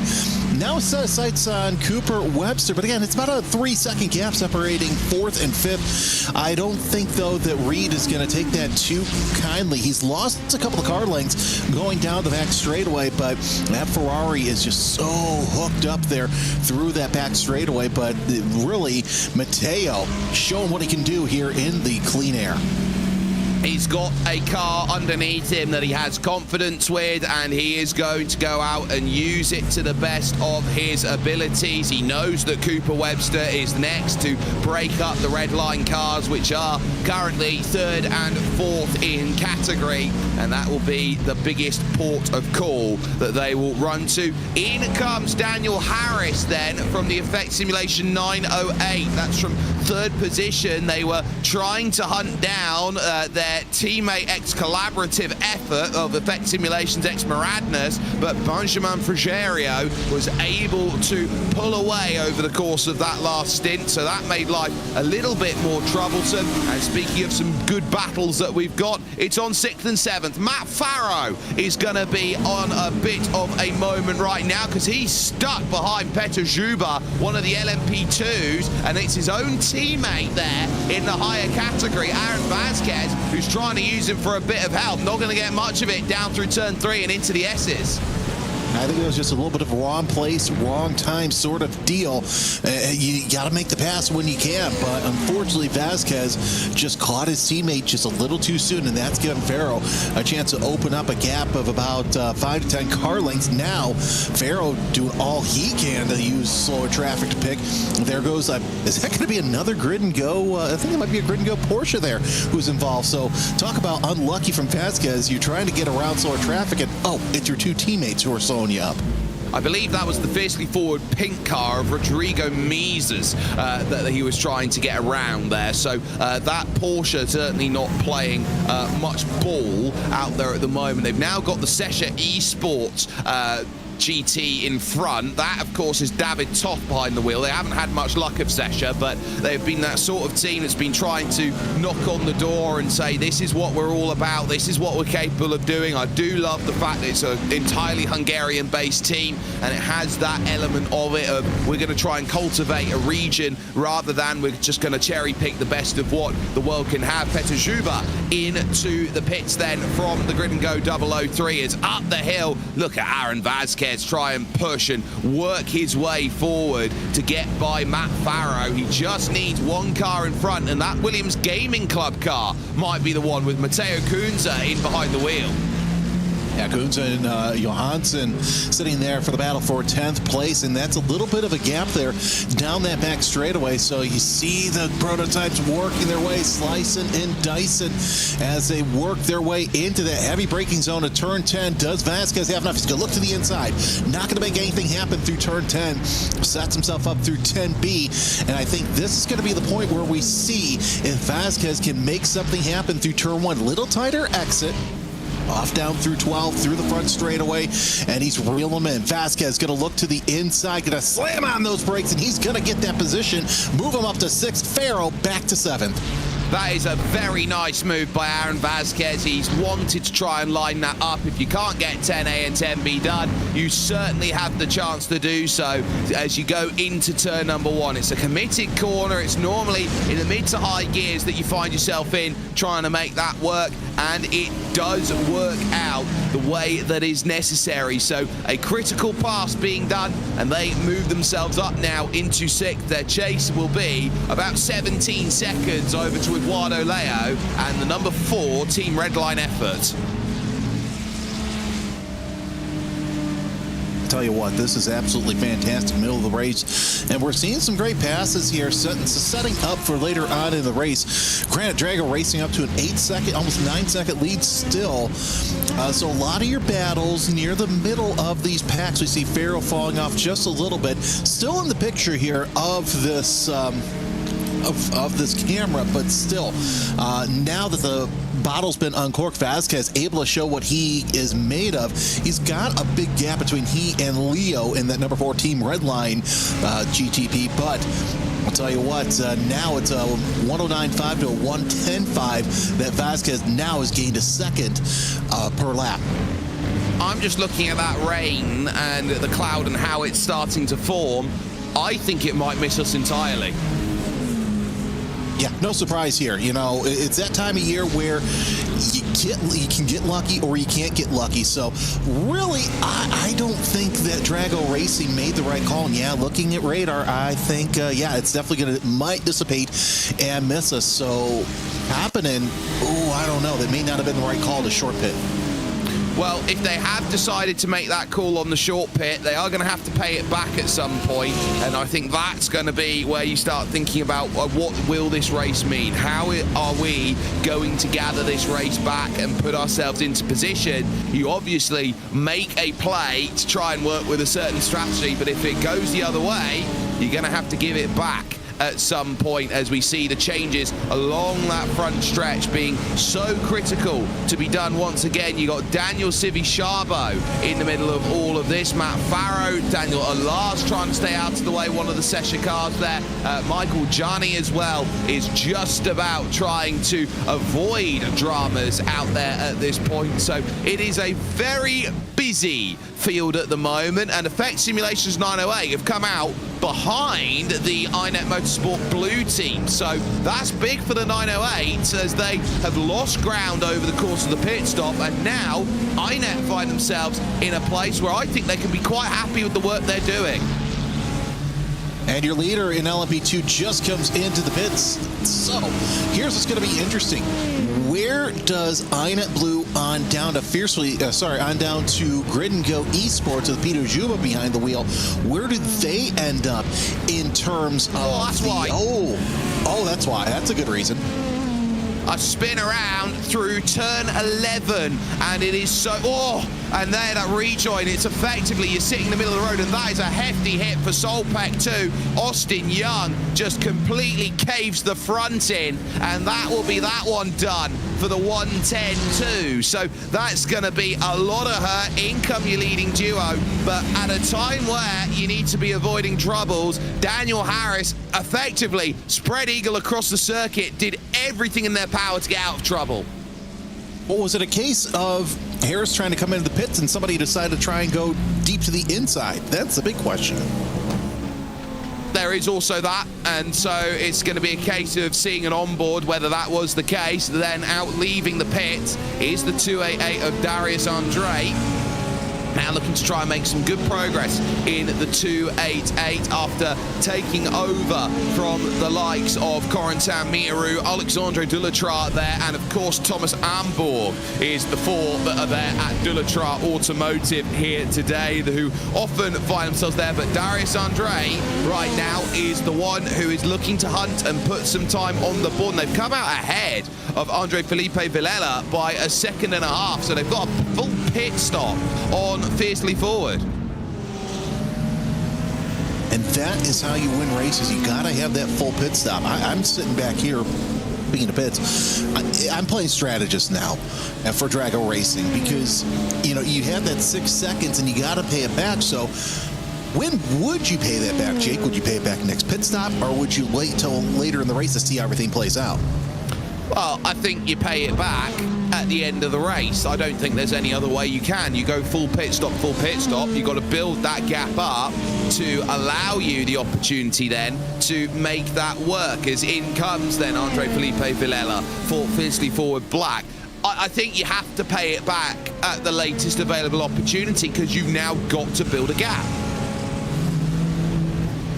Yeah, but at the same time, if you're running, well, they're running about the same lap times, but the way the gap's growing between Drago and Coanda with Caruso behind the wheel, yeah, I'd say paying it back later, but I would risk paying it back early because we know the later you get on this race here at Road Atlanta, the crazier things get, especially in the dark, as we see one of the Porsches go to the inside there, not the Deltraz LMP2 leader.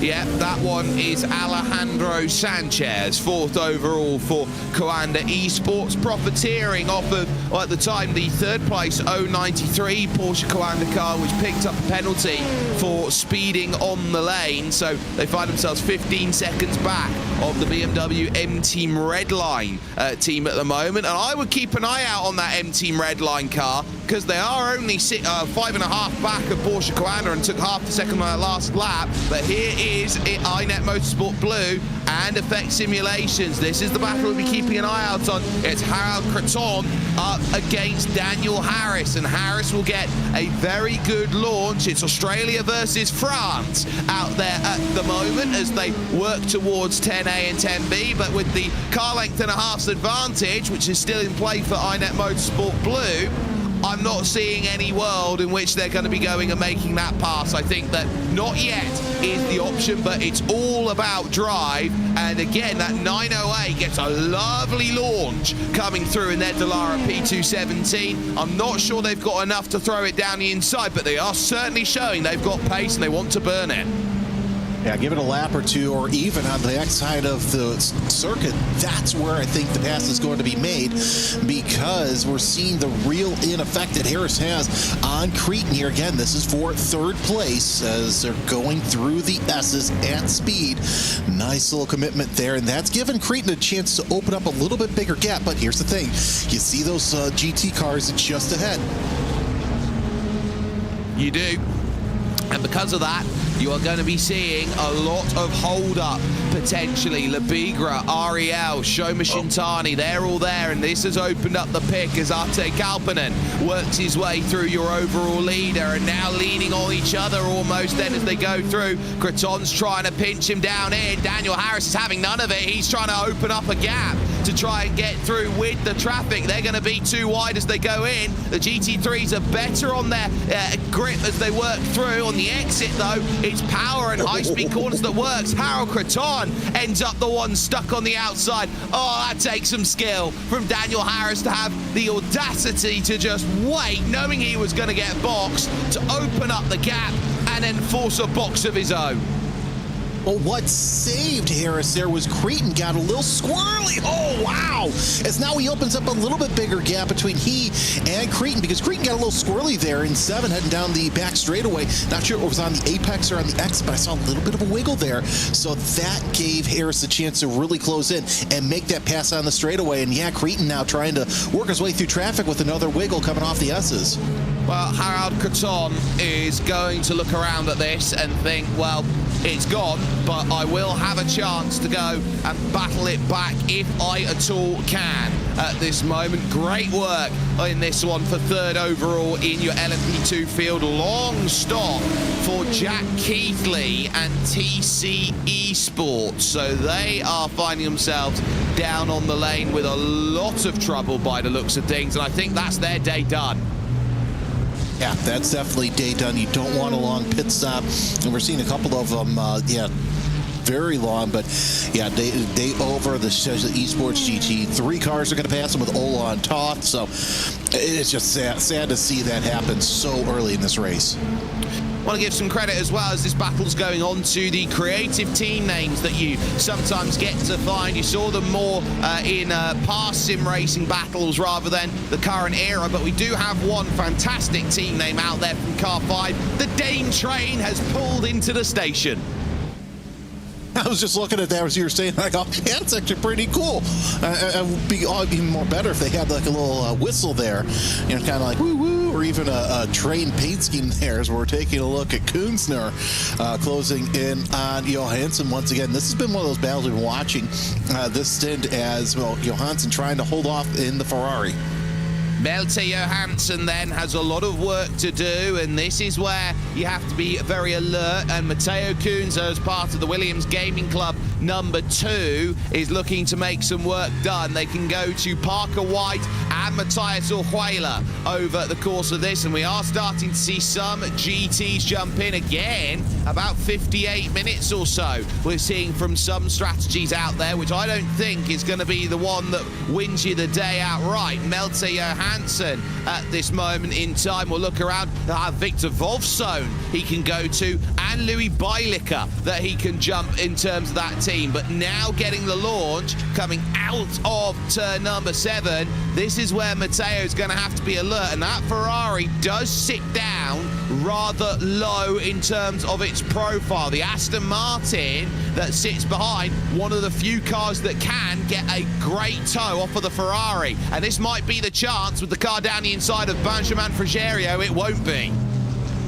No, and I think if there's going to be any sort of opportunity, it's going to be going into one, and what's going to have to happen is Competent is going to be the help that is going to be needed. And yeah, once again, there goes Competent. Does anybody pop out? No, nobody's going to pop out just yet.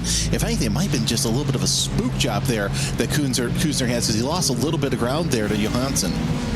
So a little bit of ground that finds itself then lost in that section, and it's so easily done that you get those gives and takes, and especially around a circuit like this, which often gets that bullring sort of mentality that comes along with it, that you're always fighting, you're never truly resting until you get to 10A and 10B.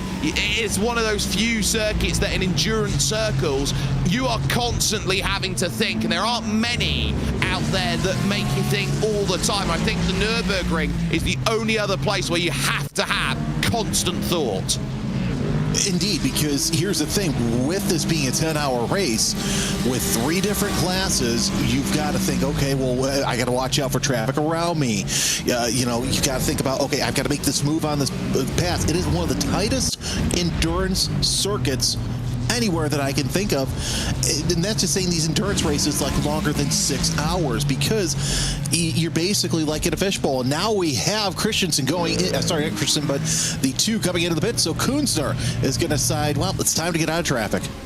Well, if you're going to get out of Dodge, now's the best time to do it. Jump in the pits, get that strategy sorted out, and try and work on the hour. And that rain band has just come back into play. So we are right on the cusp of a little bit of rain coming across the circuit. No more than 10 minutes, but the way that has reformed out, there was hope for many that, oh, there's not going to be any rain, it's just breaking away. That cloud has formed back up again, and it's only going to be light rain, but it is going to be enough to cause trouble. This is why I decided not to be a meteorologist and decided to talk about what's going on now, because, yeah, I was wrong. I thought, yeah, it would just not develop. But, yeah, it's going to be interesting to see how this light rain handles out and who comes in and decides they're going to go for fresh rubber. And really, if I'm an engineer, I would probably come in now just because your tires are going to be hot at the point when the rain hits. I'm not talking about the rain tires. I would stay on slicks just to keep the heat in the tires. But it is a case of, will it fall in your strategy or not? Will it be enough rain to force you to change strategy or not? This might be a case where everyone's a little bit poorly out there, so to speak, with this rain, and they are going to have to take their spoonful of sugar, so to speak, to let the medicine go down. Yep, it's going to be interesting to see who takes their flowers and who ends up with bupkis. So this is going to be an interesting next couple of minutes as we're watching just the rain move through. And our leader, Ate Kapanen, who the team decided to short pit here last time by. When will the one come into pit? It's only going to be a matter of time. Is it a matter of time to get them out of traffic? Well, we'll see here in just a couple of corners.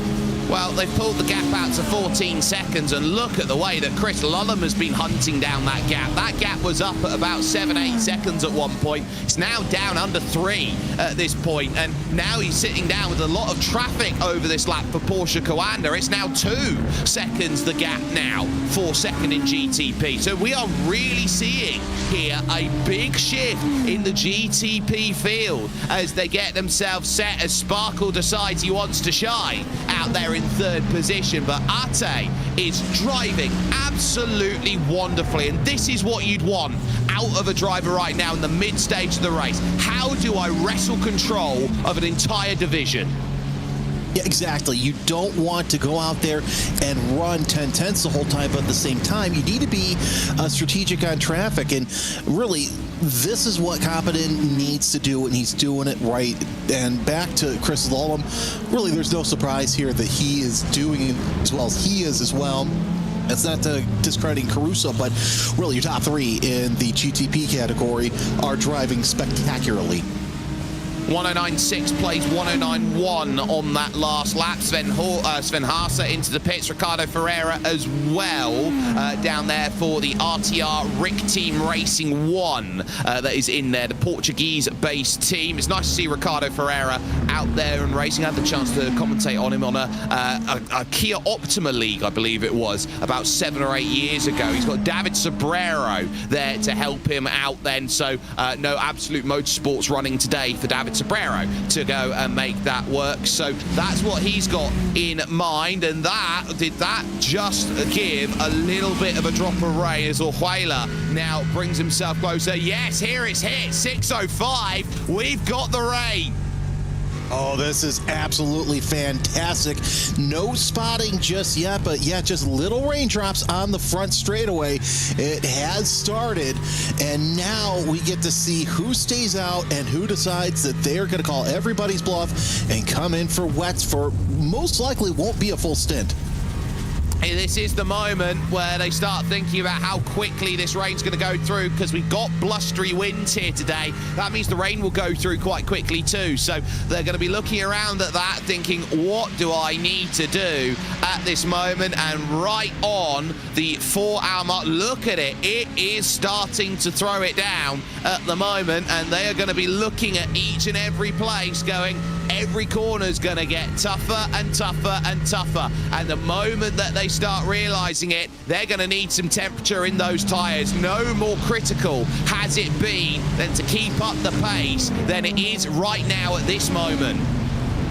Now, here's the interesting thing. We have seen cloudy, muggy conditions most of the race. So, in theory, if this continues on, Jake, we're going to see a slow track drying process now that I think about it. So, I would not be surprised to see some of the teams near the back come in for wets. But competent, as we said, the Draco Racing team came in early, short pitted, so we'll see when they have to pit. But yeah, those drops are getting just a little bit bigger. Yeah, so you'll be looking at the braking zones and trying to extend them out. Chris Lullum is thriving at the moment. That gap was 1.4 seconds, and now he pulls it down 7/8 tenths of a second now. Porsche Coanda are being reeled in hand over fist right now. Jordan Caruso currently having all sorts of troubles at the moment in the 092. By comparison, just gets the clearance on Ricardo Ferreira, but Chris Lullum has decided, right, let's settle in, let's lock in, lads. It's go mode. I need to find a way through, and I need to do so pronto. Yeah, no surprise here that Lullum is now throwing the hammer down, especially the closer that we get from these pit stops that the GTPs will inevitably have to take.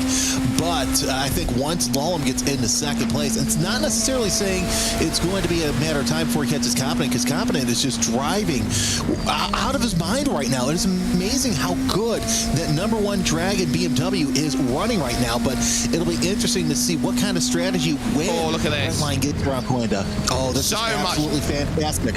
So much traffic going up the hill at turn 5. It opens the door. That was Sander Reed. So that was another Coanda esports car giving no love for Jordan Caruso at 6:02 and 20 as they figure out what more can they do. They've got Benjamin Frigerio. They've got to work their way around. Just want to get a little bit of housekeeping out of the way. Drago 69 have come in. They've changed. They've got Alex Dunn back in the car with them at the moment. So that is a good change from them. But Chris Lullum, he's not going to get the chance this time, mainly because he's got a Cooper Webster there on the Apex that's not going to give him much help. In comes your leader of GT3. So now we're in a position where GT3 hit the hour and they've got to stick or twist. Yep, it's either now or never. Look at how close Lullum is to Caruso, 1/10 of a second. I don't think any pass will be done, but look at the back. We're already starting to see some sort of pickup on the back of these prototypes. I think that spotting is occurring on the circuit.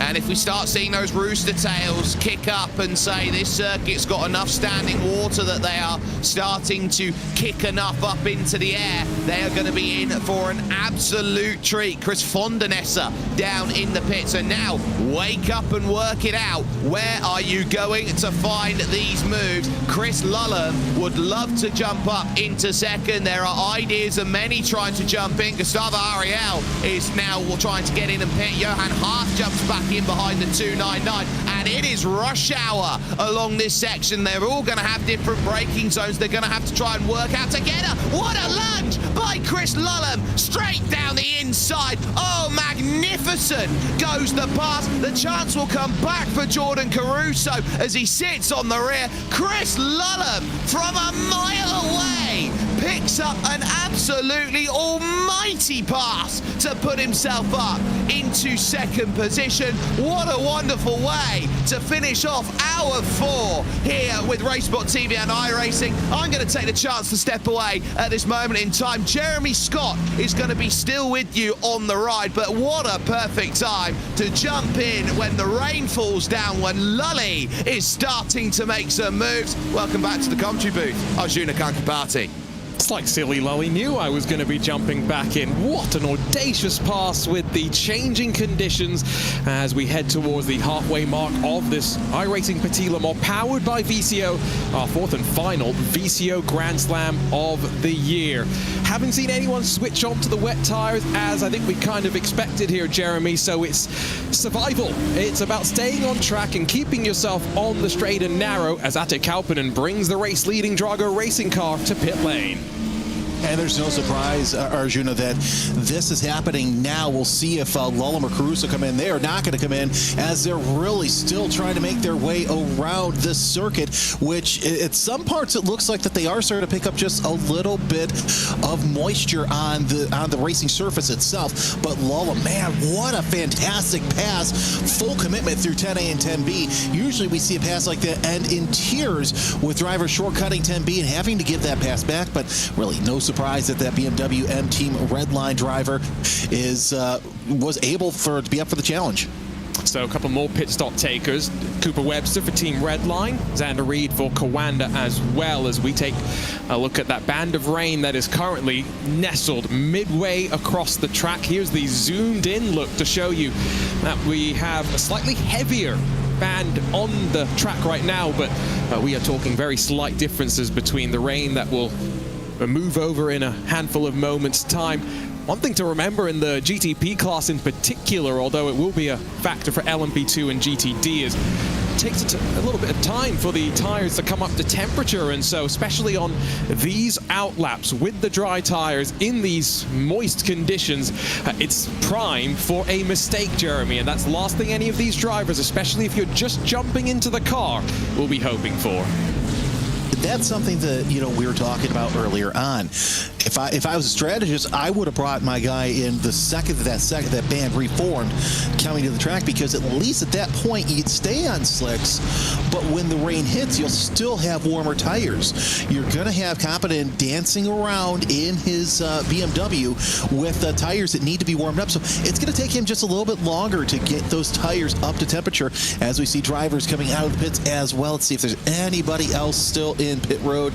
No, everybody kind of decided to wait this cycle out, and we'll see exactly how this all works out. Christensen, though, sitting in 10th in GTD. Going to have Sven Hassen. Of course, you see out of the back of Hassen right there, Arjuna, there is a lot of moisture coming up, but it's not going to go away soon, because once this rain band comes out, you still have damp, foggy conditions, so it's just going to sit there like a brick.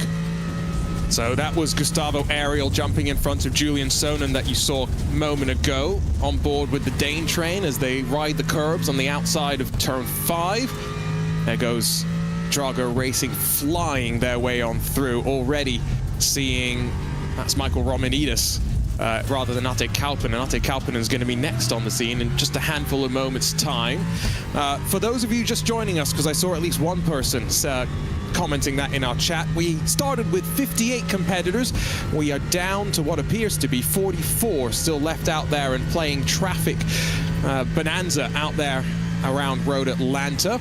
Chris Lullum has just jumped into the race lead after A, making a move on Porsche Coanda, but B, Ate Kalpinen headed down on towards pit lane. So still waiting for pit stop cycles to shake their way on through. This is probably when the rain's going to be at its peak based on the weather, and so survive this little part of the day.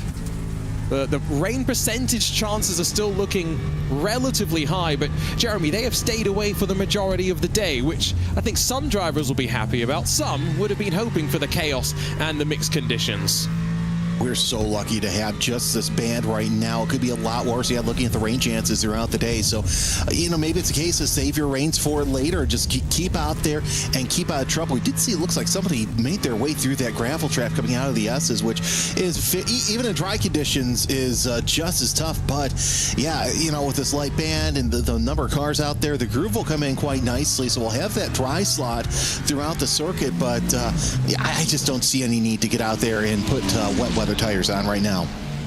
So Gustavo Ariel is now directly behind the sister car, as there's a look at what happened to Eduardo Leo. Technical issue, it would appear. And then, ooh, that's the 69. Drago Racing. Is that Alex Dunn that's had his moment at turn 5? That, I think, is what Jeremy had picked up. That's an uncharacteristic mistake for the Formula 2 star.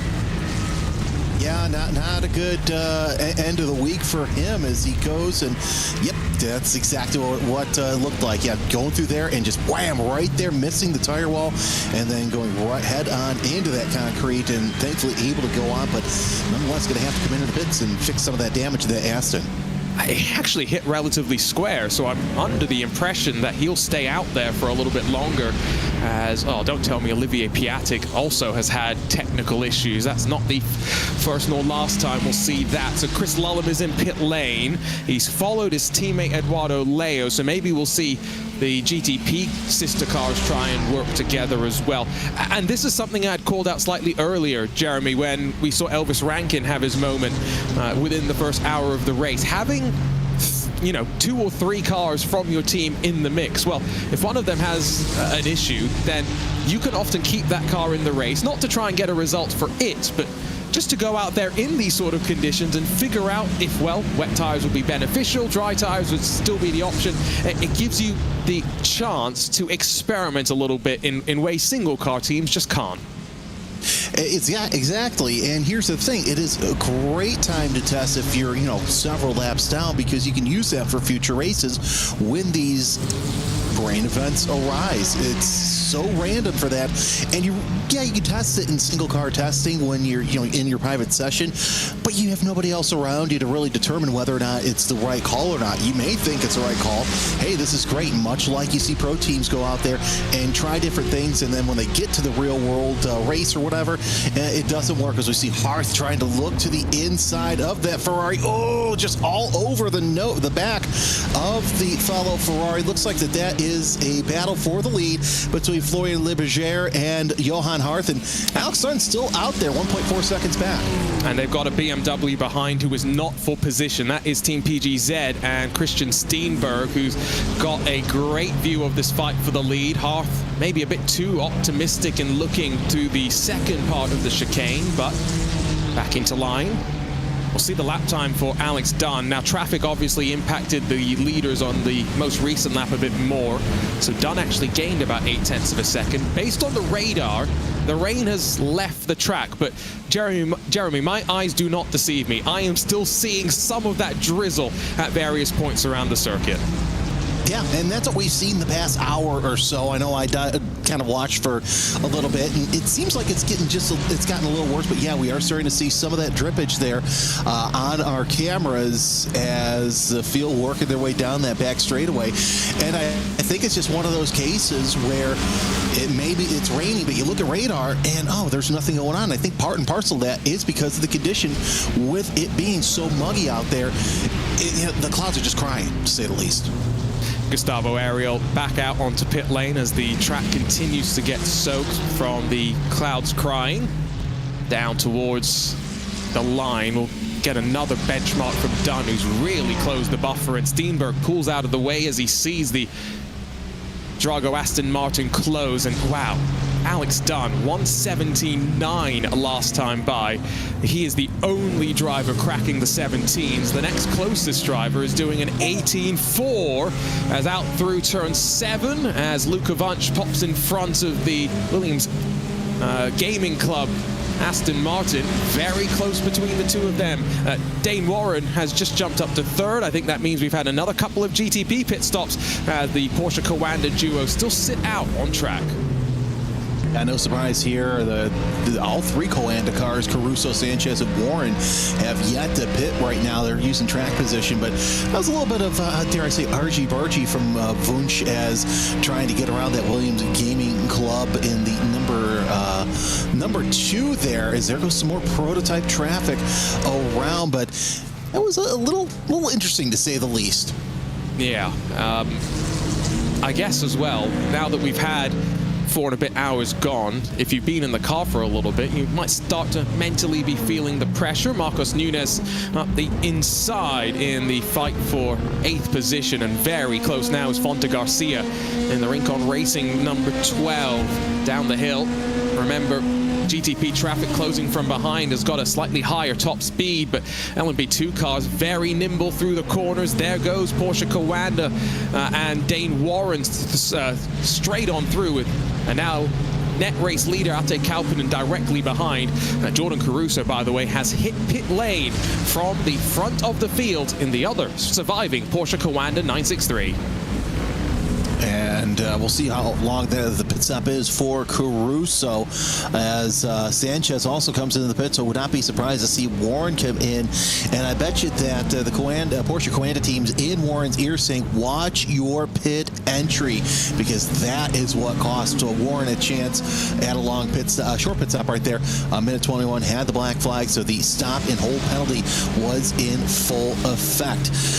So it'll be interesting to see if the Coanda decides to short pit here, but Kauppinen, your aggregate race leader, still sitting there. Of course, look at who's sitting in would be second place once Warren comes into the pits. Diogo Pinto, about 6 seconds back. Let's see if Pinto can save what happened with the rest of the field and kind of close in on Kauppinen.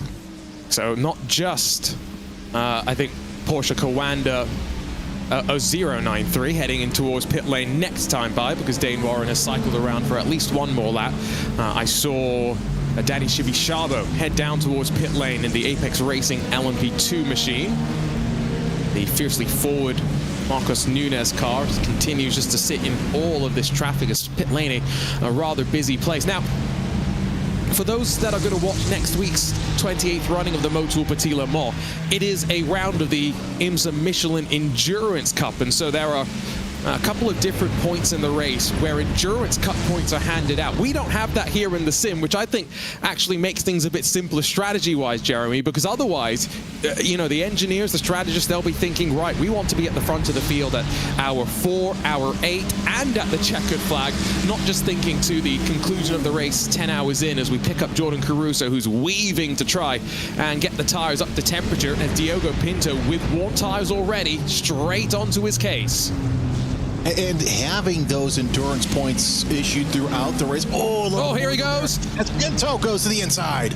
And that was cold tires. He did not want to wait around too long. He thinks he can pull his advantage. And as they slip towards the line, that's lap 212 complete for them. Wow. Let's see how close Caruso can stay within the next 3 laps. Yeah, that's going to be key here, especially with all this traffic. Of course, as you know, Arjuna, it's going to be tough to pass through the S's. But back to what we were talking about with the endurance points, I think it makes the race a little bit more spicy, and some of the engineers to really think about what they want to do. Take a look at, you know, the race last time out at Indianapolis Motor Speedway. There were a lot of interesting strategies, and really, I think we saw some interesting winners, you know, not just in GTP with the Wheel and Cadillac finally winning, but in GTD and GTD AM. Absolutely. We'll have all 4 classes out on track. 53 cars in the real world. We started with 58 in the sim. That's 4 more than IMSA would allow if they had a capacity grid and were oversubscribed. So Dane Warren has left pit lane as well, as Harold Cretin comes in from 4th in that Inet Motorsports 19. Ricardo Ferreira not racing for Arnage competition anymore in the 088 Lamborghini, the RTR Rick Team Racing machine. Very good run through the S's for the Falcon Mustang, but for the time being, into the fast turn 6. It's Victor Wolfson that continues to hold on and slowly closing that gap. Matthias Orjula just trying to use the draft to his advantage. Not much traffic closing from behind right now, and so if the move wants to be made, it will have to be done down the inside with some authority. I don't think that he's close enough just yet is Luca. He pops out, half shows himself just to remind the Coanda Ferrari, I'm here, but nothing doing this time.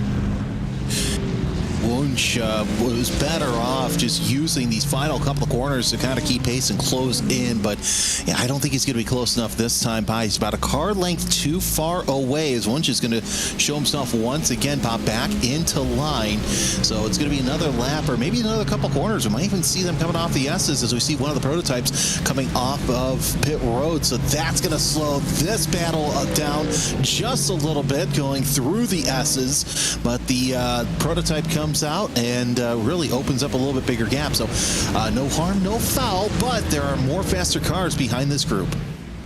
And still relatively busy is the track, although I've just seen Dane Warren in the back of the shot potentially make the track a little less busy. Turn 5 bites another driver. Now, Warren had been out for a single lap, so he had done the initial out lap. This was going to be his first full flying run. He clatters the inside curb, gets pushed out wide, and by then he's in the grass, no chance of saving it. Oh, the question will be how much damage. Yeah, not much grip there on the grass. Of course, you saw the little bounce where Warren jumped there, coming onto one of the 2 short course shortcuts there as we're watching on board. Jumps over that, loses it, can't get control, and then it's once again square nose right into the barrier. Steering a little left hand down, but doesn't seem terrible by any means, so hopefully it's more cosmetic damage than anything else. Front of GTD, by the way, Johan Hart has been dropped, and Alex Dunn is a man on a mission. He's got Florian Lebigra firmly in his sights right now. I'll keep an eye on if that gap starts to shrink and if Dunn does start to search his way for the race lead. Of course, the Drago 69 started up front. It's looking to try and fight its way back into contention. LMP2 pole sitter also leads there. Same to be said at the, or rather not same to be said for Drago Racing, because they started all the way back in 6th position, if I remember correctly. It was Porsche Coanda that locked out 1, 2, and 3 with the Coanda Esports Porsche. Definitely not confusing at all.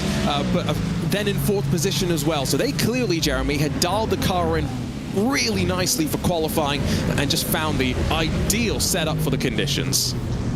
And sometimes that's all it takes, is just finding that right setup. Throw away the qualifying if you absolutely have to, but if you can find that equal balance, that makes the race just that much easier. So good on them for finding that. And yeah, you've got one eye on this battle, one eye on the battle for the lead, both of these in GTD.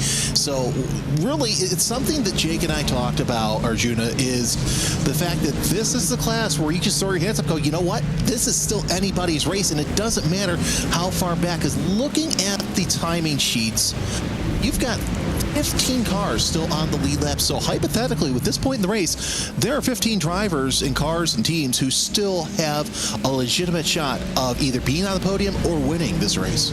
Maybe just hoping that the safety car procedures could be introduced into things and pack that field up a little bit. And that's the other thing that's always interesting and exciting about IMSA racing, the reality that you get laps back under caution, and so an opportunity to fight your way back. So a slightly shorter stop for Daniel Ohlart. No, never mind, that was just a freeze of the graphic.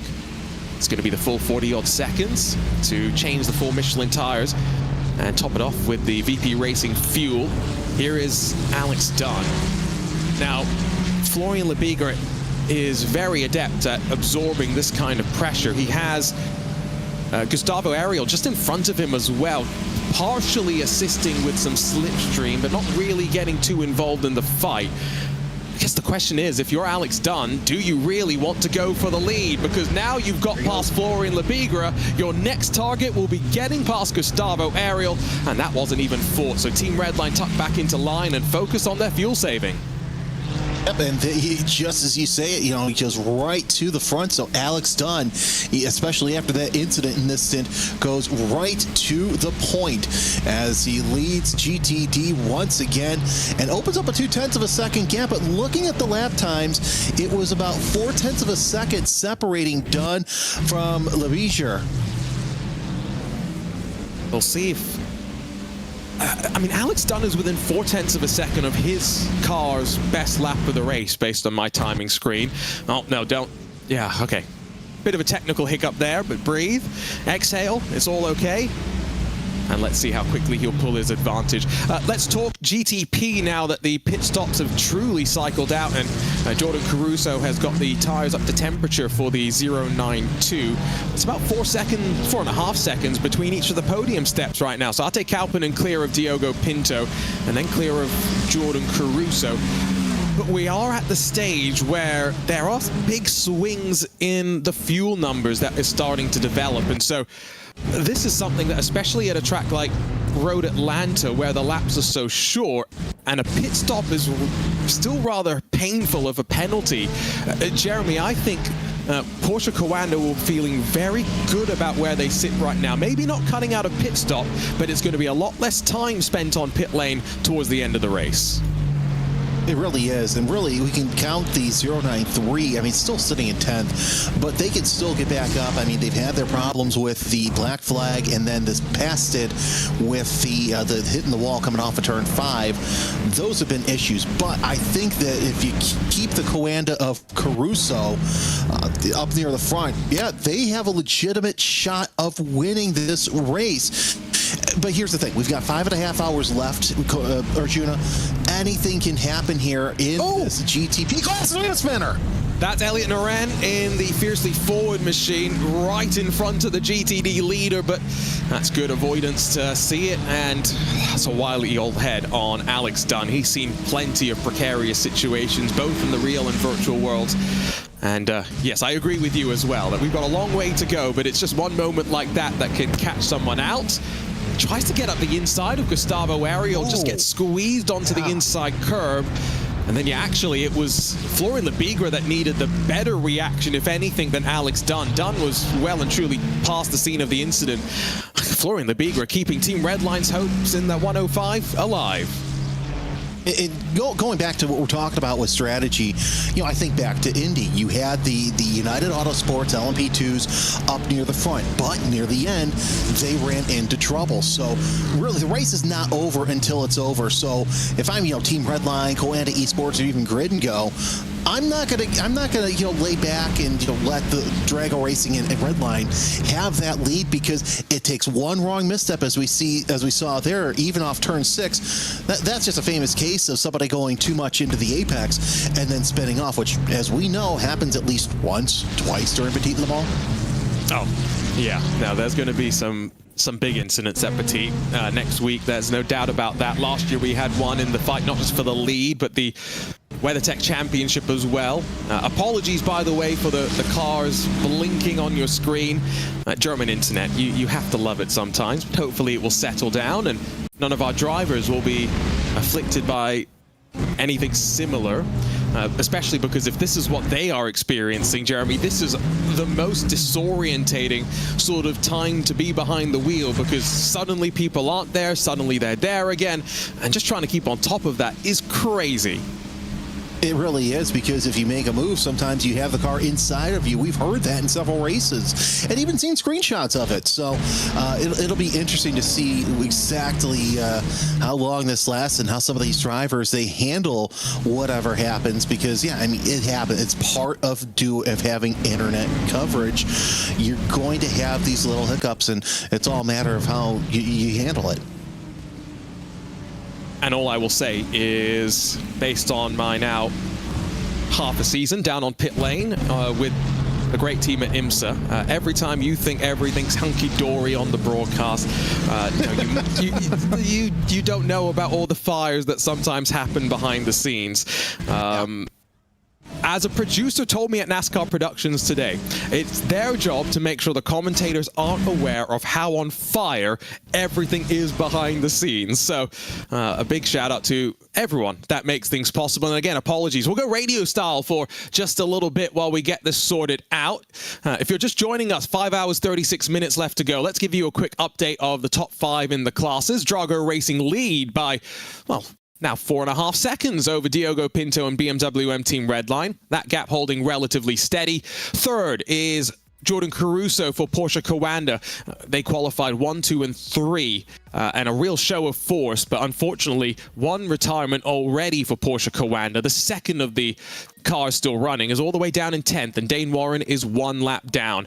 Coanda Esports, yes, the regular Coanda Esports, they're in 4th with debutant Alejandro Sanchez, and then Eduardo Leo in the Team Redline machine rounds out the top 5. LMP2, Delatraz Automotive by Majors Garage, hoping to go back-to-back in these IMSA-style special events after their win at Indy. They're about 11 seconds clear of Effect Simulations Maradness, but they, as well as Fiercely Forward in 3rd, owe us a pit stop, and so we'll slide behind potentially a couple of the teams behind. Effect Simulations, their second car is 4th. Inet Motorsports, Pablo Lazar has jumped in. They run in 5th.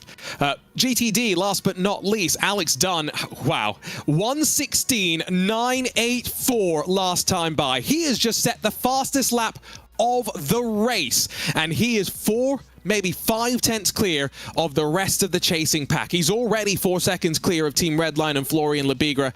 Apex's Ferrari is tucked in behind. There's a fight maybe brewing for second, while Drago Racing and then Coanda, also in a Ferrari, seems to be the car of choice for many in GTD. That's your top 5. It's Arjuna Kankipati alongside of Jeremy Scott, and the great weather that you are seeing on the B-roll, that is not reflected, Jeremy, on what the drivers have been seeing for the last 15-20 minutes.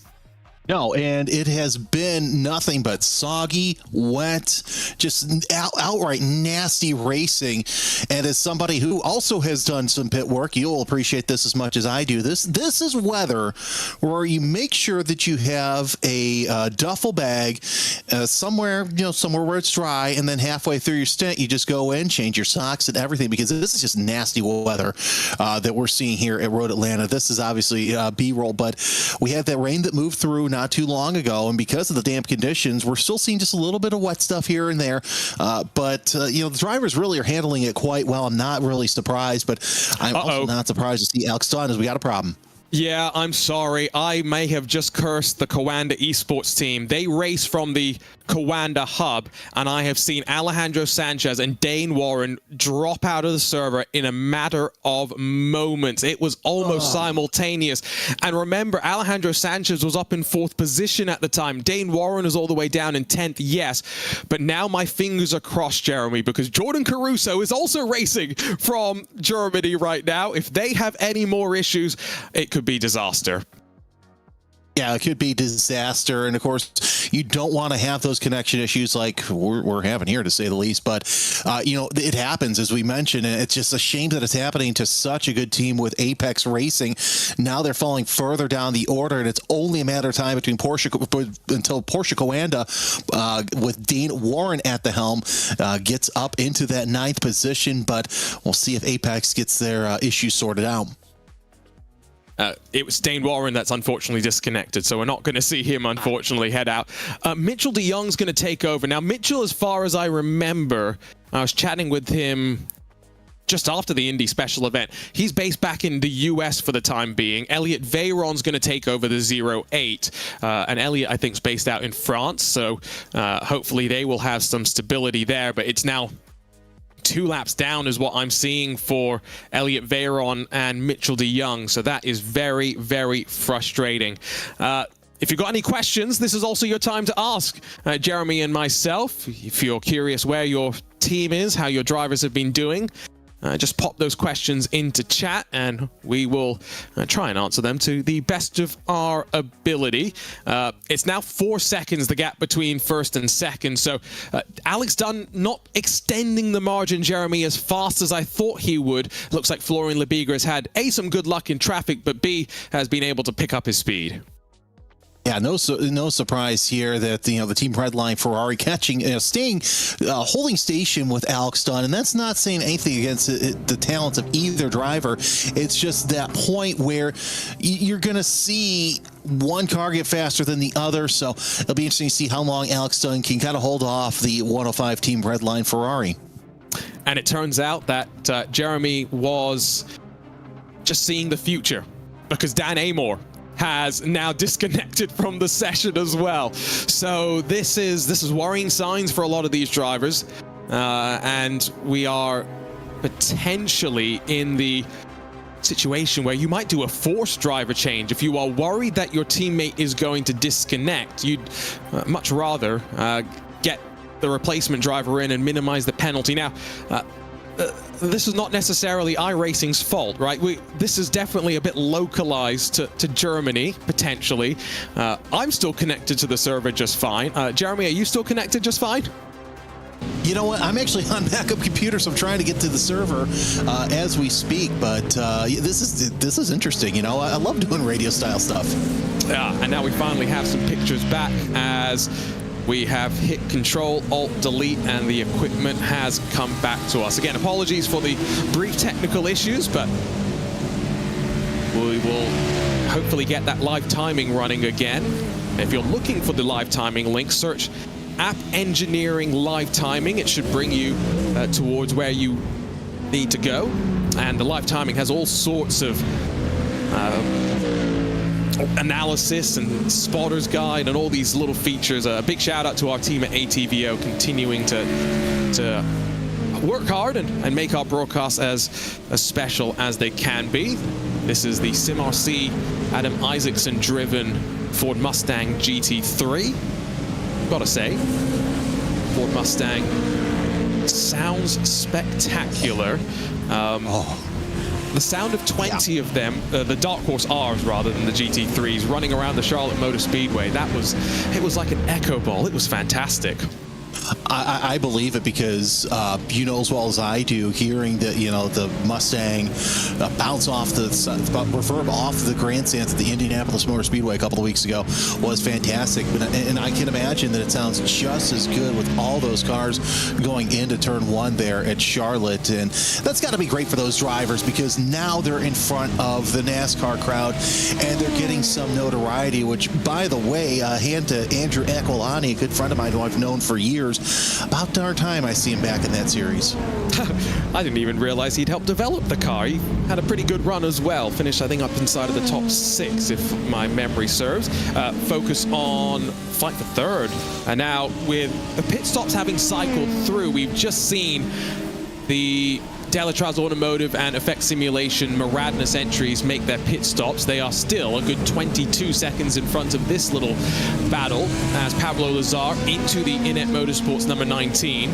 Putting the pressure onto Frank Smits, and this is where traffic is not ideal. To the exit of turn 5, having to be patient. Back up the corner, that's what Frank's trying to do, and he gets a good run. Should hold on to the spot as they go either side of the Lamborghini. Split the uprights through the heading into turn number 6. Now around turn number 7. I think that this is going to be the time when we're going to see that draft really come into play as Smith's holding off Lazar still for that third spot. We've seen these two go toe-to-toe the past couple of laps, as now a faster GTP is going to have to come into play as well going into turn 10. Don't want them sitting back there through the 10A, 10B complex, but Valencia into the pit, so now we're starting to see the LMP2 pit cycle start, and I think it's a little early for that, but it's just why not gamble? It's just the one. I think that car is very off sequence, 4 laps down on the field, so yeah, I don't think you're going to expect any of the other ones in anytime soon. Looking back towards that Coanda issue, Elliot Veyron, who just passed these drivers, you can see in front of the shot, he's only 1 lap down actually. I say only 1 lap down. That internet blip may have been the death knell of any chance of a top 5 finish for the 08. And Jeremy, you know how this is. You know, a new driver, they want to debut with as good a result as possible, and it's been taken out of their hands, no fault of their own. Yeah, exactly, and especially, if you watch them come up through the ranks, you know how good said driver is, and then they run into some sort of issue. So, it's a shame for Veyron, but we'll see if they can move that up. Granted, they are a lap down, but I still think that, in spite of not having the safety car procedure, Coanda's not out of it. I don't think they're out of it just yet, but I've said some stranger things. Lazar goes deep to the inside, through 10-8 into 10B, takes that position, now sits in 3rd place. What a fantastic pass. And I think aided by the reality of a GTP. Oh no, it's hurt him, it's pushed him out wide. Very patient though to not force the issue from Matt Farrow once he was alongside, and especially patient then to wait into turn 1, where this actually will be a section where the LMP2s and GTPs are effectively matched in the medium speed corners. The place that the GTPs, slightly heavier, less nimble, will make up the time around the track is really in a straight line, and Matt Farrow has to wait all the way to turn 5, so it does end up building the gap up to 1.3 seconds, and now Danny Chivichabo, you can see him trying to take a look into turn 6. Yeah, so this has gone, it's gone from bad to worse for Smits. He's lost 3rd place and now has to hold on to Chivichabo for that 4th spot. So Effect Simulations effectively in kind of a danger zone right now, as we see what Chivichabo has, and they're both basically glued to each other, nose to tail. It could be another pass down in turn number 8, so 2 positions in 2 laps for the 908 to Smits. Yep, there he goes. There goes Chivichabo to the inside. He's going to go side by side, and what a fantastic pass there as well. And so that is a clinical pass, although he drives off into the grass and fortunately doesn't slow his momentum down too much. Now, I'm just looking at the lap times from Daniel Harris and Frank Smits. They seem relatively evenly matched, although this stint from Frank has been maybe a little less pacey than his previous stint. It does seem as though Daniel is the quicker of the two drivers, which is always something that is a reality whether you're in real motorsport or in virtual motorsport. Even at the top level of sim racing where the margins are so tight, Jeremy, one driver is always going to be a little bit quicker than the other, and realizing that taking advantage of it can be key. And that's life. You know, it's going to happen. One driver's going to have a little bit better braking points and has a little bit better understanding of the circuit, because you see, it doesn't matter if it's in the service or in real life, you see those little differences. It's just nuanced differences, sometimes different approaches that a lot of these guys have. And now we're on board with Matthias Oryea down into the 11th, trying to close in on Wolfsson once again. So it is Williams Gaming Club over Coanda Esports closing in through turn 10 with the prototypes making their way around the GTD traffic. And on board with the brand new Aston Martin. We're always curious as to how the new manufacturers perform. Alex Dunn leads at the front in one, but by no means the clear and obvious choice with how the iRacing balance of performance worked itself out. And again, the fact that Coanda Esports are in a Ferrari. Traditionally, of course, Coanda would be in Porsches, but just the fact that they're in a Ferrari tells you that they feel as though whether it's fuel, speed related, there is some sort of factor that is helping them to make that pick. I think we might have another retiree, unfortunately, Jeremy, and I'm going to blame you for this one, because the Apex Racing team, after their disconnection, have not returned to the track. You know what? It wouldn't be the first time I've been blamed for something, and it definitely won't be the last. And you know, it's funny, we call that the announcer's curse. I was calling my buddy who does ARCA racing in real life, and I told him, I go, stop with the announcer's cursing, because all there is with you when you say that are yellows. As traffic flashes the lights and forces its way past, the Aston Martin can't take advantage of the Maniti Lamborghini that pulls to the side. That Maniti Lamborghini might now have to let the Falcon Mustang go on through. It's Chris van der Ness, the South African, that is behind the wheel of the 78. They are 2 laps down off the lead right now, although there could still be a top 15 finish on the cards, which, given that we had a 31 car GTD field, which, you know, kind of makes sense. It kind of reflects the total GT field that we'll have next week in the real Petit Le Mans, albeit a combined GT class, Jeremy, as opposed to GTD Pro and then the regular GTD that IMSA has. Yeah, and you know what? I love that they do that, but at the same time, part of me yearns for just a single GTD class, but I get why they do it. Still watching this battle for 10th place, and yes, so many GT cars that just run worldwide, and it's absolutely fantastic to see. Look at that, it's a Lamborghini. You don't see those out too much in the service, as it looks like a lot of these cars are going to either Astons or Ferraris, as that battle for 10th. Oh, look at the GTPs just slicing and dicing their way through traffic. It's all staying clean. This traffic is picking up, though, and I think that's what's now cost Ate Kaupen in 2 seconds. The race lead down to 1.8. It is closing, and on the charge is a former Porsche Esports Super Cup champion, the defending IndyCar iRacing Pro Series champion, and it was, of course, announced this past week that the series returns, albeit with a new sponsor, the IndyCar Thrustmaster iRacing Pro Series. Qualifiers to begin, I think, next week with the Dallara IL15, the Indy Next machine added in the most recent build, with the championship itself to kick off in January and run all the way through potentially to the month of April, and hopefully feeding the excitement for the month of May as well. 20 minutes to go before we reach the top of the hour. We're only about 10 laps away from seeing Ate Kaupen into pit lane, and now the gap down to 1 second. Diogo Pinto in the last lap has found himself another 7/10 and is on the hunt.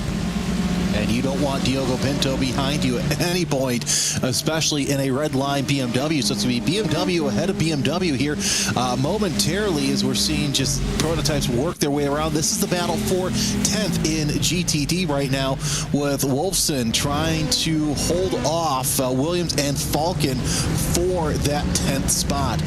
But yeah, those watching that lead just shrink with Drago Racing competent leading over Pinto there in GTP.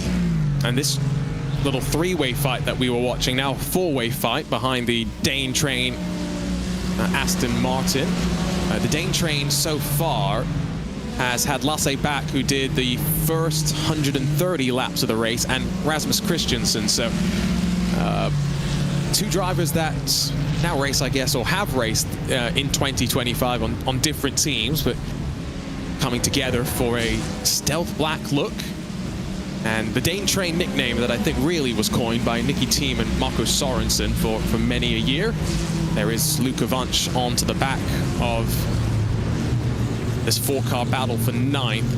Lead in GTD has also opened up to about 5 seconds, so that's not much compared to when Alex Dunn was punching in way faster laps consistently, but he's just done another 1:16.907, and again, he is the only driver that has registered a 1:16 with the exception of the 1:69, also happens to be a Drago Racing Aston Martin.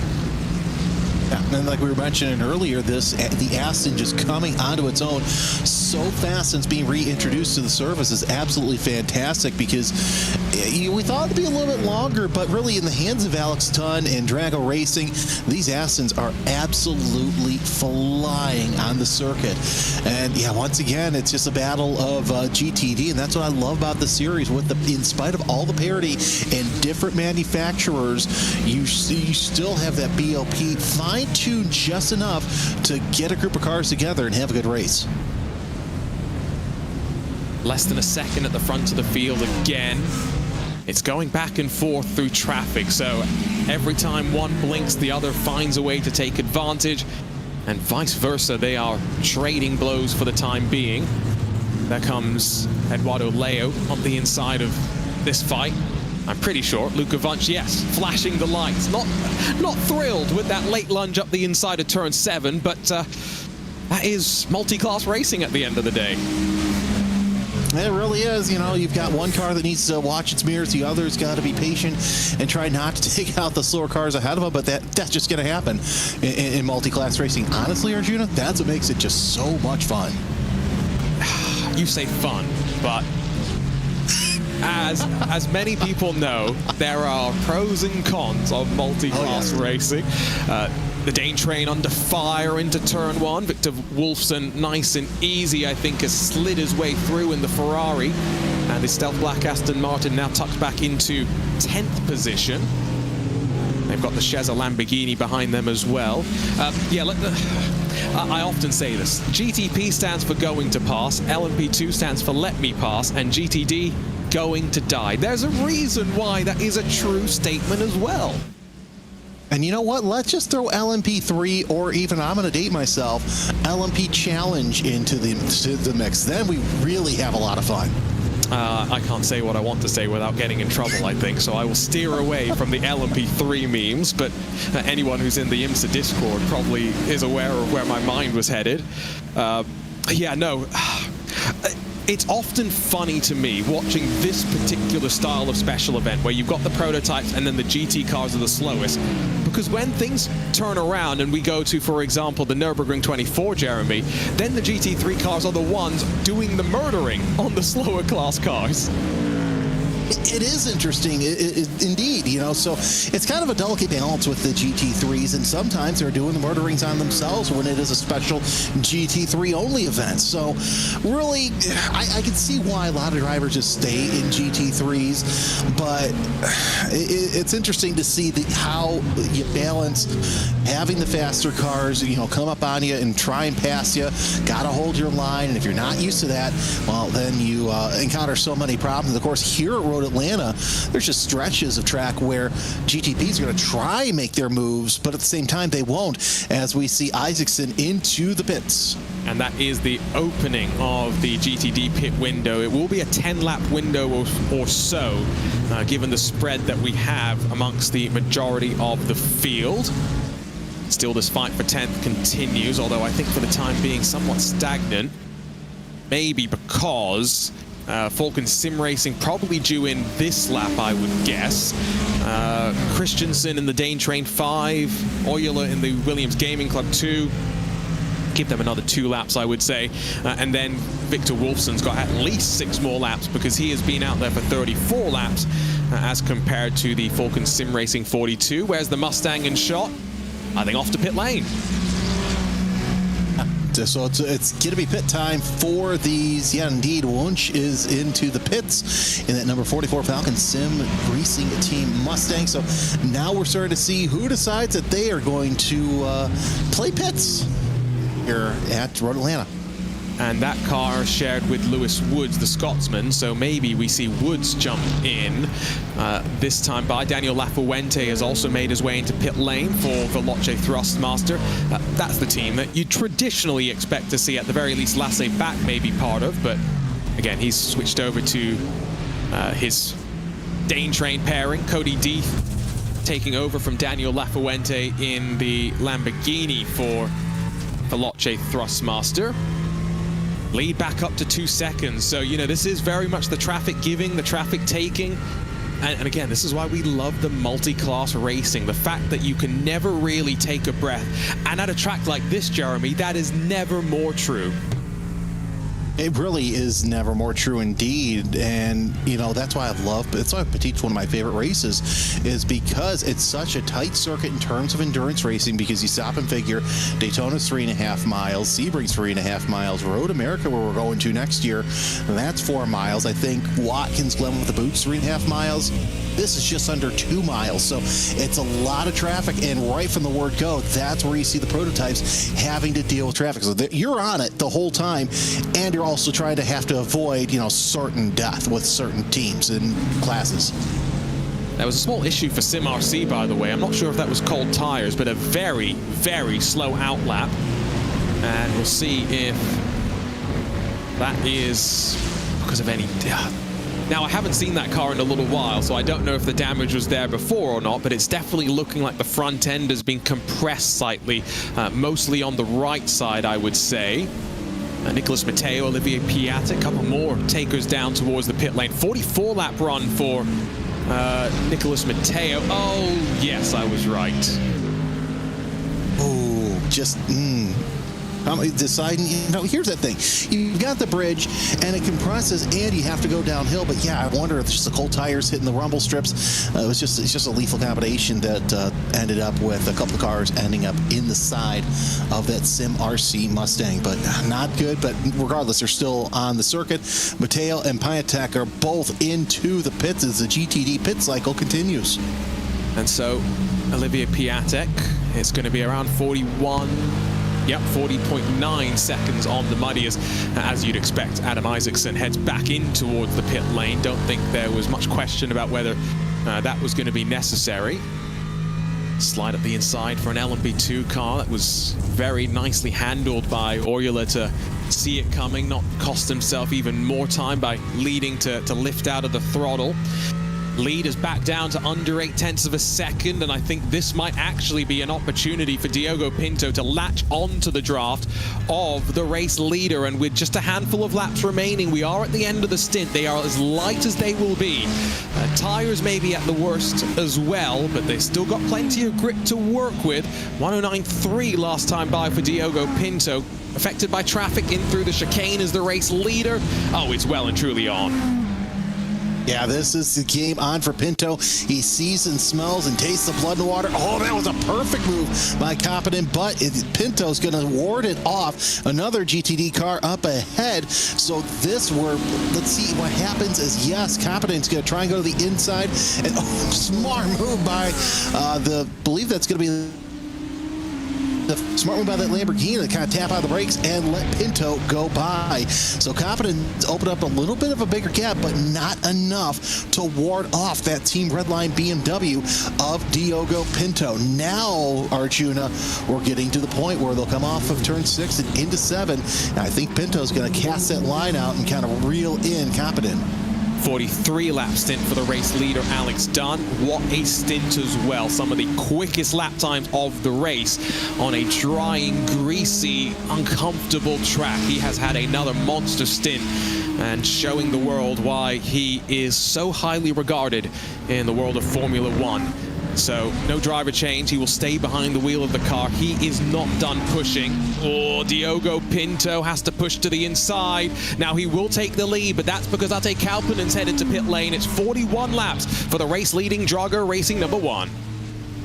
And that is a smart move to kind of get out of traffic and let Pinto go out there. Now we'll see what kind of lap times Pinto does, knowing that A, he's in the aggregate, he's in the lead, and B, he could get Kapanen and Coanda as well with Jordan Caruso behind the wheel. 11 seconds separate the two of them, but still plenty of time left. I wonder if we'll see Pinto here in the next couple of laps. I would expect at most 4 laps is what I would think, because you just wait for the car to drop off the jacks and now fuel to go in. That was a very quick tire stop, but it does not take long with the single lug nuts on these GTP, and in fact on all the WeatherTech machines. If you ever make it out to a IMSA weekend before both the Pilot Challenge and the WeatherTech race, America's favorite pit official, Johnny Knotts, leads a pit stop demonstration where you can get up close to a pit stop, see what it's like without needing an IMSA credential and a fire suit. So highly recommend it. 5 lug nuts for the Michelin Pilot cars. It's just the 1 lug nut for WeatherTech. So Kalpanen off and away with a new driver behind the wheel. So I should say Alexander Spets off and away. 42 seconds. It's a good sequence for him, and comes out just in front of the leader. This is the danger with pitting at Road Atlanta. It takes you almost a lap, and now Pinto sees his rival directly in front. Yep, and that it's just going to happen because of the short circuit. Is now Pinto is going to do all he can to make life just a little bit difficult for the earlier race leader, as Spets is behind the wheel of the 1. So Spets is going to tuck back in, and you see that bobbing and weaving. That's just trying to get that going. I hear that Alex Dunn may have had an issue as well. We will see a replay of that in a few moments' time, as now Aaron Vasquez comes in from 4th position in the 001 grid and go machine. Ooh. Now that is Alex Dunn, albeit without his livery. We'll hit the control and R as both an LMP2 and a GTP car almost directly into the side of Dunn. Now that would have been catastrophic. Then this is maybe the thing that people are going to put against Alex Dunn right now, is that, you know, he's doing great, but he's also had a couple of issues in this race. That's not exactly what you want in an endurance event. No, it's not, but it happens, especially if you take the curb a little bit too much. As we take a look at an onboard replay, and looks like just lost it right there in the apex. And one has to wonder, Arjuna, was it a case of Dunn not being on that apex? Because that's what we see a lot of these incidents, these single car incidents. They're maybe a half car width off, and those left side tires are right there in the clag, and it just sucks them into the runoff. Now we had very light rain, so at this point, almost an hour on, I don't think the track is going to be that greasy, really. It will, especially given that Dunn was setting some of his fastest times. I would assume the conditions are pretty optimal, as now Diogo Pinto makes his way down towards pit lane. He will stay behind the wheel of the car, having taken over from Silly Lully last time out. And Silly Lully, who is now a Nordschleife winner alongside of Max Verstappen. There was much focus, attention on a Nürburgring Landstraßen Series race, and it was great to see Chris out there and really continuing to prove that the sim translates into the real world. Yes, he has done plenty of real world racing, but last handful of years, Chris has very much focused a lot of energy on sim racing before last year, jumping back into the Radical Cup UK. So great to see. So Pinto will stay behind the wheel of the car. There was no question about that. And again, let's see how long it takes for him to warm up the tires, because as Alex Dunn has just shown us, even the best make mistakes on cold tires. So we'll see exactly how long it takes Pinto to get up to speed with these cold tires, and this is just going to be the name of the game the rest of the race, as long as the clouds and the low ceiling are in effect. As Pinto comes out, 41.8 is the time. Let's see where he ends up out of, as it looks like he will end up in third place overall. So Caruso and Farrow have yet to pit, so Pinto keeps the lead. It's a 6, almost 7 second gap as well back to Alexander Spetz. So obviously, yes, it will shrink as Pinto gets the tires warm. That is not Spetz, that's Michael Romanidis, and the other of the Drago Racing BMWs that cycles on through. Romanidis owes a pit stop inside of the next 3 laps, I'm going to wager. But yeah, Diogo Pinto, that gap already down to 5.5 seconds. Alexander Spetz last time by was able to punch in a 109.4, so he's up to speed at this point, 3 laps into the tire run, as we sit on board with the Portuguese driver down the hill. And John Hindorf and I were having a conversation just after, or maybe it was just before, the Mustang Challenge race earlier this morning. And he was telling me his story of doing an MX-5 Cup race at Road Atlanta. And the first thing he said is the descent down into turn 10, Jeremy, is a lot more severe than you realize. It takes some confidence to commit and send it under the brakes. But then you get out of 10, you put on the power and you climb up towards the Fox Factory Bridge. And then as you just tip your way over the crest, you just see sky, and you are very reliant on the line that you have taken to the bridge that dictates whether you're going to make the corner or not. The way he described it, it sounded like it would be absolutely terrifying in a GTP machine. You think it's terrifying now. I actually, one of my friends is a former Formula 1600 champion in SCCA. He won that championship here at Road Atlanta before they put the 10A, 10B chicane in. So you would go, as you come down the straightaway, you would just go straight into what is now the Fox Factory Bridge. And to tell how harrowing and hair-raising that last corner is in a 1600, it's nothing short of amazing. Look, we're slowing these cars down because of safety, but still, with the high speed, high commitment you have to have coming down the hill, it's absolutely fantastic to watch these cars go through. And the only opportunity I've had to be able to call any sort of race there at Road Atlanta was for a Pro-Am series, and even then, they were basically a bunch of Porsche Caymans. That was awesome, seeing those cars just high commitment, just coming down and setting up for the front straightaway. The track walk at Road Atlanta, which I'll be able to go on Tuesday, is one that I'm looking forward to, albeit it's about the same length as the last track walk I did at Indy.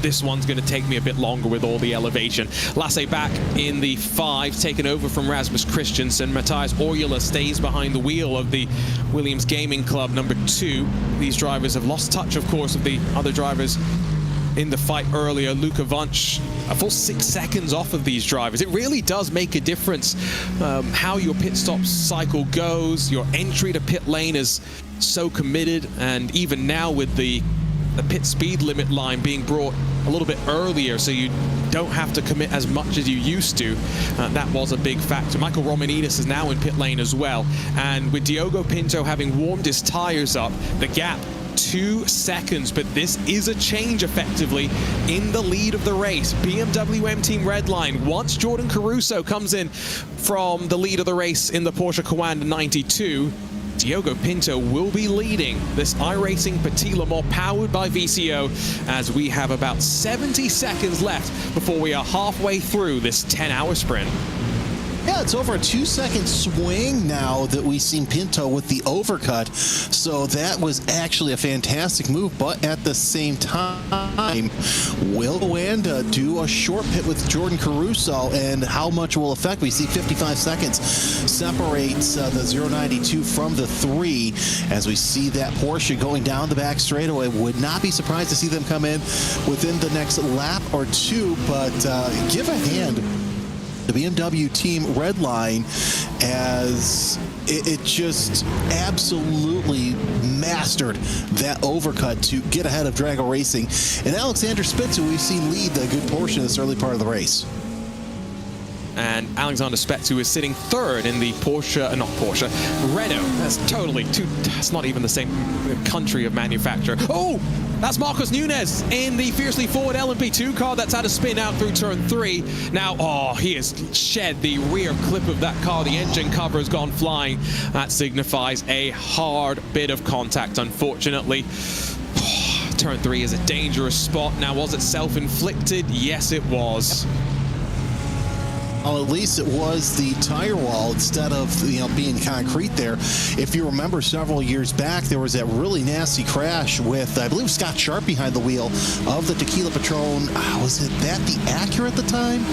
But that was a nasty crash. So when something happens in that corner, Arjuna, it's going to be massive. Yeah, that's it's such an inviting corner to get onto the power too early as well, because you crest over that curb, you let the car settle, and you think you're okay. But Marcos Nunez had just come out of pit lane, and so cold tires, not an ideal situation for him. It's been a difficult day for Fiercely Forward.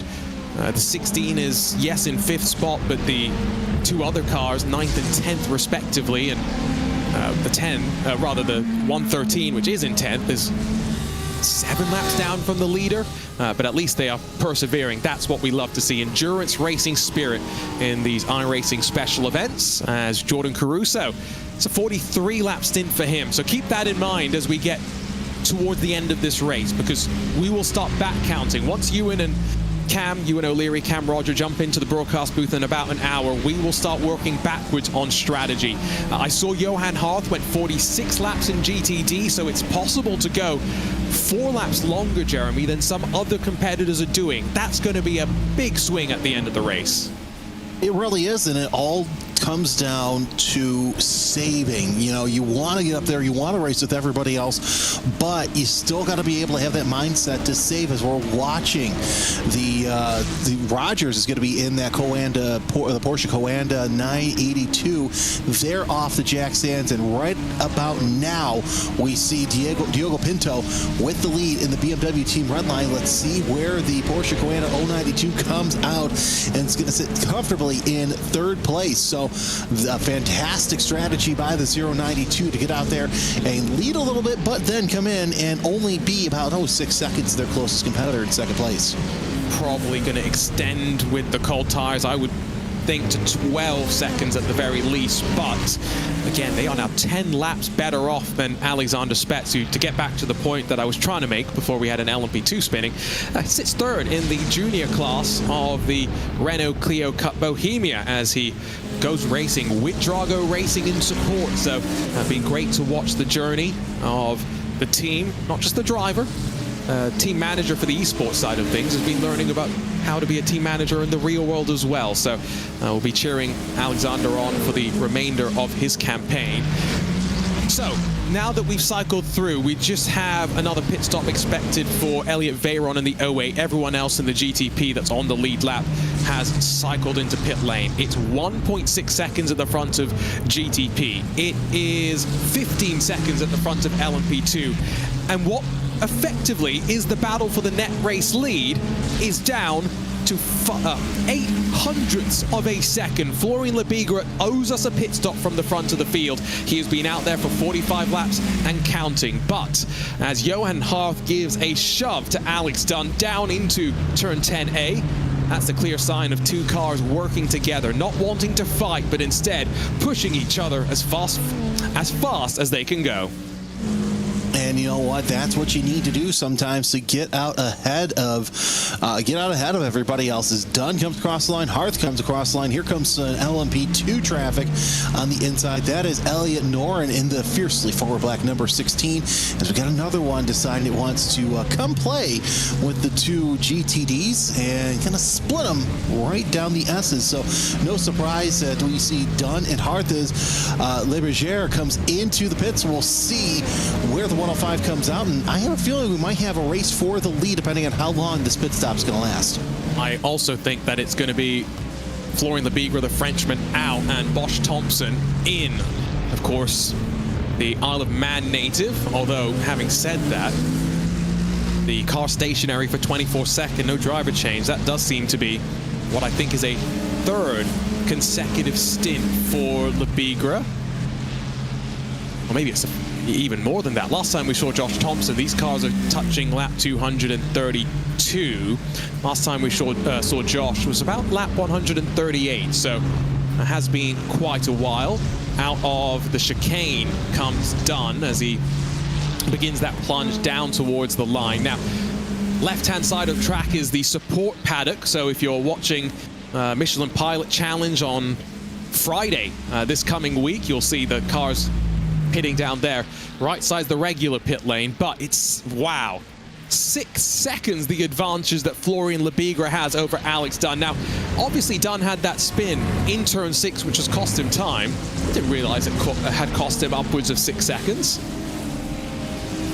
It's possible. It really is. But then again, Lebigra is on cold tires as well. I'm watching this gap. Dunn's already cut a second off of that gap time. Let's see what the out lap is from the 105. 122.6 was the in lap out of the 105. So be interesting to see if Dunn can close to within 3 seconds. He's just about 5.2 seconds, but I think we're at the point now where Lebigra's tires have finally come up to enough grip to where he can ward off any sort of additional closing in with Dunn and Harth.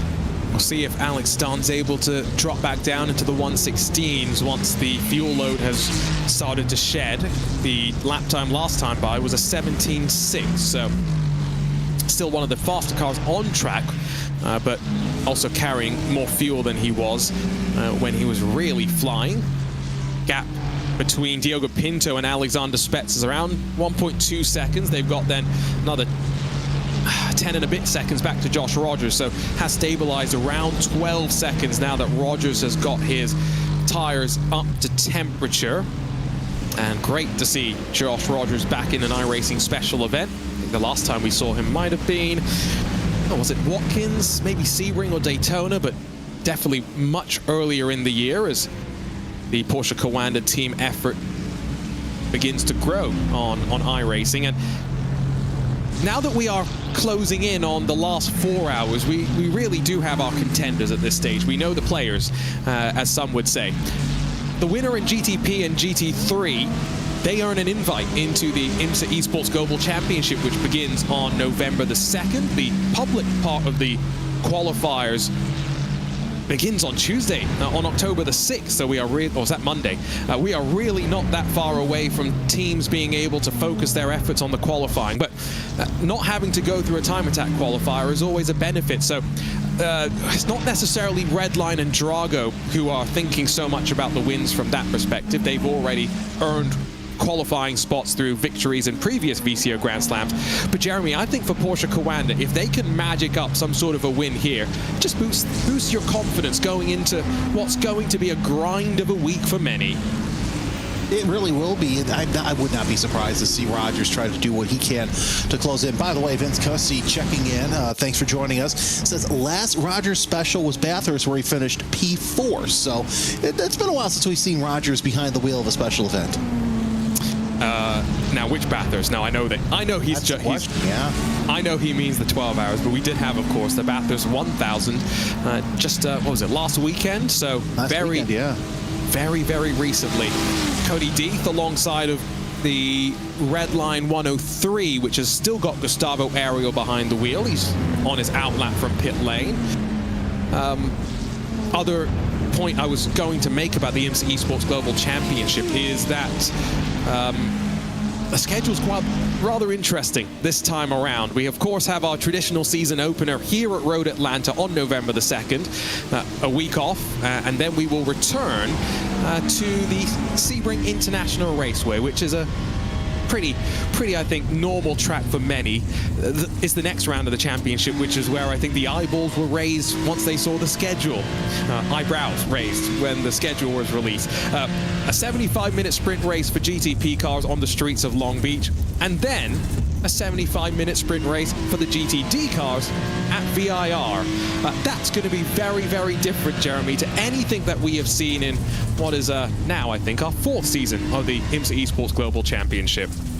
That is an interesting little caveat there. So I'm keen to see how those will all work. 75-minute sprint races. That's something. I love me some sprint races. Ariel trying to warm up the tires, or is he trying to find out something wrong? I think did he just pit? I don't think he just pitted, but well, he did just pit because he just ran a 2:16. So I think he's trying to warm up those tires.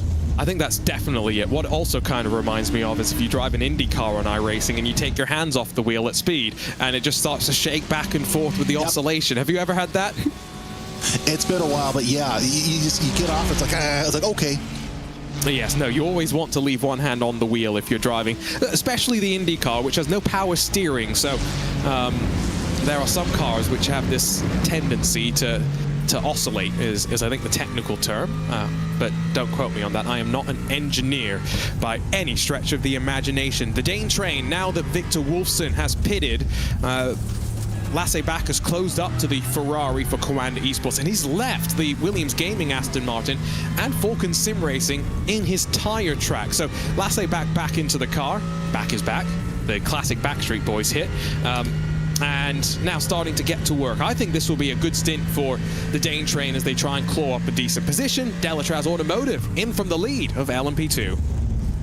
Yeah, I would not be surprised to see the Dane train methodically work their way up, as they've got Wolfson up there and then Costa not too far away, a little bit further away, but nonetheless, the Dane train making their presence known not too bad as they're trying to get up through the pack.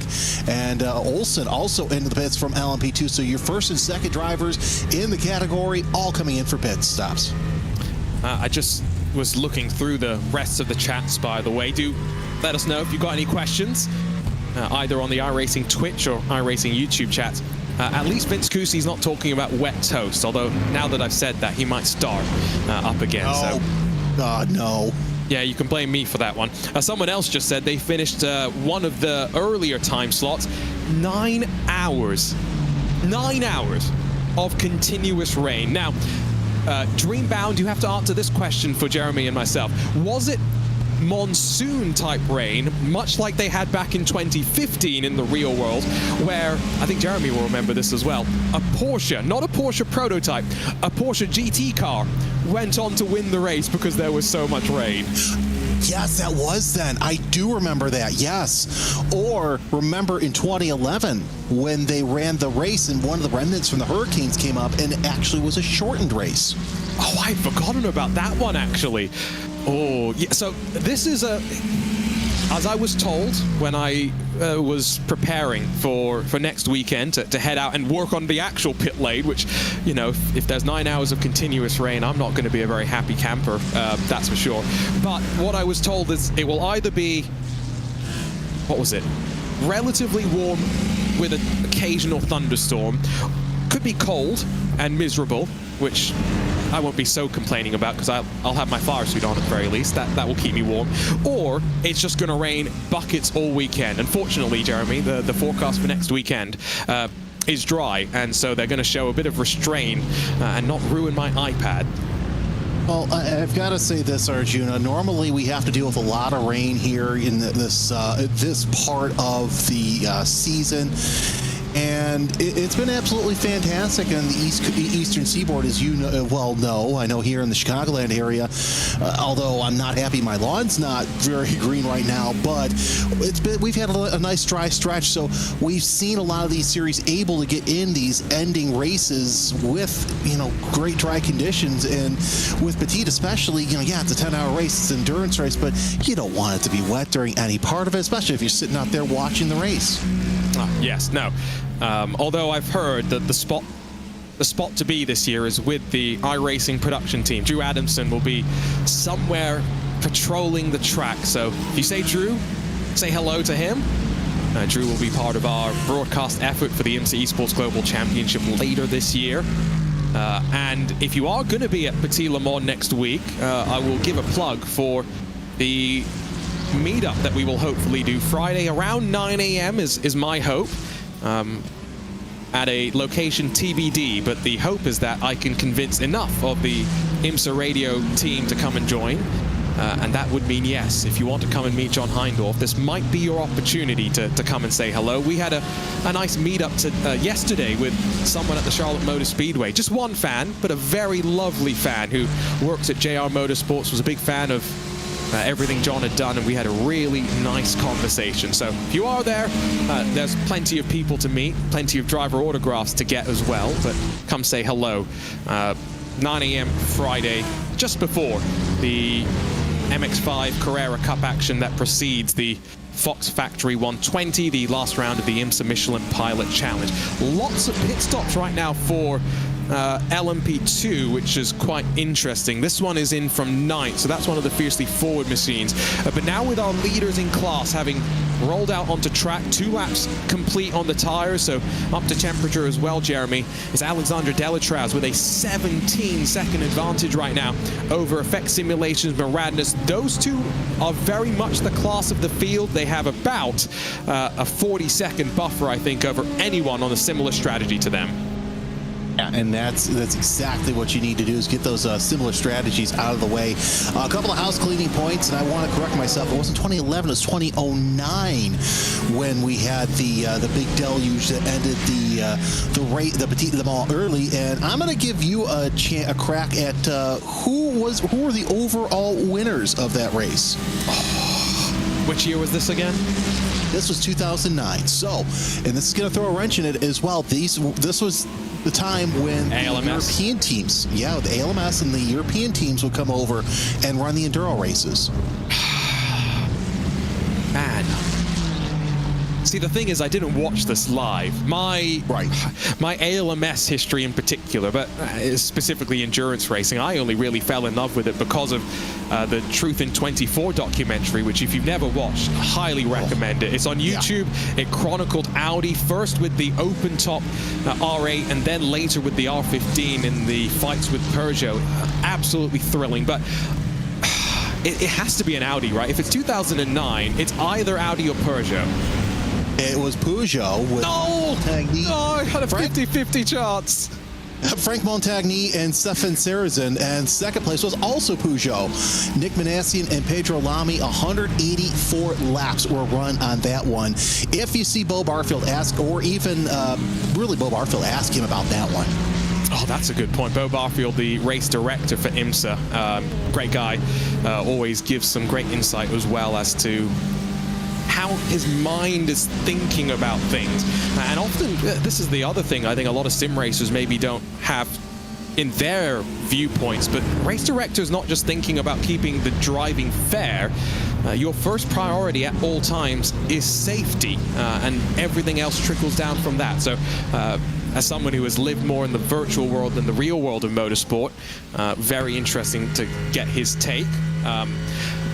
Audi or Peugeot? I had a 50% chance. Yeah. I went with my gut.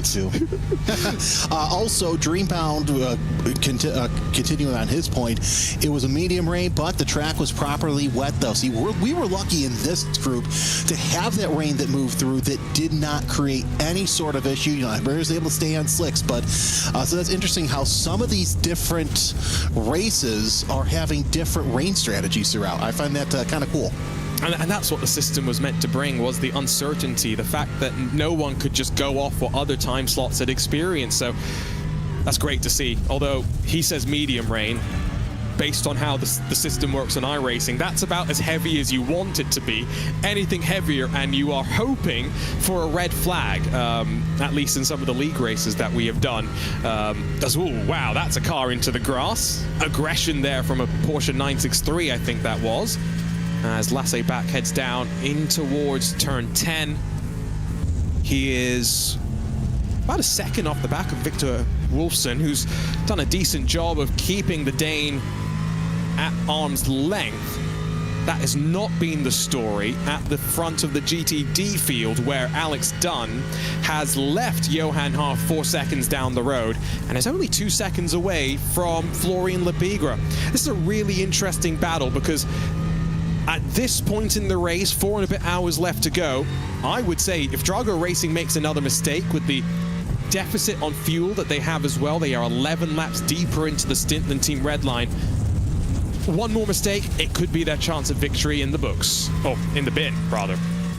Oh, and that's why GTD or GT3, depending on if you're nasty, you know, it's always such a great unknown. You never know who's going to win it. While we're watching, you know, the prototype classes, we have a feeling we know who to win. You know, yeah, Drago Racing could win this, but, you know, it's one wrong move, and it's going to be game over. I'm looking at the weather again. Just give me a sec. We are about to hit 5:20 virtual standard time. 31% chance of rain at 6:45 p.m. So that will be after Jeremy and myself step out of the broadcast booth. You will have Ewan O'Leary and Cam Roger to bring you towards the end of the race. All 4 hours you'll have the same pairing, so hopefully they will be able to stay on top of all of these different strategies that are very much wide open. Not in LMP2 necessarily. That is looking like Delatraz Automotive by Major's Garage have the pace. If they can stay out of trouble, they probably can hold on to victory. I know it's early for me to say that, but they've got momentum on their side. I've got no idea about GTD. I've got no idea about GTP though, Jeremy. Yeah, GTD, that's the big unknown, because like we said earlier on, I said, okay, well, you know, you've got 15 cars that could potentially win it.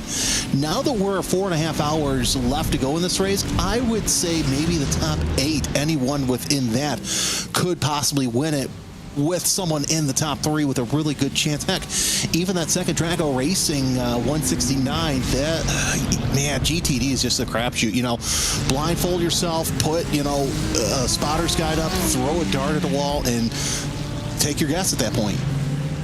I think that's how I typically would pick my teams anyway, is just the blind luck approach. As behind Veloce Thrustmaster, that's Gustavo Ariel flashing the lights, urging the hurry on. Now does the Brazilian make the move? Now he is 16 laps shorter in the stint, so expect Cody Deeth into pit lane in about 14 laps time, but even with a lot less fuel at this point, clearly the Brazilian thinks he's got the speed. Nicely judged by Porsche Kawanda. That's Josh Rogers to get up the inside and slip by without losing too much time. These are those small moments, Jeremy, that we don't always see on camera, but do end up making the difference. They really do, and you would think, well, why would they make a difference? One, it's a butterfly effect, basically. You know, you hurt a butterfly in one dimension, and it affects other dimensions later on down the line. Weird analogy, but it works, because one small misstep could cost you the race 3-4 hours down the line. 4 hours and 37 minutes left to go. When do we see darkness? That's another question that I'm starting to wonder. I would assume sunset's probably around 7 p.m. or so. So maybe another 90-ish minutes of daylight at the most, and then you'll have the golden hour as the sun sets below the horizon. The daylight very much seeps away, and then you're in the throes of the night. And at a track, Jeremy, where there is no external lighting assistance like you have at Daytona, you are solely reliant on the headlights to guide you around the majority of the track. And so this is not hyperbole. This is, you know, sitting into various IMSA press conferences and stuff, talking to the drivers in the paddock. This is one of the most difficult parts of the race. When the sun is setting, Albert Costa said that there's a point where the sun comes directly into your eyes at turn number 6, and you don't know where you're going. You are driving wholly based on feel. And of course, you have all sorts of, you know, rubber, oil, fluid all over your windshield. So that makes it just even more difficult. And I think that's what makes this portion of the race so intriguing. And here's something else to think about. We're not going to see too much of a golden hour because of the clouds. If we get a cloud break, Arjuna, then, yeah, we'll see maybe a little bit more sunlight. But I wouldn't be surprised as Lasse Bacos to the inside, that Dane train moving its way down the track and up into 9th place. But I think it's going to get darker a little bit earlier, so these drivers are going to have to focus on those headlights a little bit longer than they initially thought they would. And with that move now done, Lasse back really on a charge. And again, if anyone wants to record the hit single "Back is Back," there is there is a... If you've ever watched, what's his name? There's a guy on YouTube that does F1 parodies, and I'm pretty sure he's got a Dane in his name, but it would be the same sort of thing. You know who I'm talking about, you just don't remember his name. That's the hard thing. Oh, yeah, I do know, yes. Oh, let me think about that for a second. It might be Simdane or something like that. It is Simdane. I just searched that one up on YouTube. And now I know what my entertainment plans are for the rest of the evening once I'm off this broadcast.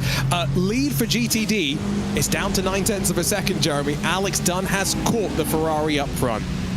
Well, that's not a surprise there that we see Alex Dunn trying to go for the lead once again, as Lee Berger trying to hold off the hard-charging Aston Martin of Alex Dunn.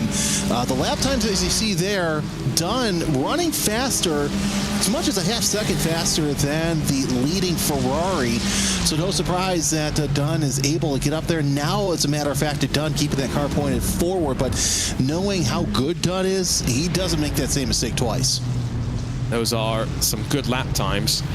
You say doesn't make the same mistake twice, but he's made 2 mistakes. So you don't make the same mistake twice, okay, but if you keep making mistakes that are different, it's not ideal. And again, he is an up-and-coming superstar. There is no doubt about that. He is so quick. Every time he jumps onto the sim, I distinctly remember the iRacing Bathurst 12 hours where he qualified the car on pole position, Jeremy, gridded up on, I believe it was dry tires, saw that the rest of the field was gridding up on wet tires, and so with like 10 seconds left to go in the countdown, decides, I should try wet tires as well. Doesn't get to make the change in time, misses the start, starts from pit lane, drives through the field. But the worst part was, it turned out the right strategy was to pick the dry tires, and the only team that was bold enough to commit BS competition took full advantage of that. Yeah, no surprise there. And of course, if you start from the pit road at Bathurst, it's already a daunting challenge because you only have a couple of places where you can pass. Once you get up the mountain, you're fighting tooth and nail for every position, and it just makes things just a little bit more difficult. 0.3 of a second to Alex Dunn was faster this past time by. He's closed in within 0.7 of a second to the leading team Red Line Ferrari. That's Lee Berger in the lead there, and here comes more prototype traffic. Let's see what Dunn does this time by. It's going to be a 17.092 out of Lee Berger, and just a little bit slower, but Dunn still closing in within that GTD lead. And so 12 laps or so is my expectation before we will see Alex Dunn back down to pit lane once again. Of course, the car that magically got its paint wrapped halfway through the opening hour while it was out on track. But a very good-looking Drago Racing special livery, as I have been told. Not quite sure what the special touches are on it, but always cool to see when teams make an effort. It's been a while since the Biela Racing team has been an established group, but they used to do really fun things, Jeremy. Like when we go to Bathurst, they'd put a kangaroo on their car. When we would go to Petit Le Mans, they'd put peaches on their car. You know, Daytona, they'd have stars and stripes, all these nuances. It was still the same base underneath, but they'd add these little patterns, and I don't know. I'm a sucker for a good-looking race car, and it turns out most race car fans are, and that's why AO Racing, Rexy, Roxy, and Spike have become so popular. You know, I've been lucky enough to call PJ Hyatt's, most PJ Hyatt's races when he was coming up through the ranks. And really what he has done for sports car racing and introducing Rexy, Roxy, and Spike into the helm, and it brings the children to the racetrack. If you're lucky enough to be at an IMSA race, you see what kind of impact those paint schemes have, and easily I think they're probably now the most popular team, second to Corvette Racing, because of the cartoon characters, I'm gonna say cartoon, that PJ has on his cars. And I know you've seen the paint schemes are going to run this next weekend at Petit Le Mans, but if you haven't had a chance, they are actually dressing up for Halloween, which I think is absolutely fantastic. Yeah, oh no, the liveries themselves look great, but they're also going to have a costume party during their autograph session, and I'm going to take umbrage with one thing that you just said there. I think they are the most popular team in the paddock nowadays. When you go to an IMSA event, you see the line wrapped around the track. It might be wrapped around the entirety of Road Atlanta when we're there this coming week. They have very much captured the hearts and minds, especially of the young children, and it gives their parents often an incentive to introduce them to the motorsports world. Pratt & Miller Corvette still very popular, but I think iRacing have cracked the code in many a way. We are about to crack another half hour complete as well. Time is really flying by for these drivers as we begin to see the setting sun, as Jeremy called out quite correctly. The amount of fog and cover that we have over the track right now is really going to mean a lack of a golden hour, and it's going to be a lot quicker to head into the pitch black conditions. Yeah, it's going to be, and that's when we're going to start to see these headlights really come into effect. And I'll leave this iRacing point with this. My wife, who has been following me from racetrack to racetrack for 15 years, looked at me during the WeatherTech race and said, I think I want a Rexy plush. So good job, PJ. You're making me spend more money. I appreciate it. I actually bought a plush at a previous race event to give to a friend because he wanted to make sure he had one. So, yeah, I understand that. It's a great look at this track, by the way. So picturesque, and you know, it's been open going back to the 60s, but it wasn't really, if we're being honest, until the 90s when Dr. Don Panos had the vision for what this could be, what a little taste of Le Mans could be like, just about an hour and a half up the road northeast from the Atlanta airport. And 28 years later since the first running of the Petit Le Mans, it is one of the most intense endurance races on the planet at the end of the day. It's not a 24-hour race, but a 10-hour sprint that has so much of everything, such a tight, compact track. It's going to be a very, very rewarding result for any team that finishes decently in this race, let alone win. Just finishing decently is often a badge of honor in these races. Alex Dunn has closed on the red line car that leads in GTD, but counter to that in GTP, Diogo Pinto flying right now. He's 3.6 seconds clear of Alexander Spetz, and they are only about 7 laps away, Jeremy, from heading back into the pit lane. And we'll see if Spetz and team will end up try the overcut, or if BMW Team Redline will do what they can to keep into that lead. Yeah, 3.6 seconds. Of course, you got Porsche Coanda sitting back there about 13 seconds behind Spetz for that third spot. Really, the closest battles in GTP are between Pinto and Spetz for the lead. Also, you've got Josh Ladd, the number 9 Williams Sim Racing Fanatec. I'll be ahead of Drago Racing's Nicholas Pugh in the number 67. That's a battle for 6th place. And of course, you take a look at LMP2 as well. 17 seconds is a spread there between Delatraz Automotive by Majors Garage of Alexander Delatraz with Nathan Olson in the effects simulations with Moradness number 909. And of course, you see on your screen your GTD or GT3 lead battle between Leberger and Alex Dunn. We've seen these two the past couple of stints go toe-to-toe. Dunn had the lead for a while until he spun. Leberger's had the lead, so no surprise that we've seen these two really fight through the pack. As Dunn going to take a look to the inside. Too far away to make anything happen through turn 10, but this is a section where I think Dunn's really going to catch up to that Ferrari, and maybe we might see a move into either 1 or coming out into 6.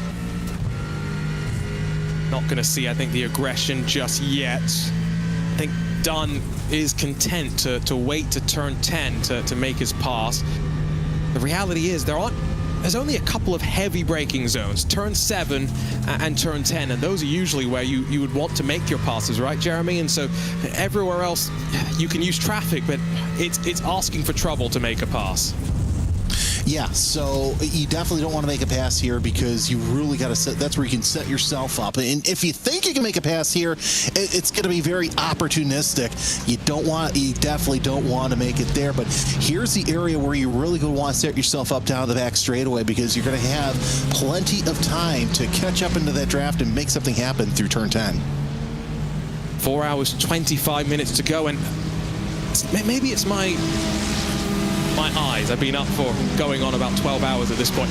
It does look like it's got a bit lighter, like that fog is slightly lifted, and the fog of war descends now at the front of the field. It's a deja vu moment to about an hour ago when we saw the very same thing. Slip up the inside through turn 10, and it's a brand new leader in the fifth hour of the race. And now Alex Dunn has to try and set to work and build up another 6-second advantage. And I'm wondering something here. I'm going to have to go and prove myself wrong or correct. I wonder if we're also seeing a bit of a difference between these cars and how they're performing on the in and out lap, Jeremy, because for Alex Dunn to have gone from a 4 or 5 second lead to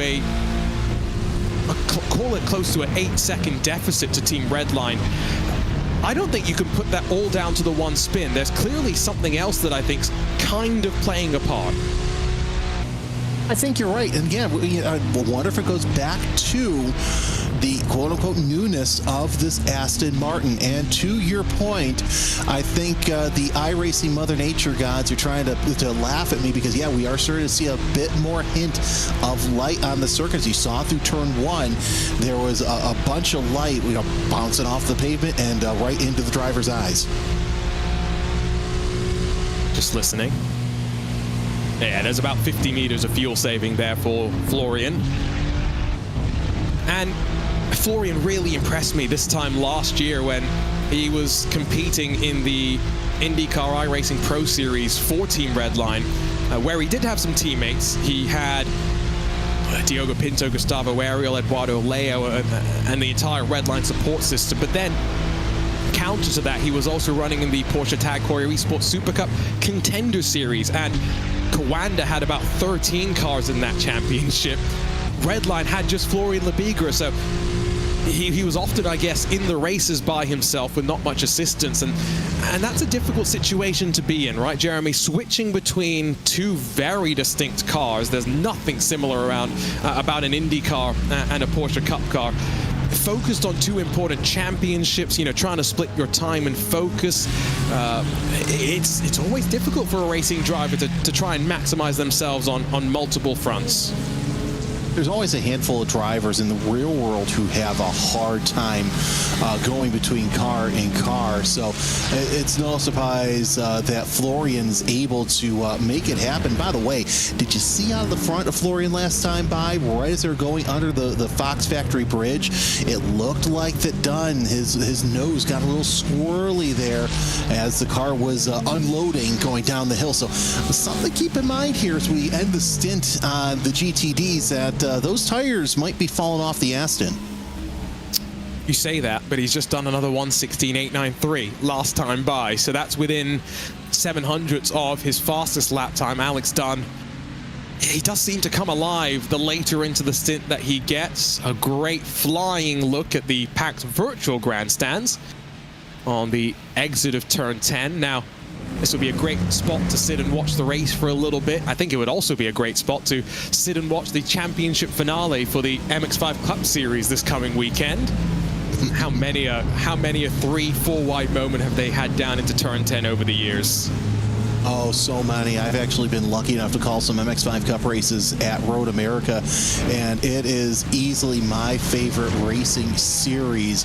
And it's part of the reason why, we're going down to Daytona this year, is because in this next year, is because they always put on a good show no matter where they are. So if you've never seen an MX5 Cup race, or you've seen it on YouTube, you've got to experience it in person, because there is nothing like it. It's only my second favorite racing series to actually Miatas. Here's a battle for 5th place between Julian Sonnen and Sam Keitert. That is about half a second, a little bit longer now with the prototype in the way, but Arjuna, this is another great battle here for that 5th spot, and I think that this is also going to come into play with Coanda and Team Redline well up in the field. It's been a good drive through the field for the 104 after a disappointing qualifying effort. And a couple of setbacks as well for the car that Sam Keitert, the Dutchman, the tall Dutchman as well, to be fair, is sharing with Cooper Webster. Now, if they were actually sharing a car, the seat insert for Cooper would likely be quite substantial, because Sam is tall enough that he doesn't fit in certain real-life race cars. We'll put it that way. He's just jumped into that car most recently down on pit lane after Cooper Webster did a mammoth 229 lap stint. That's the kind of stint length that you actually can't even do in the real world. IMSA has a regulation saying no more than 4 hours in a 6-hour period, but Cooper Webster getting the job done. And I'm assuming, given the time in Australia is now 5 o'clock in the morning, Cooper Webster fast asleep. Oh, some of us old school officials, announcers, fans like to call that the RJ Valentine rule. I'll have to tell you that one in person. Remind me next time we see each other to tell you that story. But this battle is also heating up in GTD. This is the 5th place battle still with Sonnen and Keitert, 081 and 184. 0.3 of a second separate the two of them. Not close enough to make anything happen through turn 1. But this is why that turn 2 through 5 complex is so important, because if you don't have that, if you don't have any traffic around you that you have to worry about, you can really close in on someone by just using the curbs to the best of your ability. We're on board off the nose of the number the 104 Ferrari, and yeah, there you go. You just see how much commitment you have to have through the S's, and honestly, this is one of my favorite parts of the circuit, to actually watch cars work their way through. Jake Dennehan opens the pit stop window for the GTPs. That was 40 laps for him. Alexander Spetz has extended to 42 laps, so maybe within the next lap or so, we will see from second Spetz dive on in. As Sam Coiter tries to use the draft of the fellow Ferrari in front. In fact, here comes Alexander Spetz. If you're watching on the iRacing YouTube, the link to part 2 has been put into the YouTube chat. Click the button, make sure you get sent over there as we switch up the links in this 10-hour endurance race. Break it up across 2 YouTube parts. Continue to join Jeremy Scott and myself, Arjuna Kankipati, as we head into the nighttime hours. Ewan O'Leary, Cam, Roger the Gluten Dodger, about 18 minutes away from jumping into the broadcast booth, as well, here comes Luke McEwen down to pit lane as well. So the other of the Team Redline cars is only able to go 40 laps. Now, does that mean Diogo Pinto is going to come in at the end of this lap? He's also 40 laps on the stint. I'm not sure. That's going to be an interesting little bit of strategies. They're trying to see where Pinto is. He's near the end of the lap, so we should find out here in the next couple of minutes whether Pinto goes out or he stays out an extra lap, as it looks like